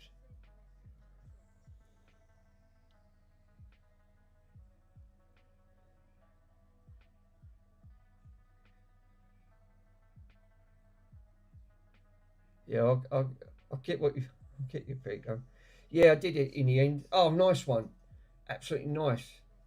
And I subscribed to your channel as well. I did put a script. I did put it in because I thought I was subscribed and I wasn't. So I've already subscribed to your channel. So you got an extra customer there on that front. It was cleaning for the next day. Nice. Again, HDMI ports. You've got to be good at micro soldering. I'm not good at micro soldering. I've not even attempted it because, like you said, on that front, they're not the easiest to try and do. If you've not got the confidence to do micro soldering, it's not that. I see JFix try it on his first attempt, which he wasn't advanced for, and he had his mates. He had his Steam Deck, and what did he do? As he went to try it, he didn't use flux, and two, when he tried to take it off, he ripped about 4 traces straight off the board, and I went, that's why micro soldering is not for the faint-hearted. It's so easily done. It's literally, you could even swamp it with flux, and you can still take traces off. You've got to be really careful. The trouble is, you don't want to. It's like these boards, these Ataris. Look how thin they are. That heat will transfer straight away. Now if you go too mad with the heat, you'll popcorn it. Yeah, that was a right pain to repair. That's the funny thing is though, when JFix first done his channel, right, you've got to learn to walk before, don't run too far in. And I think he went straight in for the kill and tried to do the most hardest thing going. And hat goes off. I mean, he did try, but it obviously must have given you a challenge, Andy, because now even for you, I see you actually do it, and even that wasn't the easiest to do, because now you've got to try and do trace repair, and that how that wire is. It's so thin, and it makes it look easy because you've got the camera right down, and it gives it its magnification. But when you're looking at it, it's like nano. It's really small. You think, oh god. So yeah, not for. I wouldn't say it's for everyone on that front. You've got learning repairs is just a very very slow process. Very slow process. Yeah, it was so small. Yeah, I bet it was. Yeah. Oh no. You got a small one at the end of the day. You think, oh no, really?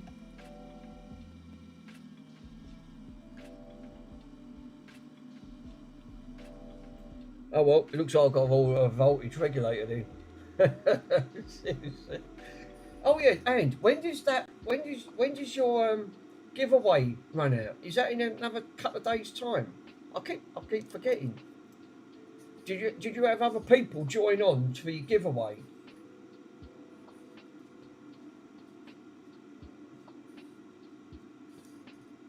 2 days left. Right. Okay. I can do a yeah, Pico. He says I can do HMI port using USB-C ports, but when it comes to doing things like chasing chip faults, on example, on switches on PS5s, it's a different thing. Yeah, I can't probably do it. Again, it's your limitations, isn't it? It's not easy. First time trying it, I wasn't too sure how it worked.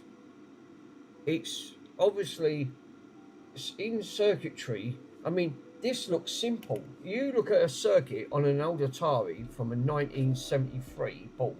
That's what this is, right? This board's 1 year older. This board's nearly as old as me, right? So obviously this looks quite simple. It's a simple circuitry. But when you've got complex with hacking chips and they're going in multiple angles, and if you've got to then, once you've done a few, you know when to check certain areas, like Joey does. He checks all the 5 volt and 12 volt rails when you're looking at chipsets. So straight away, even UART can chase you around the edges, going around in circles. So even not a UART can actually help you out. I've done some reboarding, but I can't stand it. It's so stressful. Oh, I couldn't. I wouldn't attempt it. Seriously, I wouldn't attempt it. It seriously is not easy. Even this retro stuff's put me up for a challenge. At the end of the day, you know that. You've watched every of my channels so far, Pico, and you know everything I've come across. I've hit a problem. 9 out of 10. It's rather getting parts. That's my biggest issue with this retro gear.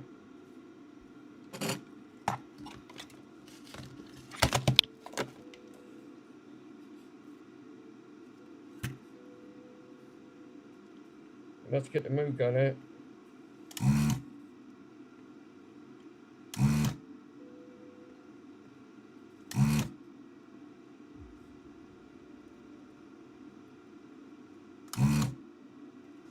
That's it. She's done.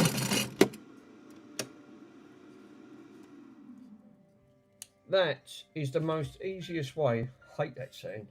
That's the most easiest thing to desolder, but I've only got it set at 300. I don't want to go any higher because then I'll start taking traces off, and these boards are really a nightmare on that front.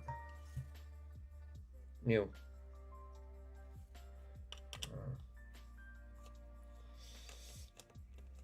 Um, the trouble with one of my mates, he's got a really severe mental health issue, right? I don't know what it's like with mental health. It's really bad. Look, that literally just flopped out. That's how good their mood guns are. And look at the trace. I didn't take one trace because I kept it. The only downside is, even at 300 Celsius on a mood gun, right, will literally delaminate that. It'll take that lamination straight off. You've got to be quick. You've got to be quick to go on and straight off. Don't hang it about, even at 300 Celsius. And you can use hot air, but then you're running into the issues like most of these thin boards. You'll popcorn it or warp the board, and then it's game over. So I tend to find they work, but be very quick. Don't leave them on there for no longer than literally about 5 seconds. because then you're going to have issues of trying to take it out. You could try hot air, but again, you've got to keep moving it about. Yeah, I don't like hot air on these old boards, and that's the trouble. These, look how thin that board is. It's really thin. It won't take much to. I don't think hot air would. You just see it. Look, I've just done that. It was literally like 2 seconds, and I took all that off. Look, and I didn't take no traces off. Literally. So you can literally take the traces off there very quickly. So that's if you can get used to that, that's really good, because it's just like boom, boom, boom, gets your job done. You don't have to struggle. So I've took that out now, right? Obviously, I'm gonna have to clean. I'll leave the thermal paste on, and give me 1 minute, guys. Let me use a Kazi. Hang on, let's read Pico's message. Fuck me, Pico, you wrote it. I looked at electronics in core and the digital back in the 80s. See, I wish I'd done that. I was working on computers and electronics. So I worked on TVs, videos, hi-fi repairs, and stopped after a while, after leaving school. I'm now good at old vintage stuff and retro stuff. See, you're right up my street on that. So yeah, now I'm with the modern, more than the modern stuff. I think this is the reasons why. Yeah, that's the thing. YouTube's made us lazy and just copy another. Yeah, you're right. Exactly right. As you learn, as you're doing, as you're going on. But again, there's good and plus points to both sides of that, isn't it? Obviously, everyone today. I mean, can you imagine trying to work on one of these? I mean, this being the actual one of that. But that's you try and work on one of these phones today, right? That is so compact. I mean, obviously, this phone is really thin. They've crammed so much technology on this new Samsung. I wouldn't even want to attempt it. I mean, it's being glass.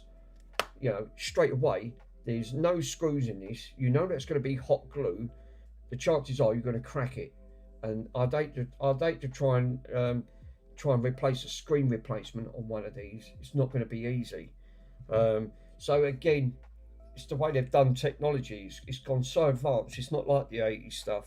This is why the gear that I'm dealing with, I'm now running into problems of getting parts for, because obviously I can repair it to a certain degree, but alongside, look at that old record player that I was working with, that double-sided record player. Plugged it all in, bought the belts, put the belts on. Not the easiest. That was a 4-belt system. That was really tricky. I'd done it, put the belts on, and what happened? It went bang on live stream and took the power amplifier out. It literally blew it to bits.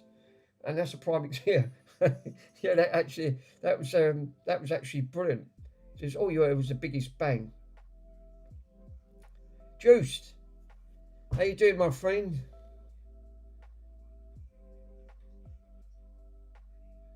Let me go to the cars here, otherwise I'm going to end up. I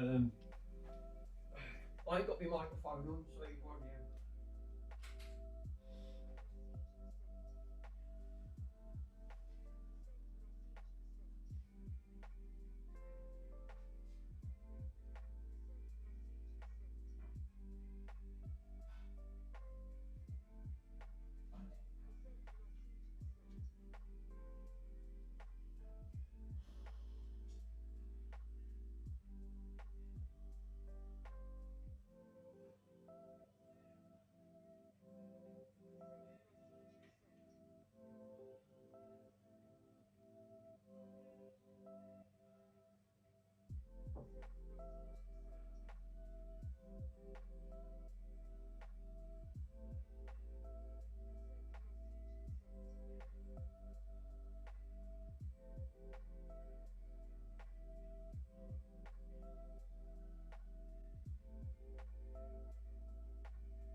Oh, that feels better. Jesus. I had pasta dish earlier on. Yeah, that's much better. No, not that eating. Jeez. Hope you solved some of the issues. Yeah, you get praise. Really appreciate it, mate. Thank you. Yeah. Cry. Although, right. Now, obviously, the Pico's the man to ask on this one because obviously he understands these. And Pico, who's a very knowledgeable person, end of the day. We put that to one side. We come to the conclusion this voltage regulator has gone kaput. So, let's put some voltage in. Now, the last one, I thought, why isn't it working properly? Yeah, well, due to that car radio that I put 5 amps through and it smoked, right? Bloody hell, I've had a few things happen on this stream. Falling off the chair, smoke from the magic radio, and the PlayStation tried to kill me. Oh, fuck me, talk about eating freeze. I'm going to go and do the lottery ticket. I'm telling you, I might win. Then I can give it all away. Give it in a prize giveaway.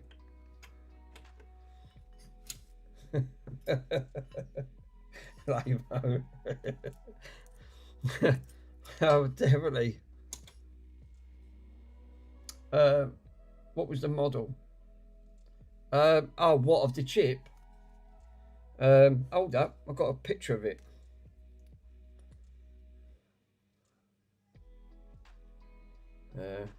Yeah.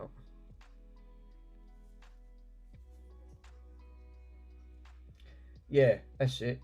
It was the LM. Yeah, there you go. I've got a picture of it here. So it's 6-volt reg.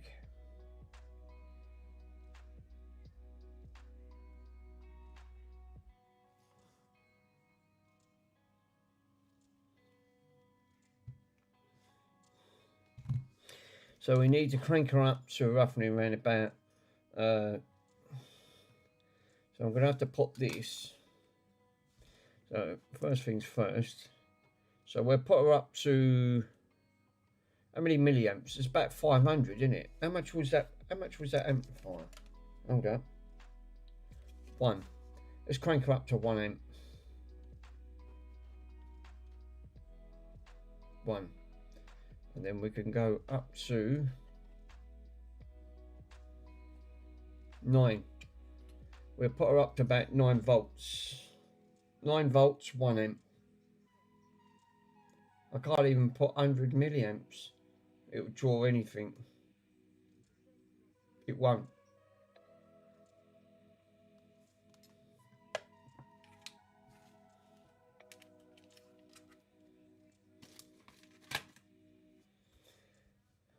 Can't even put 100 milliamps. It wouldn't even draw anything. No, it won't. So, obviously, would you say the middle pin of this voltage regulator is the earth on this front? Because I can spread the legs out on this. Because it's got to be changed. Something's not right with this voltage reg. So if I put the ground pin onto the middle of the leg and then put the top, was it the top one? The top one would have been pulling 9 volts, wouldn't it? It should be. It's what it should have been pulling. You could use the ground as, yeah, I'm going to use the middle as the ground tab. That's what I've done on here. So you can actually see. So I've pulled the legs apart so they don't touch. Right. Ain't gonna make no difference because it's. I think it's shot. But what I'm going to do is, like you said, now cranked it up. Yeah, that's correct. Yeah. So I thought. So straight away, let's power it up and see what we get. Straight away, it's went straight up to 9, and we're pulling 0.32 of an amp. Right. Yeah, you put 9 volt in on one. Right. It should measure. Yeah, now measure the output on the 3rd pin. Right, okay. That's cool. Right. So obviously, I think you're right. The pins are separated, they're not touching.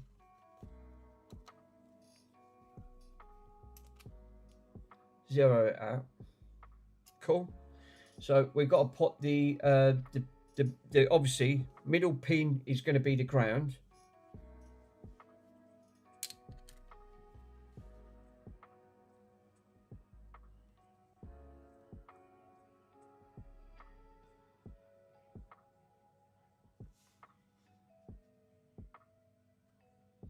Well, the bottom part of that pin, I'm getting 6. Now, if I swap that over,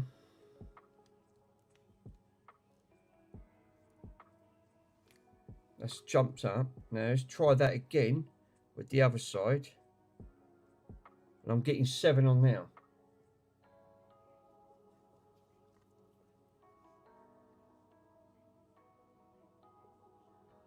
So that voltage regulator seems to be reading then. So it ain't a voltage regulator.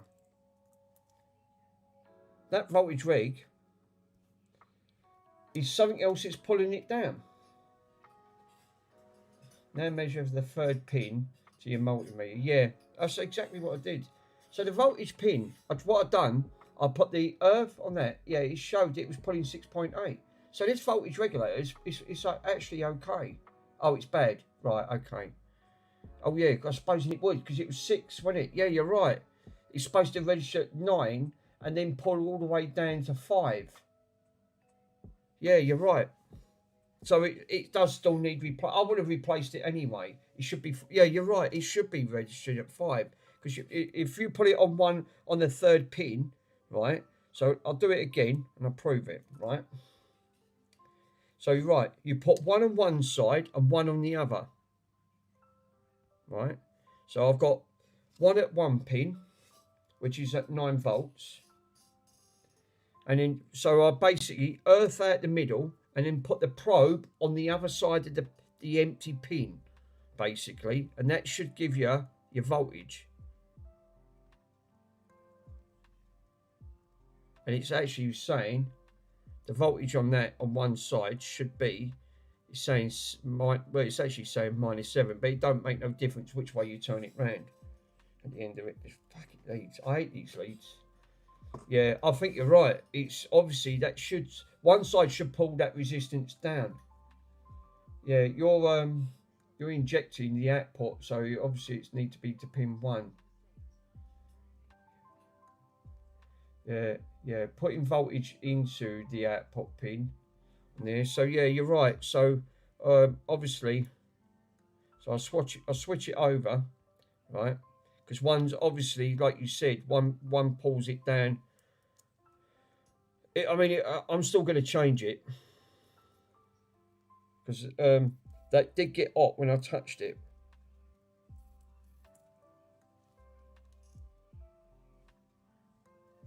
Oh, bloody thermal grease.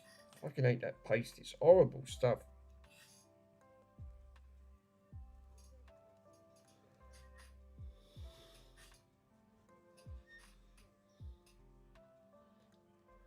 Oh, PC DDD. Oh yeah, I forgot you're streaming today, ain't you? Yeah. You're wiring it up wrong. Oh no. Chris, no, it's alright. I'll put it on the other way. I'm just going to test it now. And again, he's right. He's pulling down to 6.81. Message retracted. Oh no. That's it. Someone's in trouble.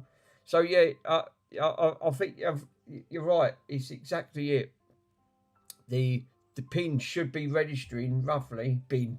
Yeah, don't worry, it's going in the bin. I'm going to order a new one anyway. But he's right. Obviously, one pin will pulling out more. Comparing, I've got no schematics, and I'm only going by everyone else's. Yeah, it's bad. I thought it was, because that should be pulling down to about 5 at the end of the day. I had a bad feeling because touching that chip, it gets incredibly hot. How are you measuring between 1 and 3? Are you sure you measure between 1 and 3? Yeah, yeah, you can measure between 1 and 3.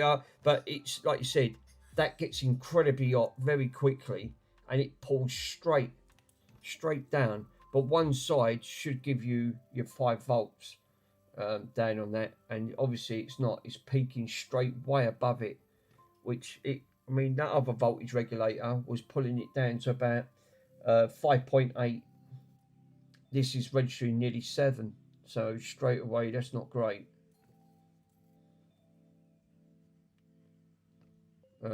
So it looks like I'm gonna have to order a new one of these on these fronts, and these are notorious for going bad. They did even say on the forums with even the forums, they did say first things you should change, voltage regulator. Yeah, it needs to be 2 and 3. I did put. Oh right, what when you're measuring? Yeah. So when you're measuring, it's from 2 to 3. So that's when you touch. That's what I did. I touched the earth, and then I touched the outer pin. I didn't touch the 2 and 3 on that front, and it straight away it just went down. So yeah. How you doing, my PD repairs? Did you manage, my friend? Did you manage to actually put the music into your stream? Okay, it looks like it was in the red. No, it's just the way it was. I'm going to change this because obviously this part's gone bad. Not yet. Oh no worries, my friend. So it sounds like you've got a few things to repair today. It's going to be interesting. Looking forward to it. So, can anyone have a look to see how much these voltage regulators are for the Ataris? Obviously, I've got to order one there for this bloody board.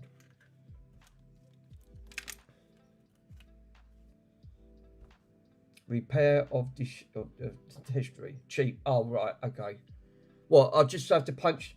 What? Oh, they're about what? £1 for 10. No, seriously, is that how much they are? Wow.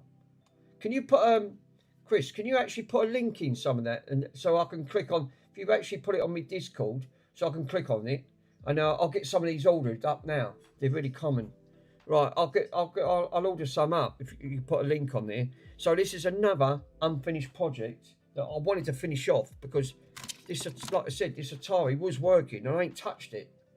And I went, oh, hang on a minute. All I've done was change the cap. Now the bloody now I ain't getting voltage to it. Low amp ones are dirt cheap. So, oh, that's all right. Well, let's. Can you find some also? I haven't got any. Can you put also in the link some thermal grease? Because obviously that's got to touch against these pegs, and obviously it's got to make contact. I haven't got any. I'm out completely at the end of it.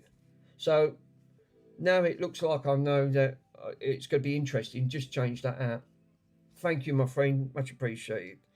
And then what I do, obviously, I'm going to have to come back to that. Yeah, thermal compounds. That's it. Yeah, thanks, Pico. Obviously, so it ain't going to be anything as a bad chip. This is just ain't got enough voltage to feed the rest of the chips, because obviously, like you said, it's a bit of a crummy way, because if you're looking at the voltage, really these cheap transformers, I've got a G900 and thermal paste, ain't bad. Thermal paste on it. Yeah, thank you, bro. Yeah. Oh god, the bloody TV wants to turn off again. Really? Back it off. So that's what I'm saying. These, obviously, most of these cheap transformers, they govern the power down anyway. So as soon as it gets to the voltage regulator, it goes straight to the cap. The cap then charges it back up, passes the information over from the pins, feeds the secondary board, then goes into part of the top part of the secondary, all the circuitry here, which is a few capacitors. But the rest, mainly, it all gets delivered, dumped. Looks like it comes straight out, goes straight into that side, which feeds all these chips at the end of it. I'm going to have to try and wrap these boards up, because again, these boards are so delicate, that front. So it ain't going to be a bad chip. Chances are it's that bloody voltage regulator. I should have known that, to be totally honest, because I've replaced them before and it ended up being that, but I just didn't know how to test them. in circuit. And I just tested that one, and it was reading between 5 and 9. So, like you said, to order 10 would make sense, because these are going to go down again at some point in their life. They don't seem to last much. They don't last long. Capacitors don't. I mean, that's a cheap Jackson one, you know, but it's better than none at all. Obviously, wanted to get a better cap in that. I could have put a better cap in. Let me get a bit more of that. I think I've got it. That come up in Discord. Thank you, my friend. Right, bald. Oh well, another project. Hold on, quick. My projects are stacking up again. I'm supposed to be finishing them off. All I seem to be doing is adding more.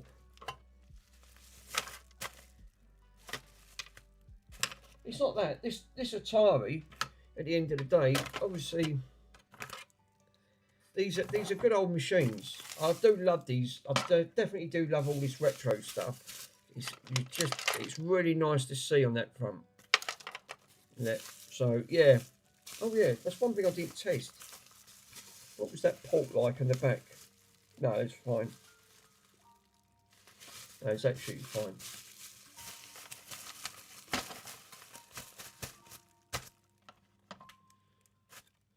Should be alright. It was the main thing I was more worried about was the board being protected. I mean, remember they've done these. They did do a 4-pot one. This is the 6-pot one. But the only downside is I've got a couple of issues with the other one. That these slider ports, you can't buy them. I tried looking for them. I couldn't find them. Again, I could really done with a couple of these on there. And what are they? Are they a 6-leg? Yeah, a 6-leg sliding point.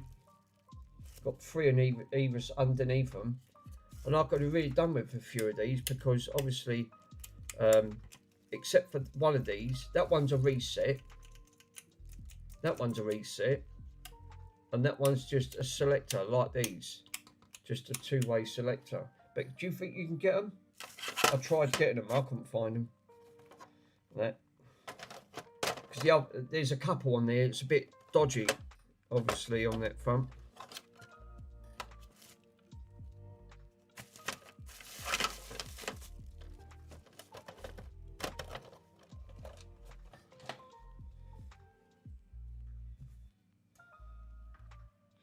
So yeah, I knew that bloody piece was going to go bloody bad at some point in its life. I'll have to pass all that over to you, Pico. There's quite a lot of pots there I've got to order.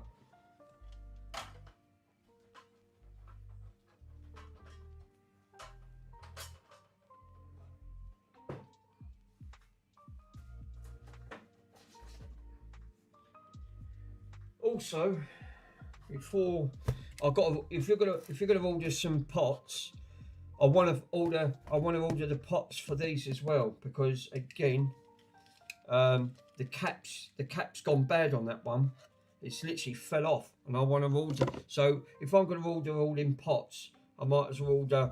If you put this on the order, and then I can tie it all into one. So then I can finish off these little projects off. It'd be great.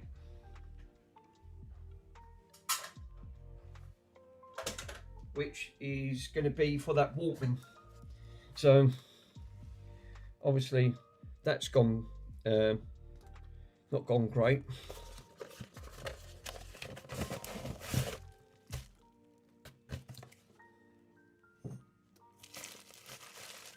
Where's my water gone? I've really done with my water that front.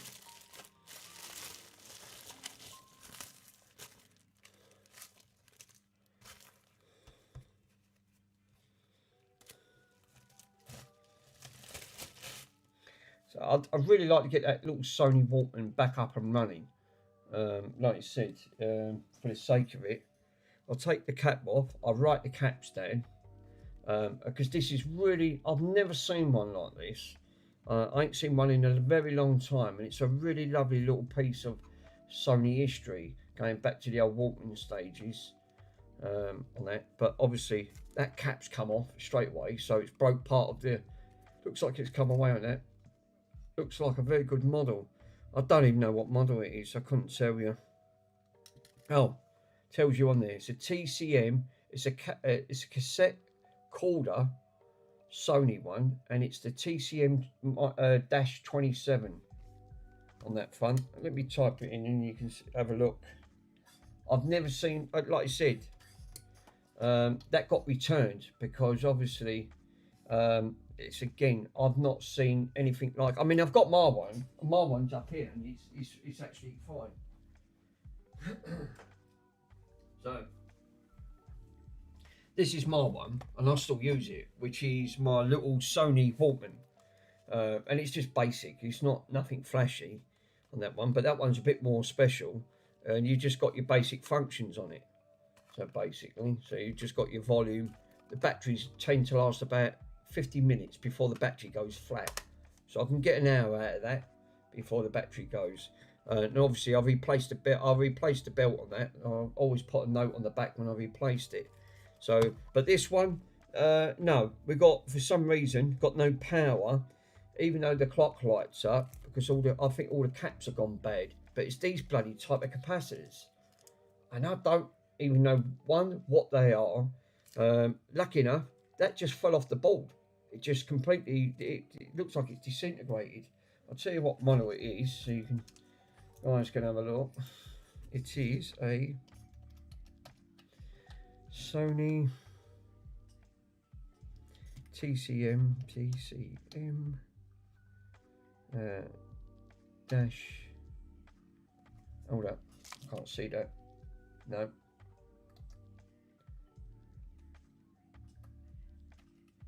Dash 27.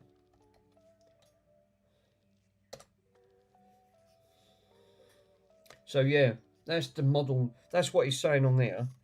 So I can't seem to get a model from it, to be honest. Yeah, just says TCM 27 of the Sony. Let's put that one back.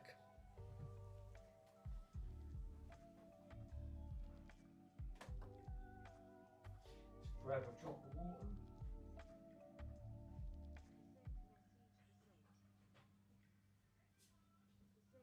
If I can finish half of these off, that'd be great, because that means because these projects have been sitting around for too long and I can't get them done. Oh, my throat's really dry. That's the only thing. Bonts, I ain't got nothing. The monster's here. He thinks I've got sandwiches again. Look. That big goofer. He glues me up every time.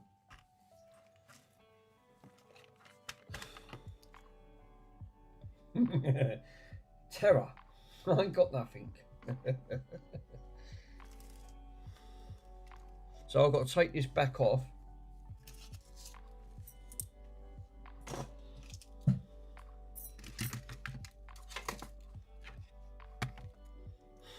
It is. Chris, I tell you what he is. He's one big terror. He's a big softy, but he puts the fear of God into people. He's like Thor, the God of Thunder. Literally. His bark is so loud, it makes you jump. It makes me jump when he barks. The postman sounds petrified. He's frightened to put things through my door. I said, no, he's all right. He's a big pussy cat. He went, yeah, he sounds it. So I went, no, actually, probably not actually, come to think about it.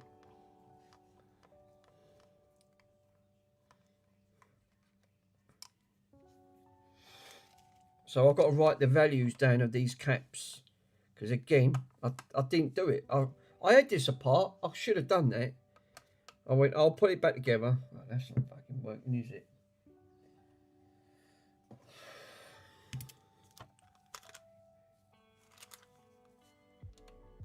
Yeah, it's right. It goes in it.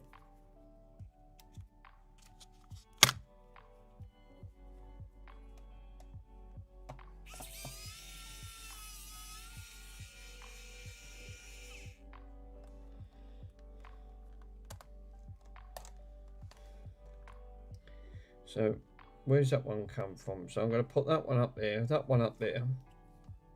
No. That one in that corner.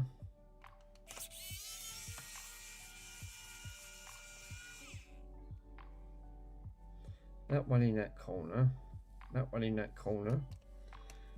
Because again, Andy made that mistake where he put the screws in the wrong order and near enough went straight through to the keyboard. Rookie mistake, that is. Times I've done that. It's literally, you don't think about it. These screws have all got different sizes. You put a long screw for a short one and you need to go straight through. I've even seen experts go through, do exactly the same thing. Because they've done it 1,000 times, think nothing of it, and thought, no, hold up.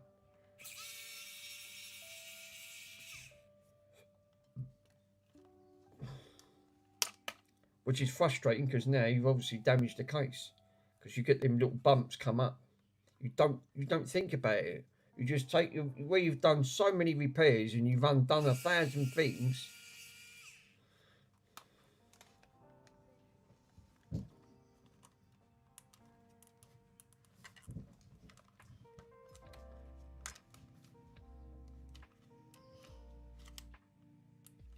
That should be it. Yeah, it is. Okay.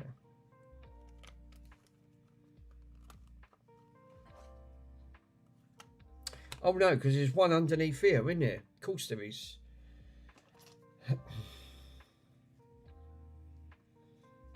Swinging repairs. Yeah, it looks cool now. That is, it looks like it should be. Well, you don't want to do that too many times. It look like it's been perforated with all these bloody bumps going all over it. They think, what's up with that? I've done it myself. You're not the only one. I've done it. I've done it loads of times. Obviously, you don't stop and think about it, because this is the reasons why. You know what you should have done with when you're is to make something out like foam or something, right, and then put all the screws in the correct orientation when you take them out. But you don't. You might have a magnet dish, which I've got up there, or you lay them out neatly over in the corner, or put them in a pot, like a separate pot. But when you're rushing and you're trying to get as many repairs done as possible, you don't stop and thinking, oh, that's all right. I've got a long screw here. Oh, bung it in that one. Did it come from there? Yeah, it must have come from that. That looks about right. Put it through. Next minute, it's punched right through. Or you broke the board. So it's PlayStation 5's a world notorious for that. Look how many screws you've got to take off for a PS5. Absolutely. I just laughed how many. I'd lost count. Literally did lose count how many on the PS5. Oh yeah, I forgot. It ain't on there. It's on this one. Oh. This one don't want to come off. The PS5s are, seriously, they are notorious. You've taken so many screws out. You only got to put one of them in the wrong order and go straight through that board. That's it. It's game over. You've now literally, you've now got to go through. You've now got to take all that out, and now obviously you've done damage to the board itself. It's them. You know what the worst one is? It's when them MOSFETs blow, right? They're really high voltage, them MOSFETs, and they really do some damage. When you see a MOSFET get taken out, it burns right through the board. I've never seen that. I've literally never seen it. Look how small that bloody... How the heck did they manage to pull, right? How the heck did they manage to pull that off in the 1980s? Look how tiny that component is. I wouldn't even want to try to thinking you've got to try and repair that. It's nano. It literally is like, it's like microsurgery. There's components on there that are so small, and I'll give you for instance, I can point you to the right direction. See the tweezer heads? The tweezer head's actually bigger than some of them components, which I'm pointing to, and that's no exaggeration. That's how tiny these are. You're going to need a really magnification on there, and and how can you have a very steady hand with something that small to put something that, put that on?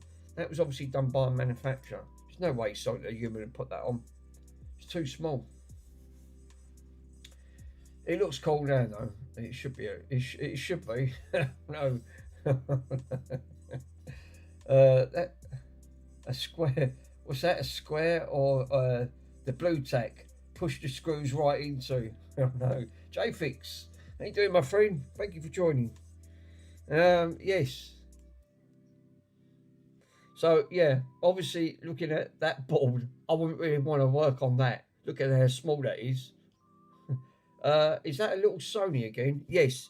Obviously the capacitor obviously was just rattling around inside. It looks like it's come off the board. But I would say all these capacitors, the reasons why I took this one apart again, because I didn't write none of the values down, and I've been working on the Carlsberg today, on the amplifier, and I've got to order 74 pots, so I'm gonna have to buy a bulk load. So I'll pass that over to Pico, and he can give me what pots I need, and obviously because I've got all multiples of them, but I want to order these tiny capacitors and get these changed, because the chances are they're just all gone bad. But I think what my best bet is to put these back on is going to be a nightmare, because they're actually going to be a bugger to taken off, and the components on here are so small. I'm probably better off just wiggling these off, because there's not much life left in these, and just put in a ceramic, one of them capacitors, like the normal type of capacitor ones, not the big ones, but the ones they look like not the ceramic type. Well, there's different types of ceramics, but I can put the ceramics in its place, and just replace them, because I've seen someone do it before and it was fine. Unless these are cheap enough, but it's getting these put back on. Obviously that one's just sheared off. I didn't even touch it. Yeah, small. Borat still should be up and running on that front. I ain't even done the others yet.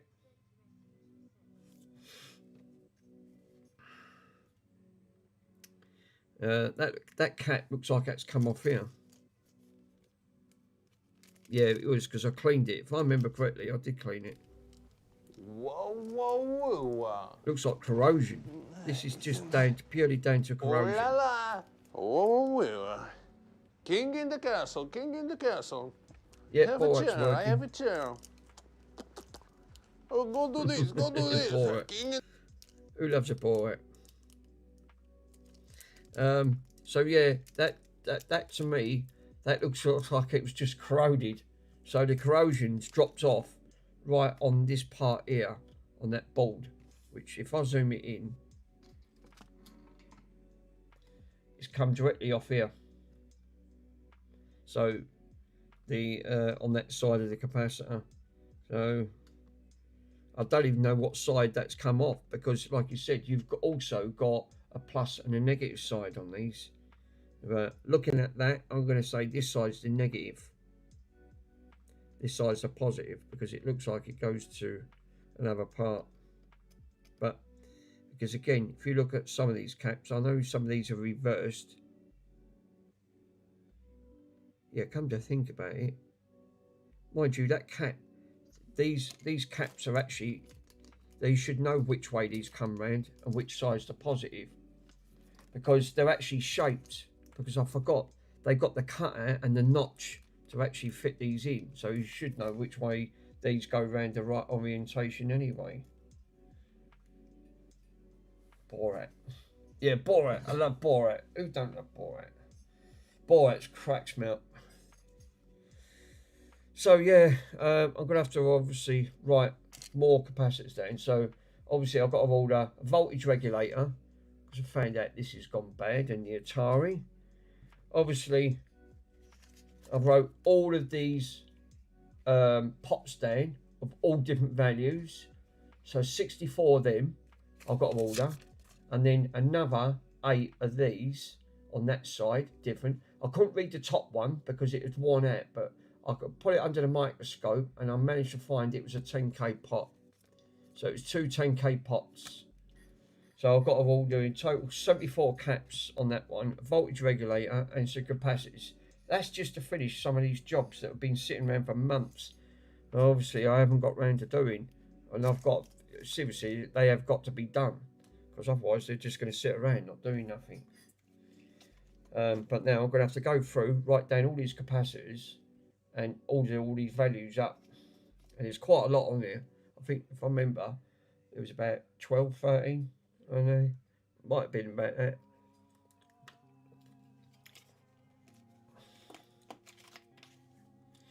Then I've got the good job of, obviously, so,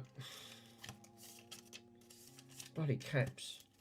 This is the only thing with vintage stuff, isn't it? It's like everything, you know. Obviously, the pots on that Carlsberg amplifier, a lot of them are seized up solid. I'm not even going to bother trying to. I'm not even going to bother trying to unfreeze them, because they're not going to work anyway. Yeah, that mixer will be expensive fix, but at the time your pots and the caps and etc. But it's worth it. I mean, to be totally honest, otherwise I'm not going to get none of this done. It's just going to sit there unfixed. So obviously, if as long as I order the parts, get them done, and then I can go back to them like this. I think I would like to get this up and running, but I know for a fact that I bet these caps have all gone bad, because some of these look like they're near enough going to drop off. They've got corrosion on these, and these will, because these type of caps, I don't even know what type of the capacitors this is, but because some of these are sitting they're not sitting straight. Some of these look like they're coming apart. So the corrosion, obviously, on that, because I think after these values have dropped, I bet they've hardly got any value in these capacitors. That's probably why it's not powering out. So first things first, I'm going to try to eliminate by ordering the right caps for these, which I know we definitely be able to get. And then the good thing is trying to put them on. Yeah, that's a lot of arms. There's a lot of old VCRs I do have to charge of. Most of all of the old caps. Yeah, I can imagine. Yeah, I mean, this is the downside of what you got to have, you know. Remember, they just wear out over time. They're not the greatest, you know what they're like, Pico. They are. They're really crummy. So now should be. I can see every single one of these caps without them glasses, so I know that these should be okay. So caps. I'm just going to put caps. So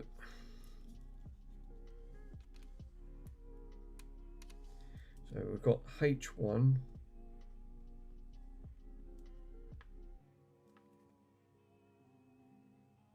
$47.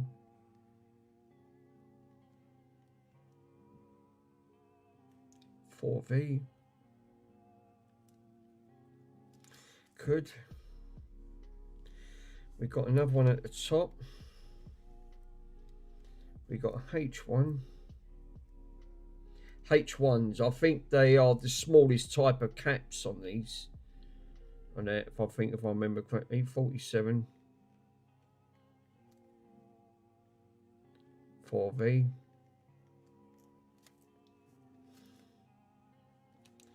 And then we've got another one there. So there's three in parallel with each other of these H1s. So they're right on top of each other. They're all 47 value.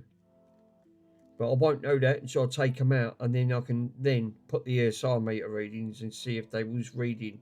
I bet they've all near enough all dried up. 4V. Right, okay. I've got another one down the bottom there. It's another H1.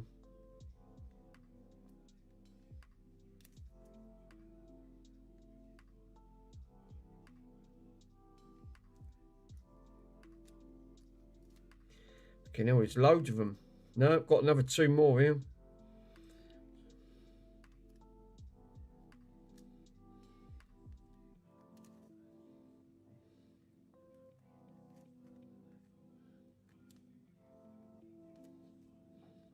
So a lot of them, because they're all 4 volts. So I suppose it would do because it's only powering from a battery. So there's a lot of that one on there. So I've done all of this lot. That lot's all done. Just got to do this top part there. So which is 220. And this is 4A.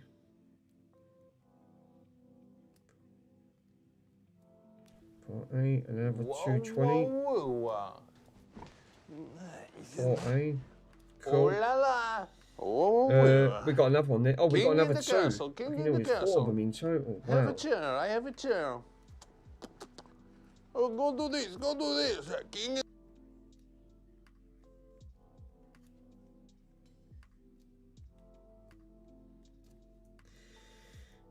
Right, now the small ones. Cool. I've got to do the small ones now. I've done the big ones. Just got these small ones to do. Borat. I suppose it's out there writing these Christmas cards out in his shopping list. Yeah. Oh, me? Yeah. Actually, yeah, writing all the values down and getting. So you can imagine how many bloody caps I'm going to have to order here, even on this little thing, on this Walkman. Is enough caps to order. Finally shopping list there. Santa's going to be happy. Now we've also got to do the other 2 caps. What are they? 6As? 6As. Yeah, they are 6As. So they're 22s.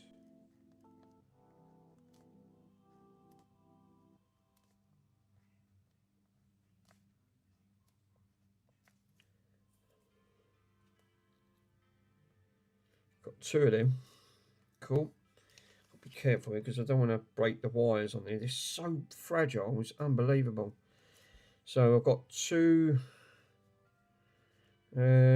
Obviously, what we got there? 2 H1s.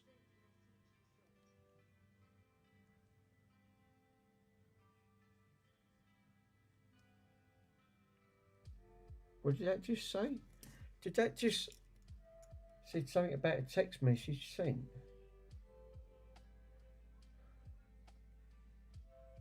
I was 26 seconds behind. It's 26 seconds behind. See, H1s 100, 4V, and another one, H1s.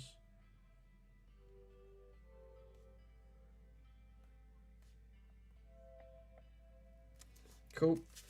I mean, that filled the page up. Now I've got 2 more to do. No, to the light, that's 3 in total. God, there's not a lot of them. So we've got H1s, 100V, 4V,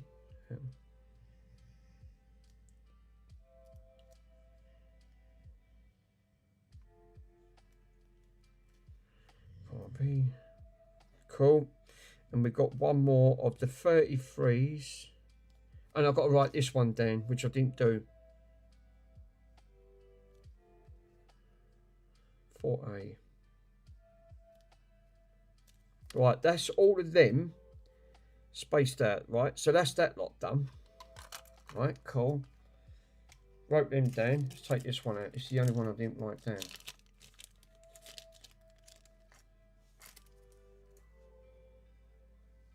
It's another H1. And I've got a tiny spring there. I don't know where that's come from.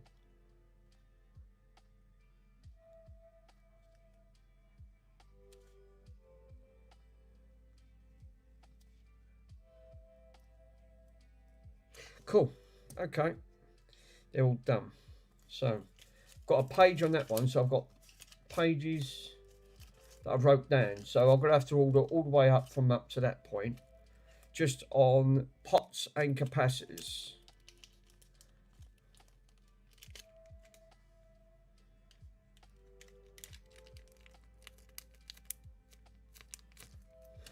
Right, cool.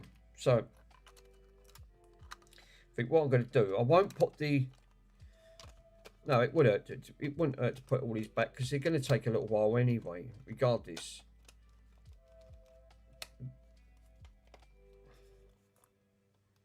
So...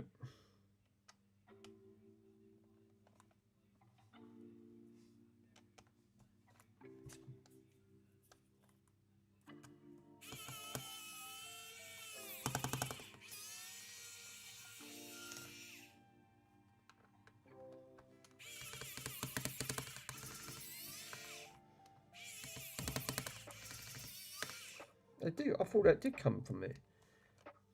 Did take it from me. Or was it up there? I can't remember.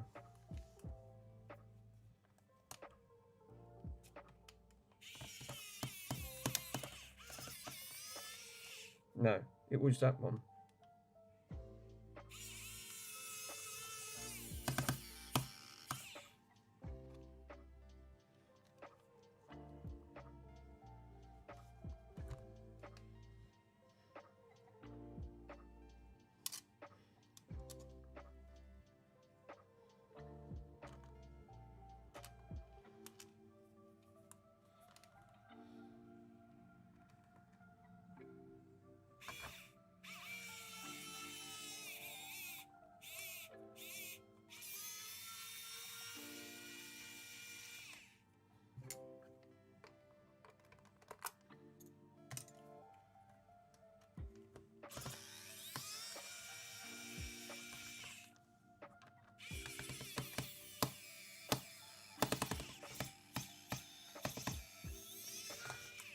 I'm sure I did take these out, so I know which order because I put them all back into the correct orientation where these come from. So now, for some reason, I don't want to go back in.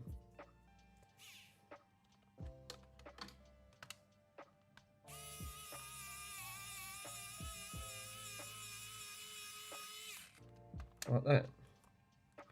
These two went up here, so I've got that one up there. So yeah, it was right. Oh, that one could be up there then.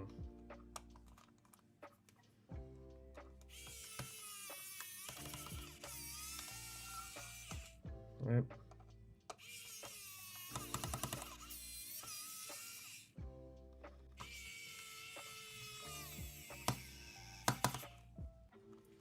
It had to be.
Oh, for crying out loud, these bloody screws are so small.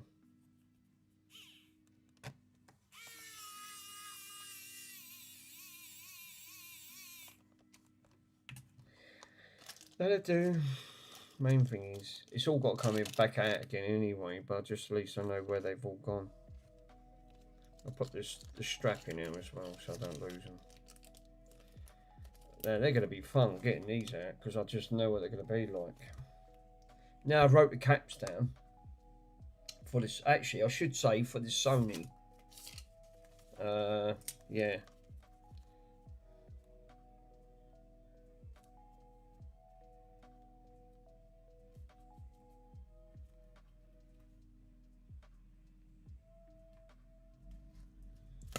Good. Okay, good.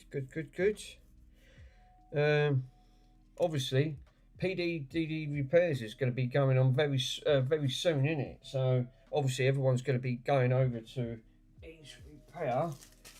So I think I'm going to love and leave it where it is at the moment, because I'd like to see what he's got, you know, what he's got on repair.